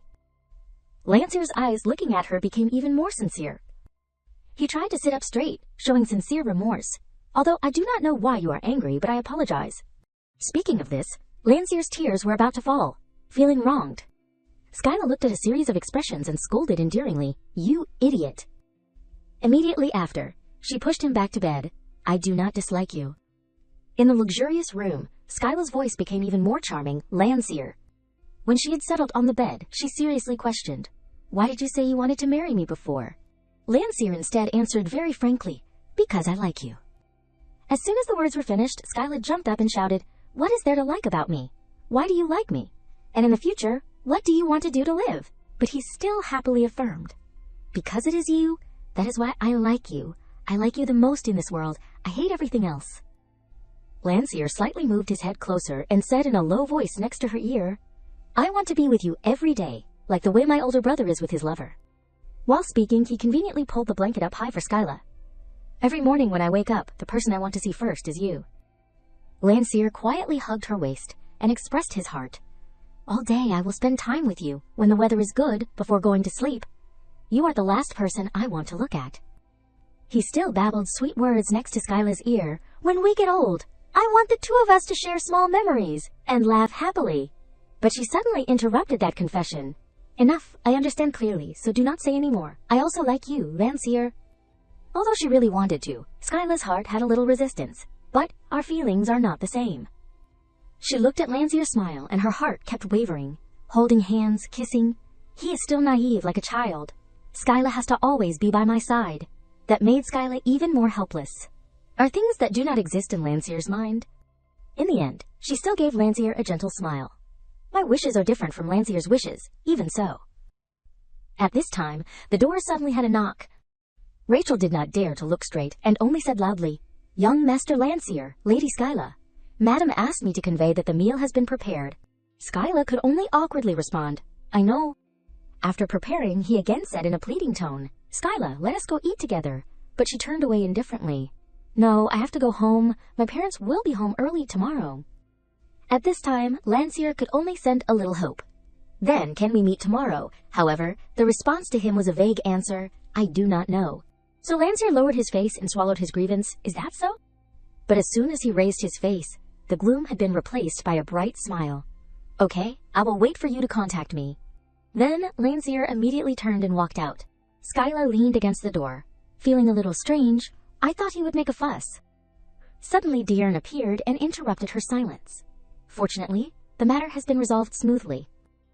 He did not hesitate to sigh. As expected, young Master Landseer likes the lady very much. Skyla stared at that face and questioned, You have been waiting outside all along. Diurn very casually laughed. If the lady fails, I will use sleeping magic on the lady again. However, she remained silent, causing him to panic. Does the lady have something to say to me? But when Skyla spoke, Diurn froze. That matter, can I know the name of your childhood friend? But he quickly regained his composure. That question is outside my expectations. Only Diurn's eyes dropped slightly. It has been so long I have said this name. He mentioned that familiar name with a soft smile, Bliss. Her name is Bliss. When she received the answer, she wanted to demand more. I know it is not polite to say it, but I have time to consider, so I will ask you one last question. Skyla's words were like tearing through the silent space, and Diurn's thoughts, what should Bliss's lover have done to save her? Of course he would dodge the question in a flash. The lady does not have the qualities to be a diplomat. Asking sensitive questions like that could worsen the relationship between the two countries. Even so, she responded very firmly. I have already said, I do not have time to consider. Knowing that he could not escape, Diurn could only hesitantly admit, I do not know. The helplessness in him suddenly became clear. What should I have done? Diurn's back suddenly became lonely, even though there was someone to confide in, if she had not fallen in love from the start. Bliss's happy smile made him even more remorseful. Then maybe now, she would have lived a happy life. Speaking of this, Diurn turned to Skyla. So what about the lady? His words were like an arrow piercing straight into her heart. For the one you love, can the lady not love him? Skyla remained silent. I can't answer Count Diurn's question. Her vision gradually shifted to the study full of books, but I can recognize that letting Landseer experience love is impossible. The place where Skyla's heart was, I have to draw a clear line, in case Landseer's feelings become deep, because I want to live happily for a long time with Landseer. When she was flipping through a book, a call came, Lady Skyla. A girl ran in and reported to Skyla, I found a great mage named Bliss. Hearing this, she was full of curiosity. Is that so? Let me see. Skyla listened to her and conveniently flipped through a few pages. Bliss is not a noble, but a royal. Is this really the person we are looking for? This word made her waver for a moment. Royal. And that girl continued to affirm once again, yes, the one named Bliss in the Kingdom of Hebena is only the deceased Princess Bliss. At this time, Skyla began to think carefully again. That is right, he said it was a childhood friend, not a noble lady. The news and portrait of Bliss made her face darken. After 3 months of marriage to Count Diurn, Princess Bliss passed away. Immediately after, she took the book and ran very quickly. If I have the ability to read other people's minds. Diurn's meaningful smile suddenly appeared in Skyla's mind. I should be able to grasp the meaning behind that smile. She began to rummage through her brain to guess. Landseer completely does not understand what love is. Even so, the risk of magic power erupting is threatening his life. Now Skyla could only regret silently in helplessness. I am sorry. Instead of protecting you, I am making you face danger. A long time had passed, and she had waited for her to wake up. The surrounding scene made Skyla a little flustered. This is... Before she could come to her senses, she was startled by the voice next to her. The lady is awake. Skyla looked at the familiar face and was surprised. His Royal Highness the Crown Prince, Ryan, was still sitting leisurely with his legs crossed. I did not think the lady would be so surprised. I apologize. He looked straight at her as if to explain, because the lady fainted. So after treating her with magic power, I took the lady to the royal palace's resting room. Then Ryan took off his glasses and closed his eyes tightly. Because it was urgent, I did not have time to ask the lady for permission beforehand. I apologize. Skyla also sincerely responded, It is nothing, thank you very much, Your Highness. Yet he uttered a shocking sentence. I did it for my fiancé, no need to thank me. After those words, she was silent, causing Ryan to be suspicious. So are not you going to ask me anything else? Skyla hesitated a little, but still tried to say it. How is Landseer? Mentioning this, his face was a little stiff. Ah, that bad friend of the lady. Ryan put the book on the table and seriously opened his mouth. If I say it bluntly, then now. He stood up with a cold and gloomy voice. Now, young Master Landseer is in prison. The more Ryan spoke, the more she was stunned and frozen. Fortunately, no one died, however. The crime of destroying the palace cannot be erased. Skyla's hand suddenly clenched and trembled. Of course, there is no reason to let go of the person who directly caused the trouble. Seeing her expression like that, he returned to his calm appearance. As expected, the lady's mood is not good at all. Do not worry, it is called a prison, but that place is no different from the room. You are in... Ryan quickly put Skyla back on the bed. The royal mages are working hard to make the young master calm down, so the lady should also rest. He even delicately covered her with a blanket. I am not a cruel person to execute the lady's best friend. At this point, Skyla still wanted to demand, Can I meet Landseer? But Ryan rejected that request. Not yet. He smiled as a comfort to her. Just rest now. But as soon as he left, Skyla quickly changed her clothes. She was more sober after a coma. I do not know what will happen to Landseer. Objectively speaking, the magic power erupting on its own cannot be considered Landseer's fault. Skyla kept thinking about all kinds of problems in the palace. Everyone knows that a great mage cannot control the eruption of magic power, but why was it the palace? Negative thoughts were gradually appearing in her head.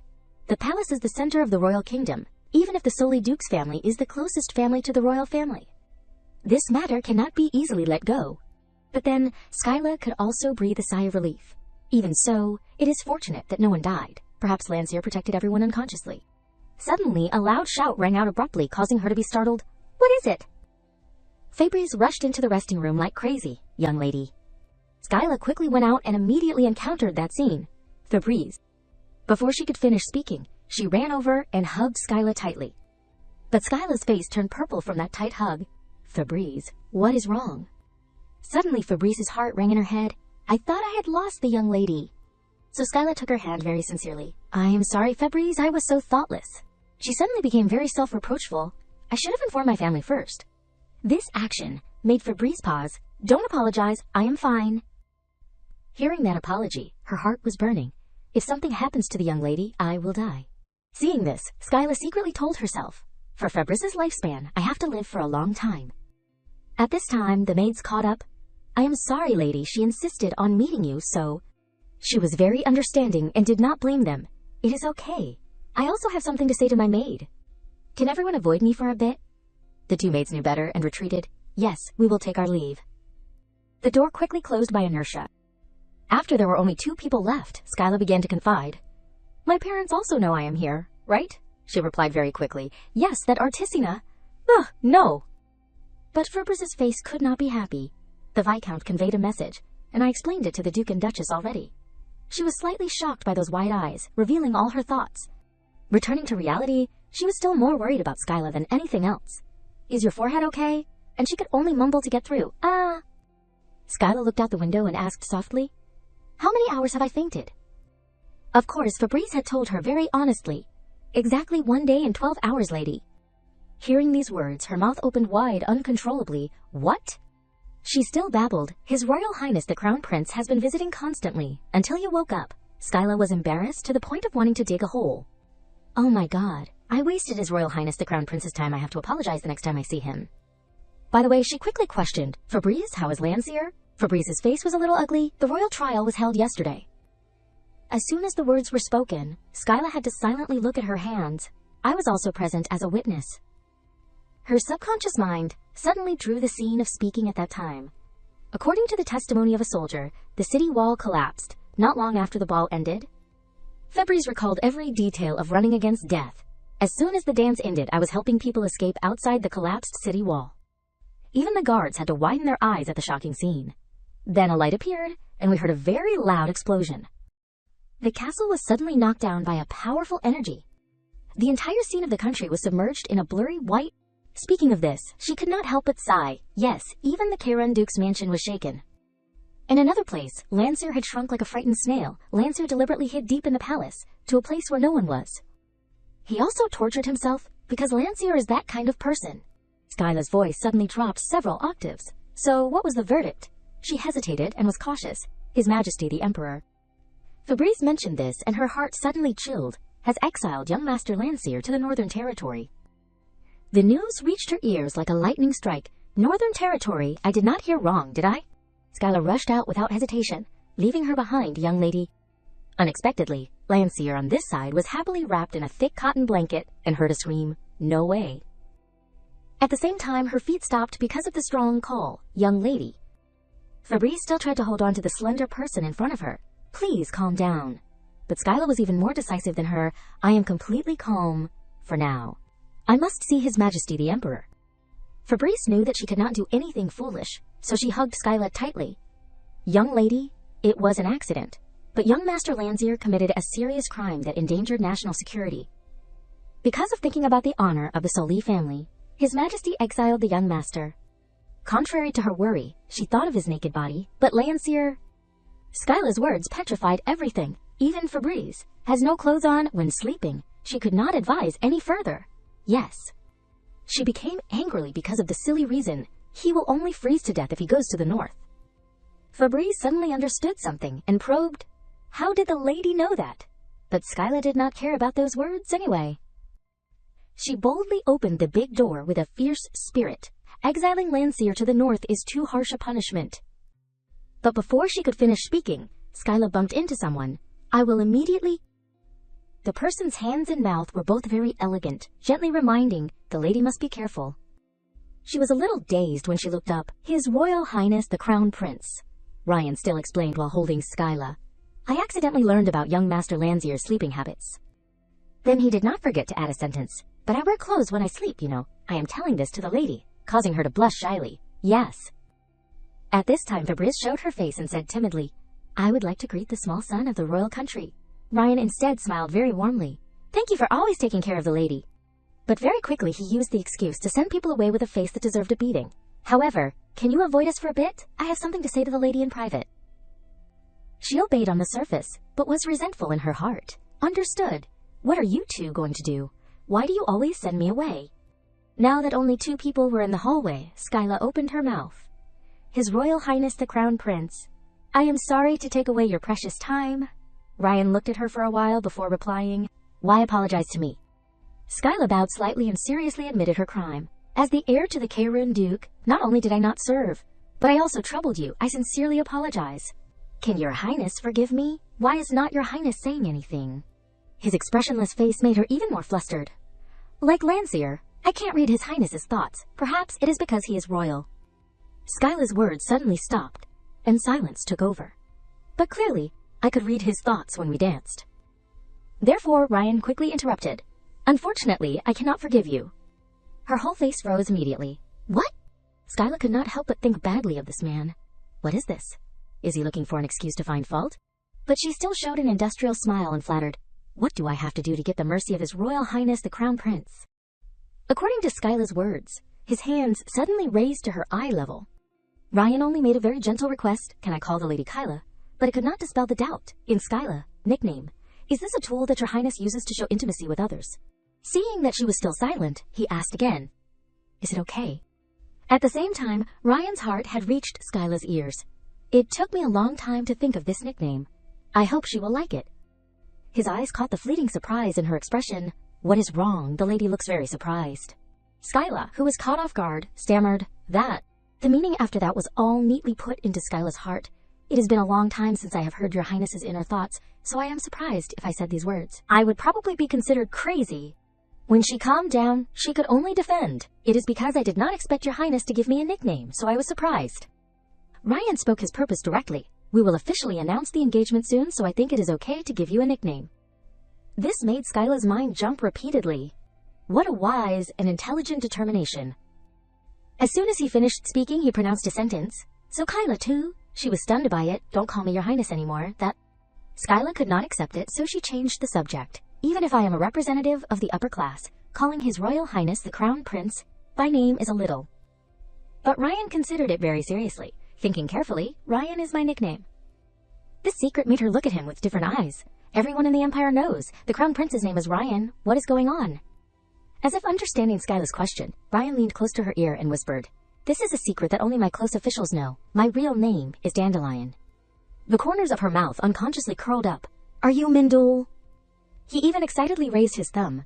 Yes, I am. Skyla was now no different from a proper clown. The name of the next emperor is Dandelion, the majesty of the royal family. Ryan was still very dignified, putting his hands on his hips. If you want, Kyla can call me Dandelion. But in her head there was only doubt. Could it be that your highness came to see me just for a nickname? At this time, he finally confessed. Indeed, Kyla is very perceptive. Ryan confessed to Skyla at this time. That is why I like Kyla. She was too surprised and did not have time to shape what was happening.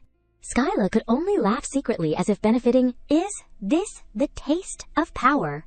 Being called by the Emperor with such a close nickname, I have really made it. After a moment of digression, he got to the main point. This matter, I was going to explain it slowly to Kyla, but Kyla has already heard it from her maid, right? Whenever this issue was mentioned, she was very worried. Lancier was really exiled to the north. Knowing that he could not hide it, Ryan nodded. His Majesty the Emperor's current verdict is like that. Skyla suddenly had a bold thought. So what do I have to do to keep Lancier from being exiled to the north? That also caused him to be silent for a while. But then Ryan had to open his mouth to break the gloomy atmosphere. I thought Kyla would ask me not to exile Lancier to the north. Skyla cared about her face very much and retorted, I can't keep begging. Skyla did not have the mood to joke and looked out blankly. Fabrice's words were not wrong. Objectively, Lancier was at a disadvantage in every aspect. But Landseer is a rare great mage. Perhaps only appears once in 1,000 years. I can't beg the Emperor with tears, so I have to change my strategy. Thinking of doing, she stood up to defend the person in her heart. Are you going to let such a talent rot in the north? But he still took the upper hand and blocked her. A claim that is difficult to accept. A naive mage who can't even control his own magic power. Can he be called a talent? Ryan did not hesitate to admit, to me, the young master is no different from a ticking time bomb. He kept questioning with the danger. This time it is the palace walls. But how can you be sure that next time it won't be the Emperor's bedroom? However, Skyla was still very determined. I will adjust. She stood up straight and solemnly assured, I will personally put a collar on Landseer and supervise him. I will train him. Ryan was completely silent before Skyla's decisiveness, to let him control his emotions well and not add any more controversy. But unexpectedly, she heard him think in another direction. Is that Kyla's hobby? I do not know why, but I like it. So Skyla was panicked. It is just an analogy. She also had to secretly endure Ryan's dumb thoughts. What a pity, but Kyla... In Skyla's heart, she was full of tears. What a pity. But she still had to squeeze out a smile, yes. He bluntly exposed the truth. Even the Soli Duke and Duchess have completely given up. How is Kyla going to teach him? She even rebelled brazenly, even swearing her honor. What method is not important. However, if I can't make Landseer control his emotions in 1 year, I will go to the north with Landseer. These words caused confusion in Ryan. The person who caused the trouble is young Master Landseer. Why is the lady going to the north? He kept asking in a rush, are you giving up the title of Kyrune Duchess for young Master Landseer? But all were wrapped by Skyla in one word. No, I have absolutely no intention of going to the north. She unconsciously remembered Ryan's handsome image. I just wanted to show you my will and confidence. And... Now, Skyla had taken out her trump card. Didn't you promise you will listen to a request from me no matter what it is? His eyes suddenly dropped. In the end, Ryan could only force a smile to hide his embarrassment. Yes, I clearly promised that. When she achieved her purpose, she revealed a little plan. Throughout history, there have been many great mages. Among them, there are those who have grasped how to control their emotions. I will research all the records about the great mages. A secret was revealed by Skyla to him. I plan to rely on analyzing successful examples of emotion control to train Landseer. After these words, Ryan had fallen into silence. But he still accepted the request that was made. I will directly advise His Majesty the Emperor. I do not know if His Majesty will listen. I did not expect the lady to use the wish on such an uncertain thing. Kyla? Ryan still could not completely believe in himself. I thought Kyla would request something that was more certain. And she felt lighter by a few points. Thank you. He also seized this opportunity to invite, now that we are at it, is there anything else Kyla wants to ask me? Just waiting for this sentence, Skyla happily demanded, if possible, can I meet Landseer? As soon as the words were spoken, Ryan could not help but laugh. The same words as young Master Landseer, right? He had recounted everything. After confirming that he had woken up, I released him. I intended to let him go home, but young Master Landseer asked if he could meet Kyla. When receiving that story, she wavered a little. Landseer. Seeing that attitude, Ryan wanted to tease. Isn't Kyla too close to young Master Landseer already? I am about to be jealous, so he had to receive her disgusted eyes. You do not need to be jealous. Skyla's mood gradually fell when she admitted to herself, Landseer and I are not that kind of relationship, and... These next words made his surprise unable to hide. The same with the Crown Prince. Ryan finally understood these words. Yes, that is right. His eyes narrowed to get rid of the anomaly through his pupils. I hope you can maintain that spirit. In the evening, she followed the maid Fabrice to the carriage. The driver knew better and asked first, we are going back to the Kyrene Duke's mansion. Right, lady. Skyla quickly said the location. No, to the Soli Duke's mansion. She also conveniently reminded, lady, the Duke and Duchess are waiting for you there. Fabrice still wanted to persuade her. Everyone is very worried about you, lady. But Skyla had made a condition beforehand, 10 minutes. She smiled sweetly to be approved. I will only look at Landseer's face. She paused a bit at facing this expression. Very quickly, Skyla appeared at the luxurious white castle. Oh, Lady Skyla. Rachel saw the familiar figure and ran over. The youngest young master is in the dining room. She quickly replied, okay. The door just opened a crack when it let out a powerless voice. Oh my God, Landseer. Skyla froze at the sweet words. Eat more, son. Once you go to the north, you won't be able to eat it anymore, my son. Meat. Eat meat. The middle-aged voice was still earnestly pleading. My poor son, at least you have to gain weight to withstand the cold. But the young man resisted immediately. But I am not hungry. The Duke and Duchess Solly were crying miserably beside their son, bribing the Grand Duke of the North, no, an offer of cooperation enough to help you not be hungry. But this kind of meat is rare in the North, son. However, all the touching words were knocked down by Landseer in one sentence. Every time it is mealtime, I will go home by teleportation. He suddenly stopped when he saw a figure appear. Landseer could not help but say the name he missed, Skyla. But she wanted to evaluate him. This guy does not understand the meaning of the word exile. At this time, Fabrice suddenly jumped in and broke the atmosphere. 10 minutes start counting down. Skyla had to reluctantly reply, I know. But his legs moved faster than her by one step. Landseer went to Skyla's side and hurriedly asked, Are you okay? She let him hold her hand and spoke, I am okay, so I am standing in front of you. Landseer suddenly lifted a few strands of hair on Skyla's forehead with pity. Forehead, does it hurt?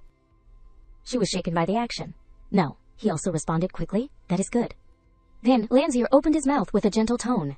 Such a strong collision, it must hurt a lot. I am really sorry. Skyla understood the meaning and laughed immediately. I am the one who hit your head, why are you apologizing? He was just embarrassed in confusion, then I won't apologize. At this time, she ran over to ask, Oh my God, Skyla, is your body okay? She immediately changed the direction of the conversation politely. Yes, thank you for your concern. He took the opportunity to interject. But Skyla, you just came from the royal palace, right? Skyla was a little startled, but did not deny it. Yes, that is right. And she saw the panic of the Duke and Duchess. Why? Why? So Skyla took the opportunity to speak first. I came here because I have something to say. She did not hesitate to go straight to the point. I heard that Landseer was exiled to the north for the crime of destroying the palace walls. He was a little sad, but still opened his mouth. That is right. At this time, Skyla said the previous agreement. It is true that Landseer caused a serious accident, but I have said to the Crown Prince that it is too harsh a punishment, and His Highness agreed with me to some extent. Hearing these words, he seemed to be overjoyed. Is that so? What did His Highness say? Did he say he would exempt the exile order? Of course, she gave the most reasonable answer. He said he would say good things about this matter to His Majesty the Emperor. This made him very grateful to Skyla. We owe you again. Thank you very much, Skyla. She quickly turned to advise Landseer a few words. I probably do not need to say that I will directly train Landseer, right? Now I just need to say that there is a possibility that Landseer won't be exiled, so do not worry either. Yet he was too frank. I am not worried, causing Skyla to turn purple with anger. Landseer, I will definitely save you, this kid. You have to know how to worry. Right. Can't I come all the way to the north every time I want to see you? Even if this feeling is one-sided. Speaking of this, Landseer began to scratch his cheeks again. Thinking about it, I think it would be better to divide myself. He acted like a child deducing some cartoon scenes. The clone will stay in the north, and the real person will stay by your side, making the old father embarrassed and want to dig a hole. Landseer, Skyla is tired today. Let us stop here. Seeing this, she prepared to slip away. Landseer, I will contact you later. But when she got home, Skyla was squeezed in the embrace of the old couple. Skyla. The couple kept saying sorry. Hitting Landseer's head must have been hard on you. And she had to quickly resolve this mess. Yes, can you two stop and sit down now? After settling down, he said a bunch of things. Fortunately, thanks to the Crown Prince's timely actions, the situation did not erupt into a national chaos. Landseer's trial was also conducted very carefully. It seems that the Solly Duke's family has made a lot of moves. Taking this opportunity, he had a chance to be proud. Like father, many people also mistakenly thought that the Kingdom of Hibina had attacked the capital. Thanks to this, many patriots rushed out with weapons in their hands. Then he remembered the dangerous riots. Even the soldiers in the suburbs of the capital came back to the palace, so it led to a riot that was not small at all. Skyla was also secretly relieved and sighed. At present, Landseer's matter has not spread everywhere, thank goodness. I have asked the Crown Prince to reconsider the exile of Landseer. She quickly opened her mouth about her own matter, on the condition that I will be the one to train Landseer so that he won't cause a similar incident again. Just like that, the two suddenly panicked. His Royal Highness, the Crown Prince, listened to your request. Skyla did not speak, but she secretly had an answer. That is the face for the contract marriage. He saw that she did not say anything and wanted to probe. What else? How will you train Landseer? However, she did not really share it. I have my own way. Skyla could only rely on a small belief. Father, mother, do you two believe me? Right. They also accepted very sympathetically, of course. The couple even raised their thumbs to reassure her. We believe in you. But the voice in her heart was known by Skyla. Even Landseer's parents have given up? How can this child do it? The green castle seemed to blend into the cool scenery of the forest. The hot spring was steaming with strong breaths. She sighed in relief as she came up from underwater. The stress is relieved. Suddenly the servant went to report unexpectedly, "Lady." Fabrice saw the naked body and hurriedly repented. "I am sorry for rushing in while you were bathing, but I have urgent news to tell you." But Skyla was focused on questioning, "What is the matter?" She uttered, "Shocking news. The Crown Prince has come to find you, lady." So she was shocked. The Crown Prince. Skyla could not help but guess. Could it be that he is waiting for me? Fabrice struggled to follow her to get dressed. No, the messenger from the royal family came and said that His Highness is coming soon. Skyla rushed out of the room with all her anger. At least they should have notified me one day in advance. It is really rude. What is going on again? However, the big string in her broke suddenly. A group of maids came in with a ton of things. "Invite them in, lady." Her mother was also involved in this. "Skyla, the Crown Prince is coming to our house in 1 hour. Right, honey?" Skyla was completely helpless in the face of that warm welcome, Mom. She did not care about anything and ordered the people behind her, "Help the lady put on makeup as quickly as possible." They pounced on her like hungry tigers. "Lady, do not be afraid." Skyla was surrounded and could only complain, "So scary, no do not, please." Not stopping there, she excitedly turned to Fabrice. "Fabrice, bring that dress here." She obediently followed. "I understand." At this time, her eyes suddenly narrowed in doubt. Mom is not the kind of person who makes a big deal out of things like this. Maybe the Crown Prince's arrival is the reason. Finally, Skyla had to sit still for the group to dress her up. Even though this is just a fake engagement, it seems that His Highness wants to score points in my parents' eyes. Or come to tell me about the punishment of Landseer. But she kept wavering as she saw her happy. Seeing Mom so happy, well, this time. She was still in the mood to help Skyla choose clothes. "Wear this one, honey." Facing the low-cut dress, Skyla had to grit her teeth and endure, just ignore it to be safe. Just then, the bell rang, and said loudly, "Lady, His Royal Highness the Crown Prince has arrived." She heard this and quickly adjusted her clothes. "Okay, I am coming right now." Skyla just left the one mistress and one servant alone in the spacious room. After a while, she appeared in a layered dress. Ryan turned around following the call. "Kyla." He smiled awkwardly. "Sorry for suddenly coming to find you like this. How are you feeling?" Skyla kept that polite face. "Yes, I am fine, but..." She dragged out her voice as if wanting to probe. "The matter that your Highness is about to say is so important that it cannot be conveyed through a letter." However, Skyla received Ryan's tangled thoughts. "I do not know either." She suddenly caught his eyes looking up, and the thoughts she heard, "If I say I came here because I wanted to see Skyla." Skyla could not hide the surprise on her face and thought, "Wanted to see me?" Ryan saw this and explained, "It is true that this matter can be sent through a letter." He looked towards her while continuing, but because young Master Landseer smashed the city walls, dust flew everywhere in the palace. Ryan's expression could not hide his excitement. "I wanted to go out for some fresh air and happened to meet the lady." The more Skyla listened, the more confused she felt. Why does he want to see me? Could it be that His Highness likes me? One of her hands reached out to pull a chair. Ryan's voice still rang out. The words that the lady said yesterday. "I have directly conveyed them to His Majesty the Emperor." He tilted his head, his smile clearly on his face, and His Majesty the Emperor generously accepted the lady's request. Hearing these words, Skyla could not hide her excitement. Following that, Ryan added, "It took me 3 hours just to persuade His Majesty." The words he said were like arrows piercing Skyla's conscience. "Although I gave up many rights at the Crown Prince's palace, but it is okay to have His Majesty's permission." She thought shyly, "I feel so bad." Ryan leaned forward and dropped a question.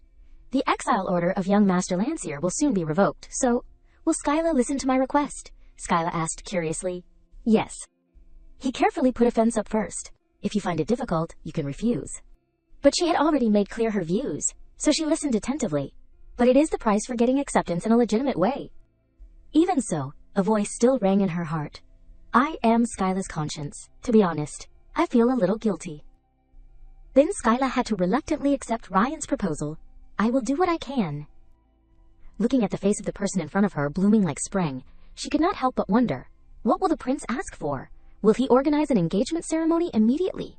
Or request support from the Karun family on the day of the Crown Prince's coronation? Unexpectedly, what Ryan proposed was so simple that Skyla froze. Let us spend time together drinking tea, once a week. She forced herself to ask again, just that. And he also smiled brightly and explained, as the representative of the Karun Duke, spending time once a week is a burden. Unexpectedly, Skyla was still amazed, looking at the person in front of her with wide eyes. Why is that? If Ryan wants to, I can spend time on any day. In her heart, she was busy questioning her life. I am just a noble. I will do whatever the Crown Prince says. Ryan still kept that mischievous smile when he replied, These flattering words do not sound bad. He said softly, I have realized one thing through this incident. Ryan's expression suddenly became more serious. Skyla. She kept denying, but in my opinion, Skyla is not simply a close friend of young Master Landseer. Skyla slowly corrected, I said Landseer and I are just friends. She did not forget to carefully repeat it a second time. To me, the positions of Landseer and Ryan are the same. In her heart, she was still constantly calculating, because both are people that I'm trying not to like. But Ryan leaned forward with interest, those words. He smiled brightly. The words are full of implications, wanting to say that Skyla likes both me and young Master Landseer. Skyla drank tea while leisurely affirming, let us just say that. However, she could not help but panic as she observed his expression. What is wrong? I can't read the Crown Prince's mind at these times. It is so uneasy. Ryan intertwined his hands. The story continued from this. I will say one more thing. If something similar happens to me, Skyla will save me. This question made Skyla freeze. Just like the way she did with young Master Landseer, she hesitated and looked back Ryan that question. Seeing that confused look, Ryan did not force anything more. No, it is okay if Skyla does not answer. He slowly stood up, maintaining a polite demeanor, and continued. Thank you for receiving me with such delicious tea. Next time it will be my turn to prepare. Skyla hurriedly stood up immediately afterwards. Are you wanting to go back without anything more? Unexpectedly, Ryan only answered her with a smile that was brighter than before. Thinking about it, I should have cared more so that Skyla could rest more. I will solve everything so that Skyla can recover quickly. She froze and reluctantly responded shortly, Thank you, but in her head she secretly asked, I am healthy already. Ryan did not forget to give more instructions before leaving. Skyla, come see me every Saturday afternoon. Then he turned, and Skyla could only watch him leave. Unexpectedly, Ryan tripped before he could take a few steps. Looking at the man who fell flat on his face, Skyla could only sigh secretly. He really is easy to fall. If he falls like this on the coronation day, it will probably be a national disgrace. Returning to the library, she quickly requested the helper, help me find the materials related to the kingdom of Hebena and Princess Bliss. The servant softly asked back, These are the materials that you have read once. Should I take them all? Skyla rubbed her chin and wondered. There are no new materials, the girl explained slowly. There are no new materials. After all, the princess has passed away for some time. The disappointment was undisguised on Skyla's face. She sighed. Then we request the materials at the Royal Library. If possible, borrow the library's records about other nobles as well. The other person accepted and replied shortly, I understand. Speaking of which, the Great Mage is an existence that is so rare that only one has appeared in thousands of years. The existence like that appearing 2 people in just over 10 years is a miracle. Skyla kept calculating. Princess Bliss is the most recent Great Mage. She requested again. Summarize everything and bring it to my study, and considered a few other factors. If we investigate her, I do not know if we can find anything. She began to remember the past. 4 years ago, I checked, and there was no solution, but... And then, Skyla decided to make a determination. When she saw the pile of books that the other person brought, try to find it again, even if it is just a little information. It can help. Skyla quickly started her research. She could not help but think of that person, Princess Bliss. After many years of meeting her again, she still smiled so brightly. Skyla's hand propped on her chin, her face showing contemplation. Why does her face look so familiar? Her eyes swept over the content on the page, while her mouth kept mumbling. Golden pupils, huh? At this time, the person outside suddenly spoke. Lady, the servants in the royal palace have come to find you. Skyla raised her head and asked in confusion. But I did not call them. Austin presented in a very detailed way. His Royal Highness the Crown Prince sent them because of your health. He did not forget to add a word. It would not be polite to send them back, so I took them into the living room already. Hearing this, Skyla had to follow. As soon as she came to the door, Austin's voice rang out again. There are rumors that His Royal Highness the Crown Prince dotes on the lady very much. Skyla walked in the hall, secretly asking in her head, His Royal Highness the Crown Prince dotes on me. After thinking for a long time, she sighed. I do not know what will happen. He was was talking nonsense just yesterday, but... The door of the room was cracked open. Skyla froze when observing the scene in front of her. She was so shocked that she unconsciously sighed. Why did you send so much? A chef enthusiastically spoke. I came here to provide nutritious food for Lady Skyla. Following that was a person with a slightly strange appearance. I came here to make herbal tea that benefits both the mind and body for the lady. The third person solemnly introduced. I came here to help you relax your mind before going to sleep. A boy with a harp in tow said, Lady Skyla, I hope you will find happiness in my music and face. But the last person was the most dangerous, and I. Both Skyla and the other members unconsciously stepped back. When she saw Kanep with a friendly smile, came here to cast recovery magic for Lady Kyrune. Observing him for a while, Skyla secretly commented, eyes reminiscent of a cat, pupils shining like gold. This person was none other than Viscount Artisina. He smiled and continued her words, long time no see, Lady Kyrune. But Skyla's attitude had become cold in just a second. Viscount, immediately follow me to the study. This made Kanep lose interest. So scary. What about me? The other three were left behind just like that. As soon as he entered the room, Kanep spoke. Lady, is your body okay? She bluntly interrupted. Thanks to the Viscount's recovery magic, I am okay now. He smiled and probed. Does the lady know I am coming here? Unexpectedly, Skyla suddenly turned her head to question Viscount. Her seriousness was pushed to the highest level when looking at him, looking at me. What does the Viscount see? Kanep blushed slightly and presented hesitantly. Yes, I see. Unexpectedly, the words that were spoken were contrary to that serious expression, the most beautiful woman in this world. Skyla continued to request, please sit down. Kanep huddled awkwardly on a chair. What do you want to say by calling me here, lady? In his head, he was a little smug, thinking, there are only 2 people in the private room. Could it be that the lady cares about me? Skyla crossed her arms and questioned harshly, is the royal treasury very lacking? She did not forget to remind Kanep, snap out of it. Following that was a series of words like knives stabbing into his heart, causing Kanep to shed tears. Are there no other mages in the royal family besides the Viscount? Why do I always see you? He smiled awkwardly and began to explain.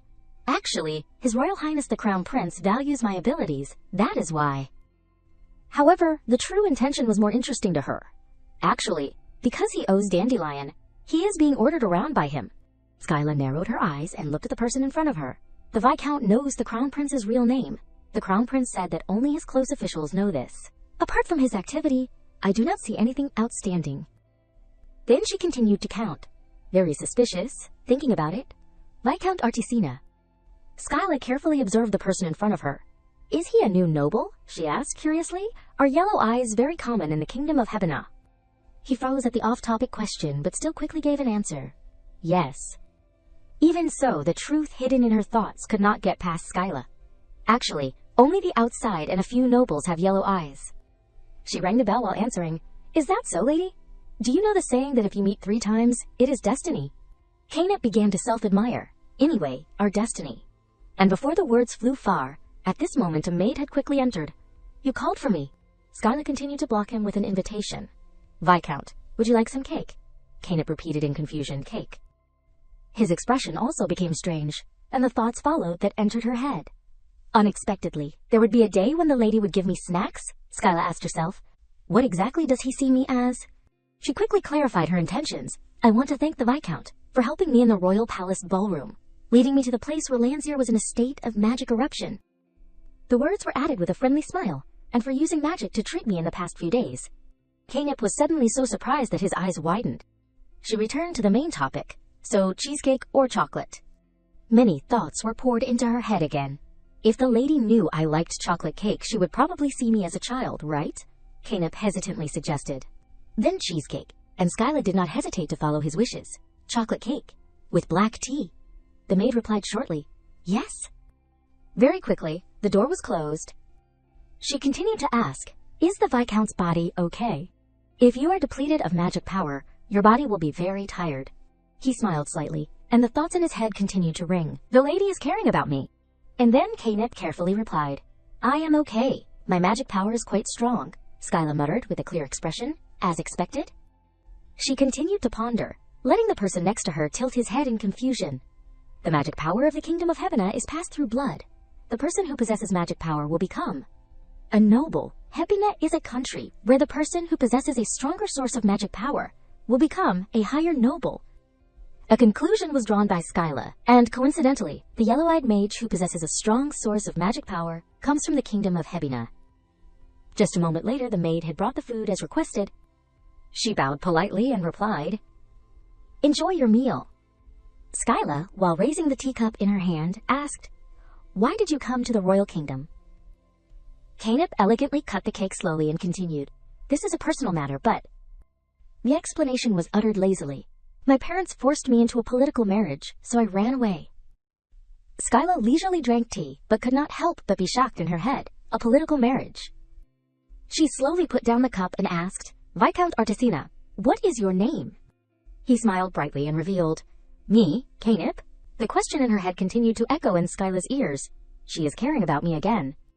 Skyla's gaze became sharper by several points. She slowly clarified, "No, I am talking about your real name." Hearing this, he froze stiffly. In her heart, panic began to arise. Was I discovered? How could it be? And then Canep decided to feign ignorance and asked back, "I do not know what you are talking about, lady." Skyla did not hesitate to affirm again, "But I do." She explained slowly, "The third prince of the kingdom of Hebina." The old things were reminded. That means, about the time when Canep was young, Skyla quickly came to the conclusion he had experienced a similar phenomenon. Hearing this, Canep could not hide his laughter. "I was completely fooled." The aura around him suddenly became more dangerous by several points. "How does the lady know?" She explained slowly, "Let me see, because there is too much evidence." Then she added a guarantee, "Of course, this is a secret between me and the prince." Canep replied satisfactorily, "Thank you, lady." He returned a promise to her. "Later, if I return to the kingdom of Hebina, I will definitely invite the lady and repay you." Skyla took the opportunity to probe, "But who is the marriage partner that you have to run away from?" Canep honestly replied to her, "It is a secret, but whatever. The partner is Princess Esmeralda, the daughter of the Demon King." Skyla gave a guess. If she is the daughter of the Demon King, is not she very beautiful? Curiosity had told her the mind-blowing truth. She is 25 years older than me. Canep suddenly changed his attitude. Enough small talk. His tone became more cautious when he questioned, "The price for knowing my true identity, what does the lady want?" The question was released as light as a feather, but the meaning was profound. "The price for knowing my true identity, what does the lady want?" Skyla could not help but look over and explain, "What price? There is none. I heard it from Dandelion, so I know everything." Canep rubbed his chin and thought, "He said the exile order has been withdrawn, on the condition that the lady educate young Master Landseer." He looked at her, his smile clear on his face. "My older sister. The lady must be very curious about Princess Bliss, a great mage." Skyla looked back at Canep, already calculating in her head. He is not as stupid as he looks. At this time, he shrugged and replied, "I am the youngest son of His Majesty. The age difference between me and my sister is not small, so I also do not know much about her." She nodded slightly to assure, "It is okay." The corners of Canep's mouth curved into a smile. He sincerely suggested, "So I will answer according to what I know. You can ask me anything, lady." The afternoon gradually fell. Canep stood up again and stretched, sighing. "It is this hour already." Skyla looked over and softly continued, "You have helped me a lot. Thanks to that, I have been able to grasp the ways that can help Landseer." He just smiled in response, "It is nothing." The conversation came to an end with her guarantee, "I will train Landseer well according to your advice." Canep faced the door and did not forget to leave a sentence. "Good luck, Lady Karen." In his head, he also sincerely thought, "I hope that young Master Landseer will not have a tragic ending." Skyla unconsciously said the answer, "I will try my best." Canep froze and observed her. He could not help but ask curiously, "Can the lady read my thoughts?" Skyla directly affirmed, "To be precise, I can hear them." He hugged his head and sighed. "No wonder. That is why I can't hide my true identity." Then Canep asked again, "Wait, so can the lady use magic?" Skyla avoided his gaze when replying, "Never." Walking out the door, she explained, "During a trip before, I was cursed by a mage, so that is why." Canep asked in surprise, What kind of magic is it?" She refused to explain further. "Let us talk about that later. I have to report about the education to His Royal Highness the Crown Prince." Before leaving, Skyla did not forget to say goodbye. "I will go first. Viscount Artisina?" He waved his hand and replied shortly, Go home carefully, Lady Kaerun. He did not forget to send her a thought. When you get back, take me to see your room. Skyla smiled warmly and accepted the opinion. She walked while thinking of one person, Landseer. Skyla did not hide it and directly affirmed, I miss you. The two girls began to speed up and called loudly, Landseer. The small hand knocked repeatedly on the door. Skyla called from inside, panting, Landseer, I am coming in, Landseer exclaimed in surprise. Skyla! He was sitting on the ground, an embarrassed expression clear on his face. The question was raised when she approached, What are you doing? Landseer hesitated. This thing. His hand was holding a piece of paper. The explanation that followed made Skyla confused. I see this as you and am making them. Landseer smiled brightly and explained, Every time I think of you, I make one. A small memory flooded into Skyla's head. Here, if you feel lonely, see this as me and come back. Landseer's innocent expression at that time struck straight into her heart. This is Skyla. Skyla asked blankly, How have you been living lately? He replied in confusion. Well, breathing and living day by day. Observing Landseer in front of her, she could not help but feel confused. But why is his condition like that?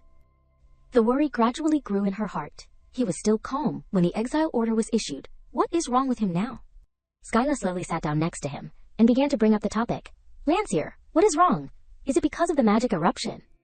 Her gaze never left the person next to her. If not, why are you sad? Landseer asked in confusion. I am sad. She patiently explained. You are sad now. If this is not sadness, then what is it? At this time, he leaned his head into his hands and sighed. So this is the feeling of being sad. Skyla froze. A worrisome thought arose. Landseer is more ignorant about emotions than I thought. She continued to ask herself, what has happened in the past few days? And then the question turned into words. Why did not you come find me? Landseer could not hide his confusion. Skyla slowly explained. Before, at least you would come to see me once a day, right? At this time he recounted, Yesterday my older brother came. She asked curiously, Didn't he get married a few years ago and is at home? Landseer gloomily recounted, Yesterday he came for a bit. Skyla was not surprised and thought, His younger brother caused such a big trouble, it is worth him coming to see, right? Then she slowly asked, So, did he scold you? Landseer suddenly turned around, asking in a sad tone, Do you also think I am a bad friend? His hand clenched when he continued. He looked at me and said that if I keep bothering you, one day you will dislike me and leave me. A casual affirmation was uttered. No, maybe. You have started to hate me already. Landseer dropped his head between his hands and announced, Just as he said, I am a bad friend, even though you told me not to come find you, but I came to find you every day. Skyla's words of rejection were remembered. Now go home, he sadly added, even knowing that you are busy, but just because I miss you, I just want to see your smiling face. The more he thought about the times they met, the more Landseer blamed himself. I should have realized that you might not like it. He shed tears, not daring to look straight at Skyla. I have made you suffer all this time. I am sorry. Skyla then sighed and replied, You do not need to be by my side now, Landseer. Her hand reached out to wipe away a tear on his face. Skyla smiled and asked back, The words I said before you fainted from being hit on the head, do you still remember them? Landseer looked at her with wide eyes in confusion. His eyes flickered slightly, and his face turned pink when he remembered. She was satisfied and looked over before continuing. It is good that you still remember. Hearing this, Landseer was shocked and asked back, But the words you said you liked me, were they real? Skyla only asked shortly, What is wrong? She smiled and teased, Do you want it to be a lie? He hurriedly waved his hand to deny. Number. Then he slowly added, But every time I said I liked you, you said you hated me. Skyla tilted her head to reply, Because your liking and my liking have different meanings. As soon as the words were spoken, Landseer was confused. Seeing this, she had to explain, Listen, Landseer, you like me as your only friend.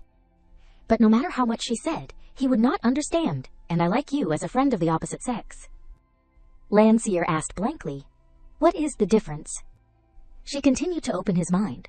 The feeling you have for me is obsession, and the feeling I have for you is... Unexpectedly saying half of it, she was choked by her own embarrassment. Skyla blushed and replied, Low love. Landseer asked another question with confusion. What is obsession? Before his dazed expression, she still patiently explained, Imagine this. If I go traveling with another friend besides you, how would you feel? Unexpectedly, she received a very difficult answer. But you do not have any other friends. Skyla was ashamed and turned to anger. Shut up. She crossed her arms and seriously asked back, so how do you feel? After a moment of consideration before Lancier smiled and replied, I will use sleeping magic on that person and go instead. Hearing this, Skyla's eyes widened and she seriously affirmed, that is obsession. Skyla's whole person began to sink into thought.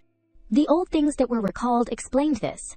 Because the Viscount, the only person in her life, said goodbye, it caused her to be greatly shocked. If only she had other friends. How nice it would be. After thinking east and west, Skyla spoke again. Listen carefully, Lancier. You, from today, besides me, make other friends. He obediently replied, I understand. Lancier's cooperative attitude could not help but surprise her. His hands at this time were many tiny spots of light. The crumpled papers in front of him were lifted just like that. They gradually formed a concrete figure.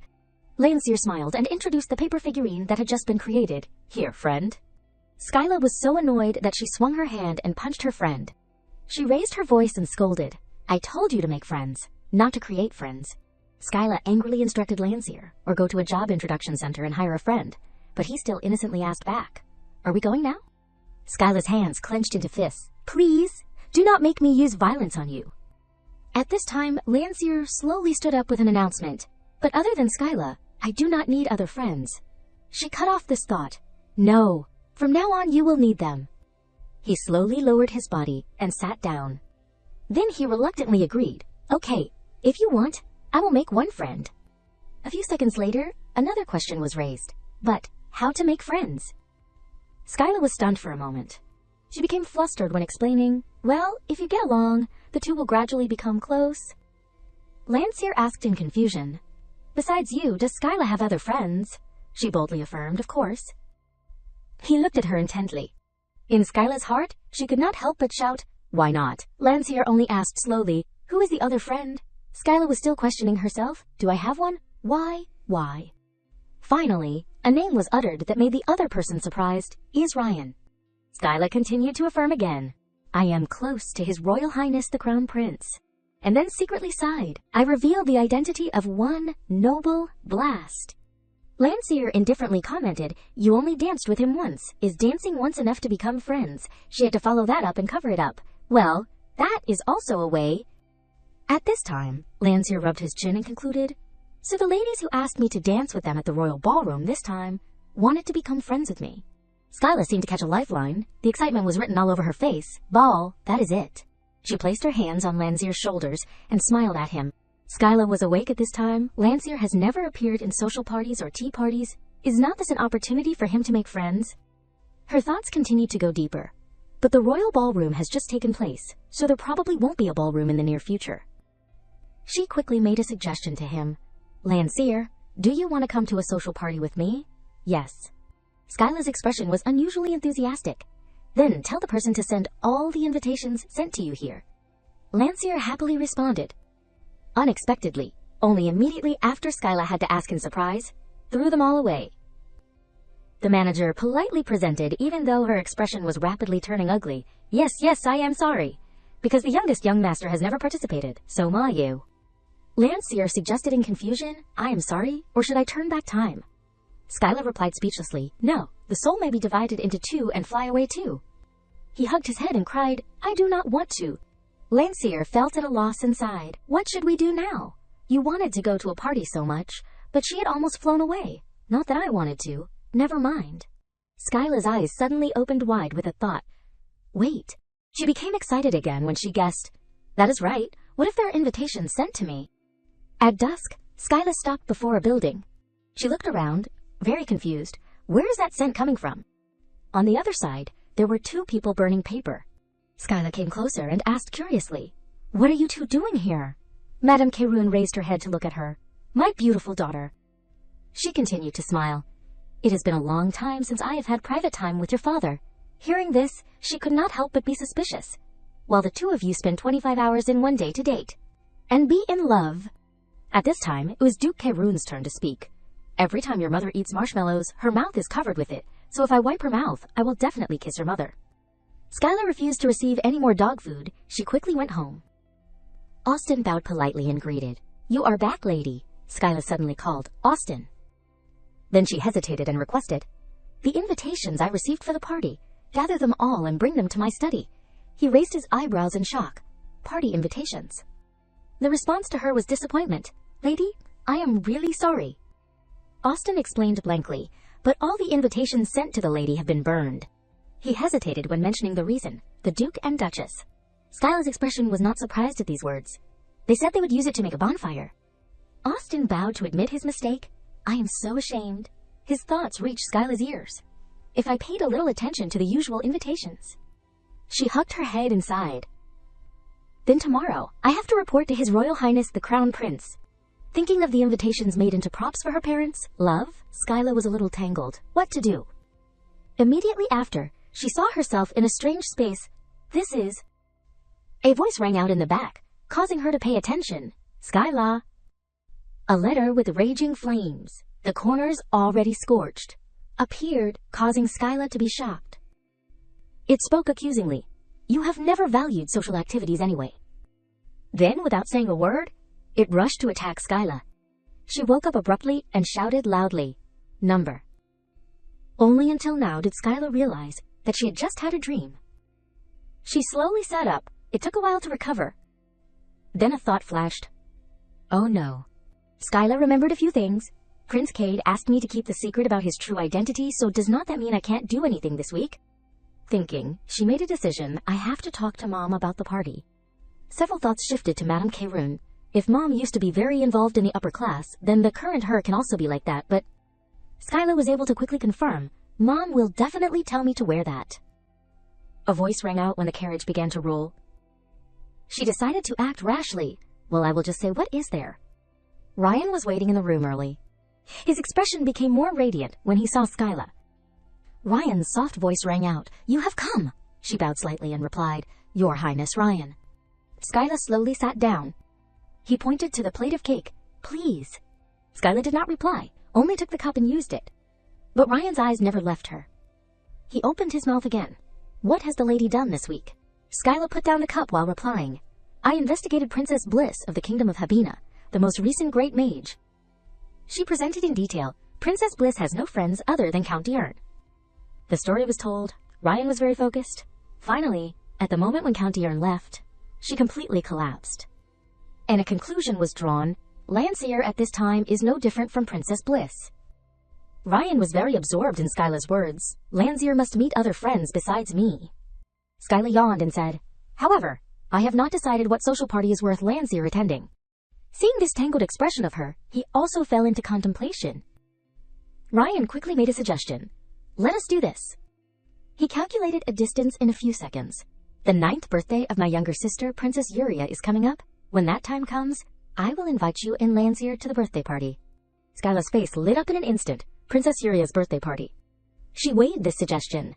The princess is still young, so most of the participants are young nobles who have not had their coming-of-age ceremony yet. Skyla secretly commented, They are still inexperienced in the social world, so they will overlook Landseer's small mistakes, right? She smiled brightly and politely replied, Thank you for this wonderful suggestion. We will definitely attend. Ryan put his hand on the table and gave Skyla a promise. The invitation will be sent within the next week. Please wait. Finished with one problem at this time, he continued. That, the prolongation of Ryan's words made Skyla unconsciously look up to listen. Yes. Ryan asked back slowly. Besides that, is there anything else to report to me? She calmly affirmed. No. In Skyla's head, she was urgently rummaging. Did I forget something? He replied indifferently. Is that so? Ryan propped his hand, waiting expectantly. But I really want to hear what the lady has experienced. Skyla's eyes widened in shock. Afraid that she would be cautious, he spoke his purpose directly. We will be officially announcing the engagement soon, but I do not know much about the lady. Ryan took a sip of tea, his gentle voice asking patiently again. So what have you done this week? She hesitated for a moment before speaking. The truth was that Skyla could not answer this question either. Skyla looked back blankly in her memory. What did I do in the past few days? She was so dazed that she was embarrassed. There is also nothing different from usual. Skyla slowly recounted each thing she had done to Ryan. I researched the great mage Bliss. Processed the materials that needed approval. There must be more than that, making Skyla fall into self-doubt. and received reports on the current situation and the manager and the head maid. Ryan laughed until tears streamed down his face. Kyla, I knew you were always working, but I did not realize you literally only know work. Skyla glared at him, annoyed. Ryan, are not you the same? Suddenly she startled, realizing, oh, I forgot to use honorifics. Skyla was momentarily flustered. Since when am I so comfortable with Ryan? Meanwhile, he continued rambling, I am not as busy as everyone thinks, because I am not the crown prince yet. And all the important national affairs are handled by His Majesty the Emperor. Hearing this, Skyla was struck like lightning. Am I the only one living like this? Ryan leaned forward with a curious expression. At the ball too, you did not have any friends. I thought there would be many nobles socializing with you, but what were you doing anyway? Ryan's laughter burst out uncontrollably. Now I understand why... Skyla glared, adopting a self-deprecating tone. Probably because I have a bad personality. He immediately denied it, his voice still laced with amusement. But I do not think so. Regaining his composure, Ryan asked her earnestly, Skyla, you are still young, but you are already working so hard in place of the Duke. Doesn't that seem strange to you? Skyla was silent, as if he would hit a nerve so deep she could not even argue. Ryan stated seriously, for the next year, try living as a noble lady Skyla, not as the Duke Chiron's representative. Skyla could not let go, instinctively raising her voice. But there is so much work I have to do. He casually cut her off. Let Duke Chiron do it. Ryan told her, frankly, that is not originally your job, is it? Skyla trembled at this suggestion, even so. She felt a sudden emptiness. Skyla wondered, if I give up my work, what will I have left? Her hand tightened on her skirt. Many doubts arose in her heart. I have only ever thought about becoming a duke. Ryan gently explained further, if it is work you want, you can do as much as you like after you become the duke. So for now, try doing something you actually want to do. What do you say? After a moment of internal struggle, Skyla looked up, her expression composed. Thank you for your advice, but this is what I want to do. Ryan rested his chin on his hand and questioned her intently, as if playing a psychological game. Really? She remained silent again, and looked down. To ease the awkward atmosphere, he offered a small proposal. Today, I will issue an order to Duke Chiron. For the next year, you are not to assign any work to the lady. Skyla was so incredulous that she stood up abruptly, slamming her hands on the table. What? Ryan looked at her seriously. Next week, I expect to hear a more interesting story. Skyla's face went blank for a moment. Yes. A cold, empty feeling enveloped her completely. A piercing scream echoed throughout the peaceful mansion. What did our daughter do wrong? Duke Chiron angrily questioned Austin again. Skyla can't handle the work now. He was flustered, a look of embarrassment clearly on his face. That is... He clenched his fist and declared powerfully, listen carefully, I absolutely trust Skyla, my daughter, but she completely understood what Duke Chiron was thinking. That is what Dad says, but in his heart, it is completely different. Skyla, standing nearby, could read his thoughts. No, my time, with my sweetie pie, my honey bun, my little sugar plum, will be reduced. Skyla wearily rubbed her forehead, helpless. Dad? She quickly suggested, how about combining your office with Mom's? What do you think, Dad? You two will have time together. These words startled both Duke Chiron and his wife. Skyla's brilliant idea moved them to tears. My dear, our daughter is truly a genius. Well, of course. She takes after me. Maybe it is because she takes after the Duke. With nothing to do, Skyla lay motionless on the large bed, her thoughts racing. Skyla called out listlessly, Fabrice. She was still very confused. What does living as a noble lady Skyla even mean? Hearing this, Fabrice's eyes sparkled. Does the lady need my advice? She pointed towards the window and encouraged. If you are feeling bored, how about going outside? But Skyla immediately rejected this idea. I am tired of walking around the garden. Fabrice racked her brains for ideas. Then, how about going to the market? Autumn's coming soon, so there is a lot to see. In her heart, Fabrice was eagerly anticipating it. Please take me with you, lady. Let us buy matching bracelets. After thinking it over, Skyla suddenly thought this idea was not bad. Oh, not bad. She quickly gave the order. You are coming too. Go get dressed quickly. Fabrice was overjoyed. Lady, a date with the lady. But Skyla's next words brought Fabrice crashing down. Ah, contact Landseer too. Her face lengthened with judgment. Yes. Skyla excitedly got out of bed. She did not forget to remind Fabrice, we have to bring Lancier along. Contact him, I will pick him up in 30 minutes. She remembered Canop's words, the Grand Magician is someone who possesses powers so great that ordinary people can hardly understand it. Easily exploited, also respected by others, and finally, socially isolated. That is the fate of someone born as a Grand Magician.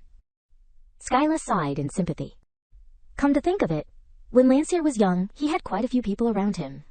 Mostly people who approached him out of curiosity, or to exploit him. Because of that, he was almost kidnapped. Lancier asked innocently and curiously, unaware of the danger lurking, what should I do with these people? These words made Duke and Duchess Sully extremely worried. After that incident, Lancier grew up in confinement. Just thinking about taking him outside made Skyla feel happier. Lancier will probably be surprised when he sees the market. Fabrice pretended to remind her. Lady, she immediately put on a serious face.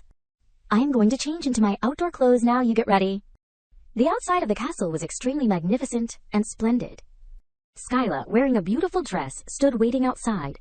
At that moment, someone rushed up to her. Lady Skyla, she was surprised to see such a hasty appearance. Rachel. Skyla stared blankly as she panted and asked. Lancier is not ready yet, Rachel said anxiously. Please understand that I tried my best to stop him. Skyla was unconsciously confused by Rachel's incoherent words. Suddenly, a shout echoed from above. Skyla? She looked up with a confused expression. Why is he up there? The owner of that voice was none other than Lancier, dressed flamboyantly as if going to a party. Skyla's mouth dropped open, not knowing what was happening. Lancier suddenly landed in front of her. Skyla awkwardly looked at the person in front of her. You are planning to go to the market like that? Lancier tilted his head innocently and asked back, Why? Skyla really could not handle this. She helplessly rubbed her forehead. What should I do with him? Rachel hurriedly explained for him. Master Lancier said he had to dress really cool to go on a date with a lady. Fabrice secretly criticized in her mind, so over the top, really. Skyla said sternly, Lancier, take it off. Being suddenly asked to do that made him flustered and blushed. Suddenly, right here. She crossed her arms and explained to Lancier, You can't go to the market with such flashy clothes. He whined like a child and looked at Skyla with pitiful eyes. But today is our first date, I want to dress nicely. Just looking at his outfit made her head hurt. We are not going on a date, and even if it were a date, you have to dress appropriately for the time and place. You even wore your pajamas to the ball. You only wear pajamas to sleep. Lancier finally understood. Ah, so that is how it is.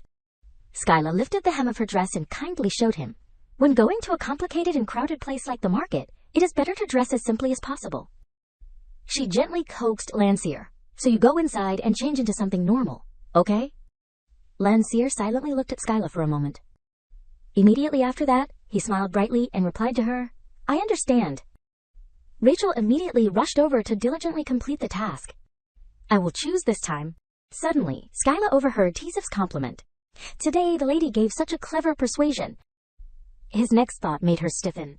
But usually she just urges young Master Lancier on. Skyla was momentarily confused. Have I been treating Lancier too harshly? Fabrice approached and announced, I will wait inside the carriage, but Skyla was currently immersed in a sea of memories. What was I like before? Clearly, I would explain that something was wrong, but Lancier could not understand it right away. Then I gradually got caught up in work and sent him away. Skyla quietly retreated into a corner of the dark carriage compartment. In fact, she knew that if she explained it little by little, Lancier could still understand. Skyla recalled the past and could not help but blame herself. Because of the work of a Duke's representative, at some point, I no longer had any free time. That is why I was often angry and rushed Lancier. Only now did Skyla understand Ryan. His Highness the Crown Prince is right. Suddenly, Lancier knocked on the door, pulling her back to reality. Skyla, I have changed. He had now changed into super simple clothes. Lancier excitedly asked her, Is this okay now? Skyla smiled and gave him a thumbs up. Very good. That smile made Lancier unconsciously blush shyly. Skyla gently extended her hand. Her eyes affectionately looked at the person in front of her. Let us go before it is too late, Lancier. He happily stepped into the carriage.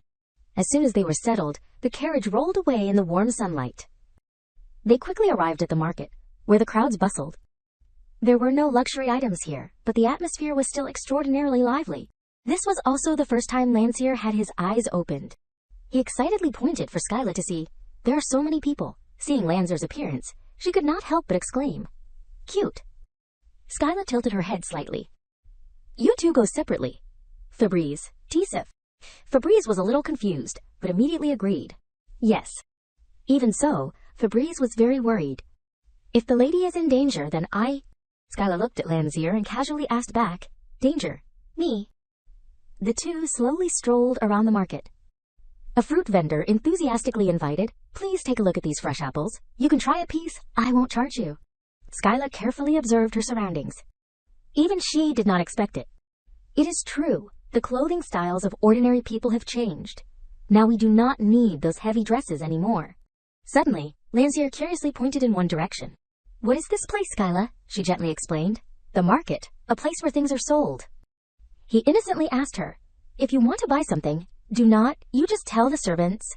Skyla whispered in Lancier's ear, "Only nobles do that." In her heart, she was worried. If this goes on, everyone will know we are nobles. Lancier was curious like a 5-year-old. Then, "What do I have to do to buy things here?" Skyla was surprised and did not know where to begin explaining. She stared directly at Lancier. "Are you seriously asking that?" He blushed a little, his face slightly red. "Sorry." "Because no one told me." Skyla gently took his hand. "I will tell you." A wave of warmth surged in Lancier's heart, and the corners of his lips formed a bright smile. Really? He was truly happier than ever. "Thank you, Skyla." "Before, you were always busy, so even if I asked, you would not answer." Skyla secretly blamed herself. "So I was so cold." She leaned over and rummaged in her dress. "What do you want to buy?" Lancier quickly replied. "What you like." Skyla clicked her tongue and repeated, "No, I mean what you want to buy." He answered without hesitation. Then, nothing. "I only need Skyla." Suddenly being flirted with made Skyla pretend to cough a few times. Skyla quickly changed the subject. "I am not for sale." Lancier asked innocently, as if he did not understand anything. "You are my friend, not a thing." Suddenly he stopped, making her curious. "What is wrong?" Lancier pointed forward and asked curiously, "Skyla, what is that?" Looking at the red fruits, she quickly answered his question. "Those are apples." Lancier blankly stared at it for a long time, making Skyla very confused. After a moment of hesitation, he turned around and argued, "Apples are white, Skyla." She was completely bewildered by this strange answer.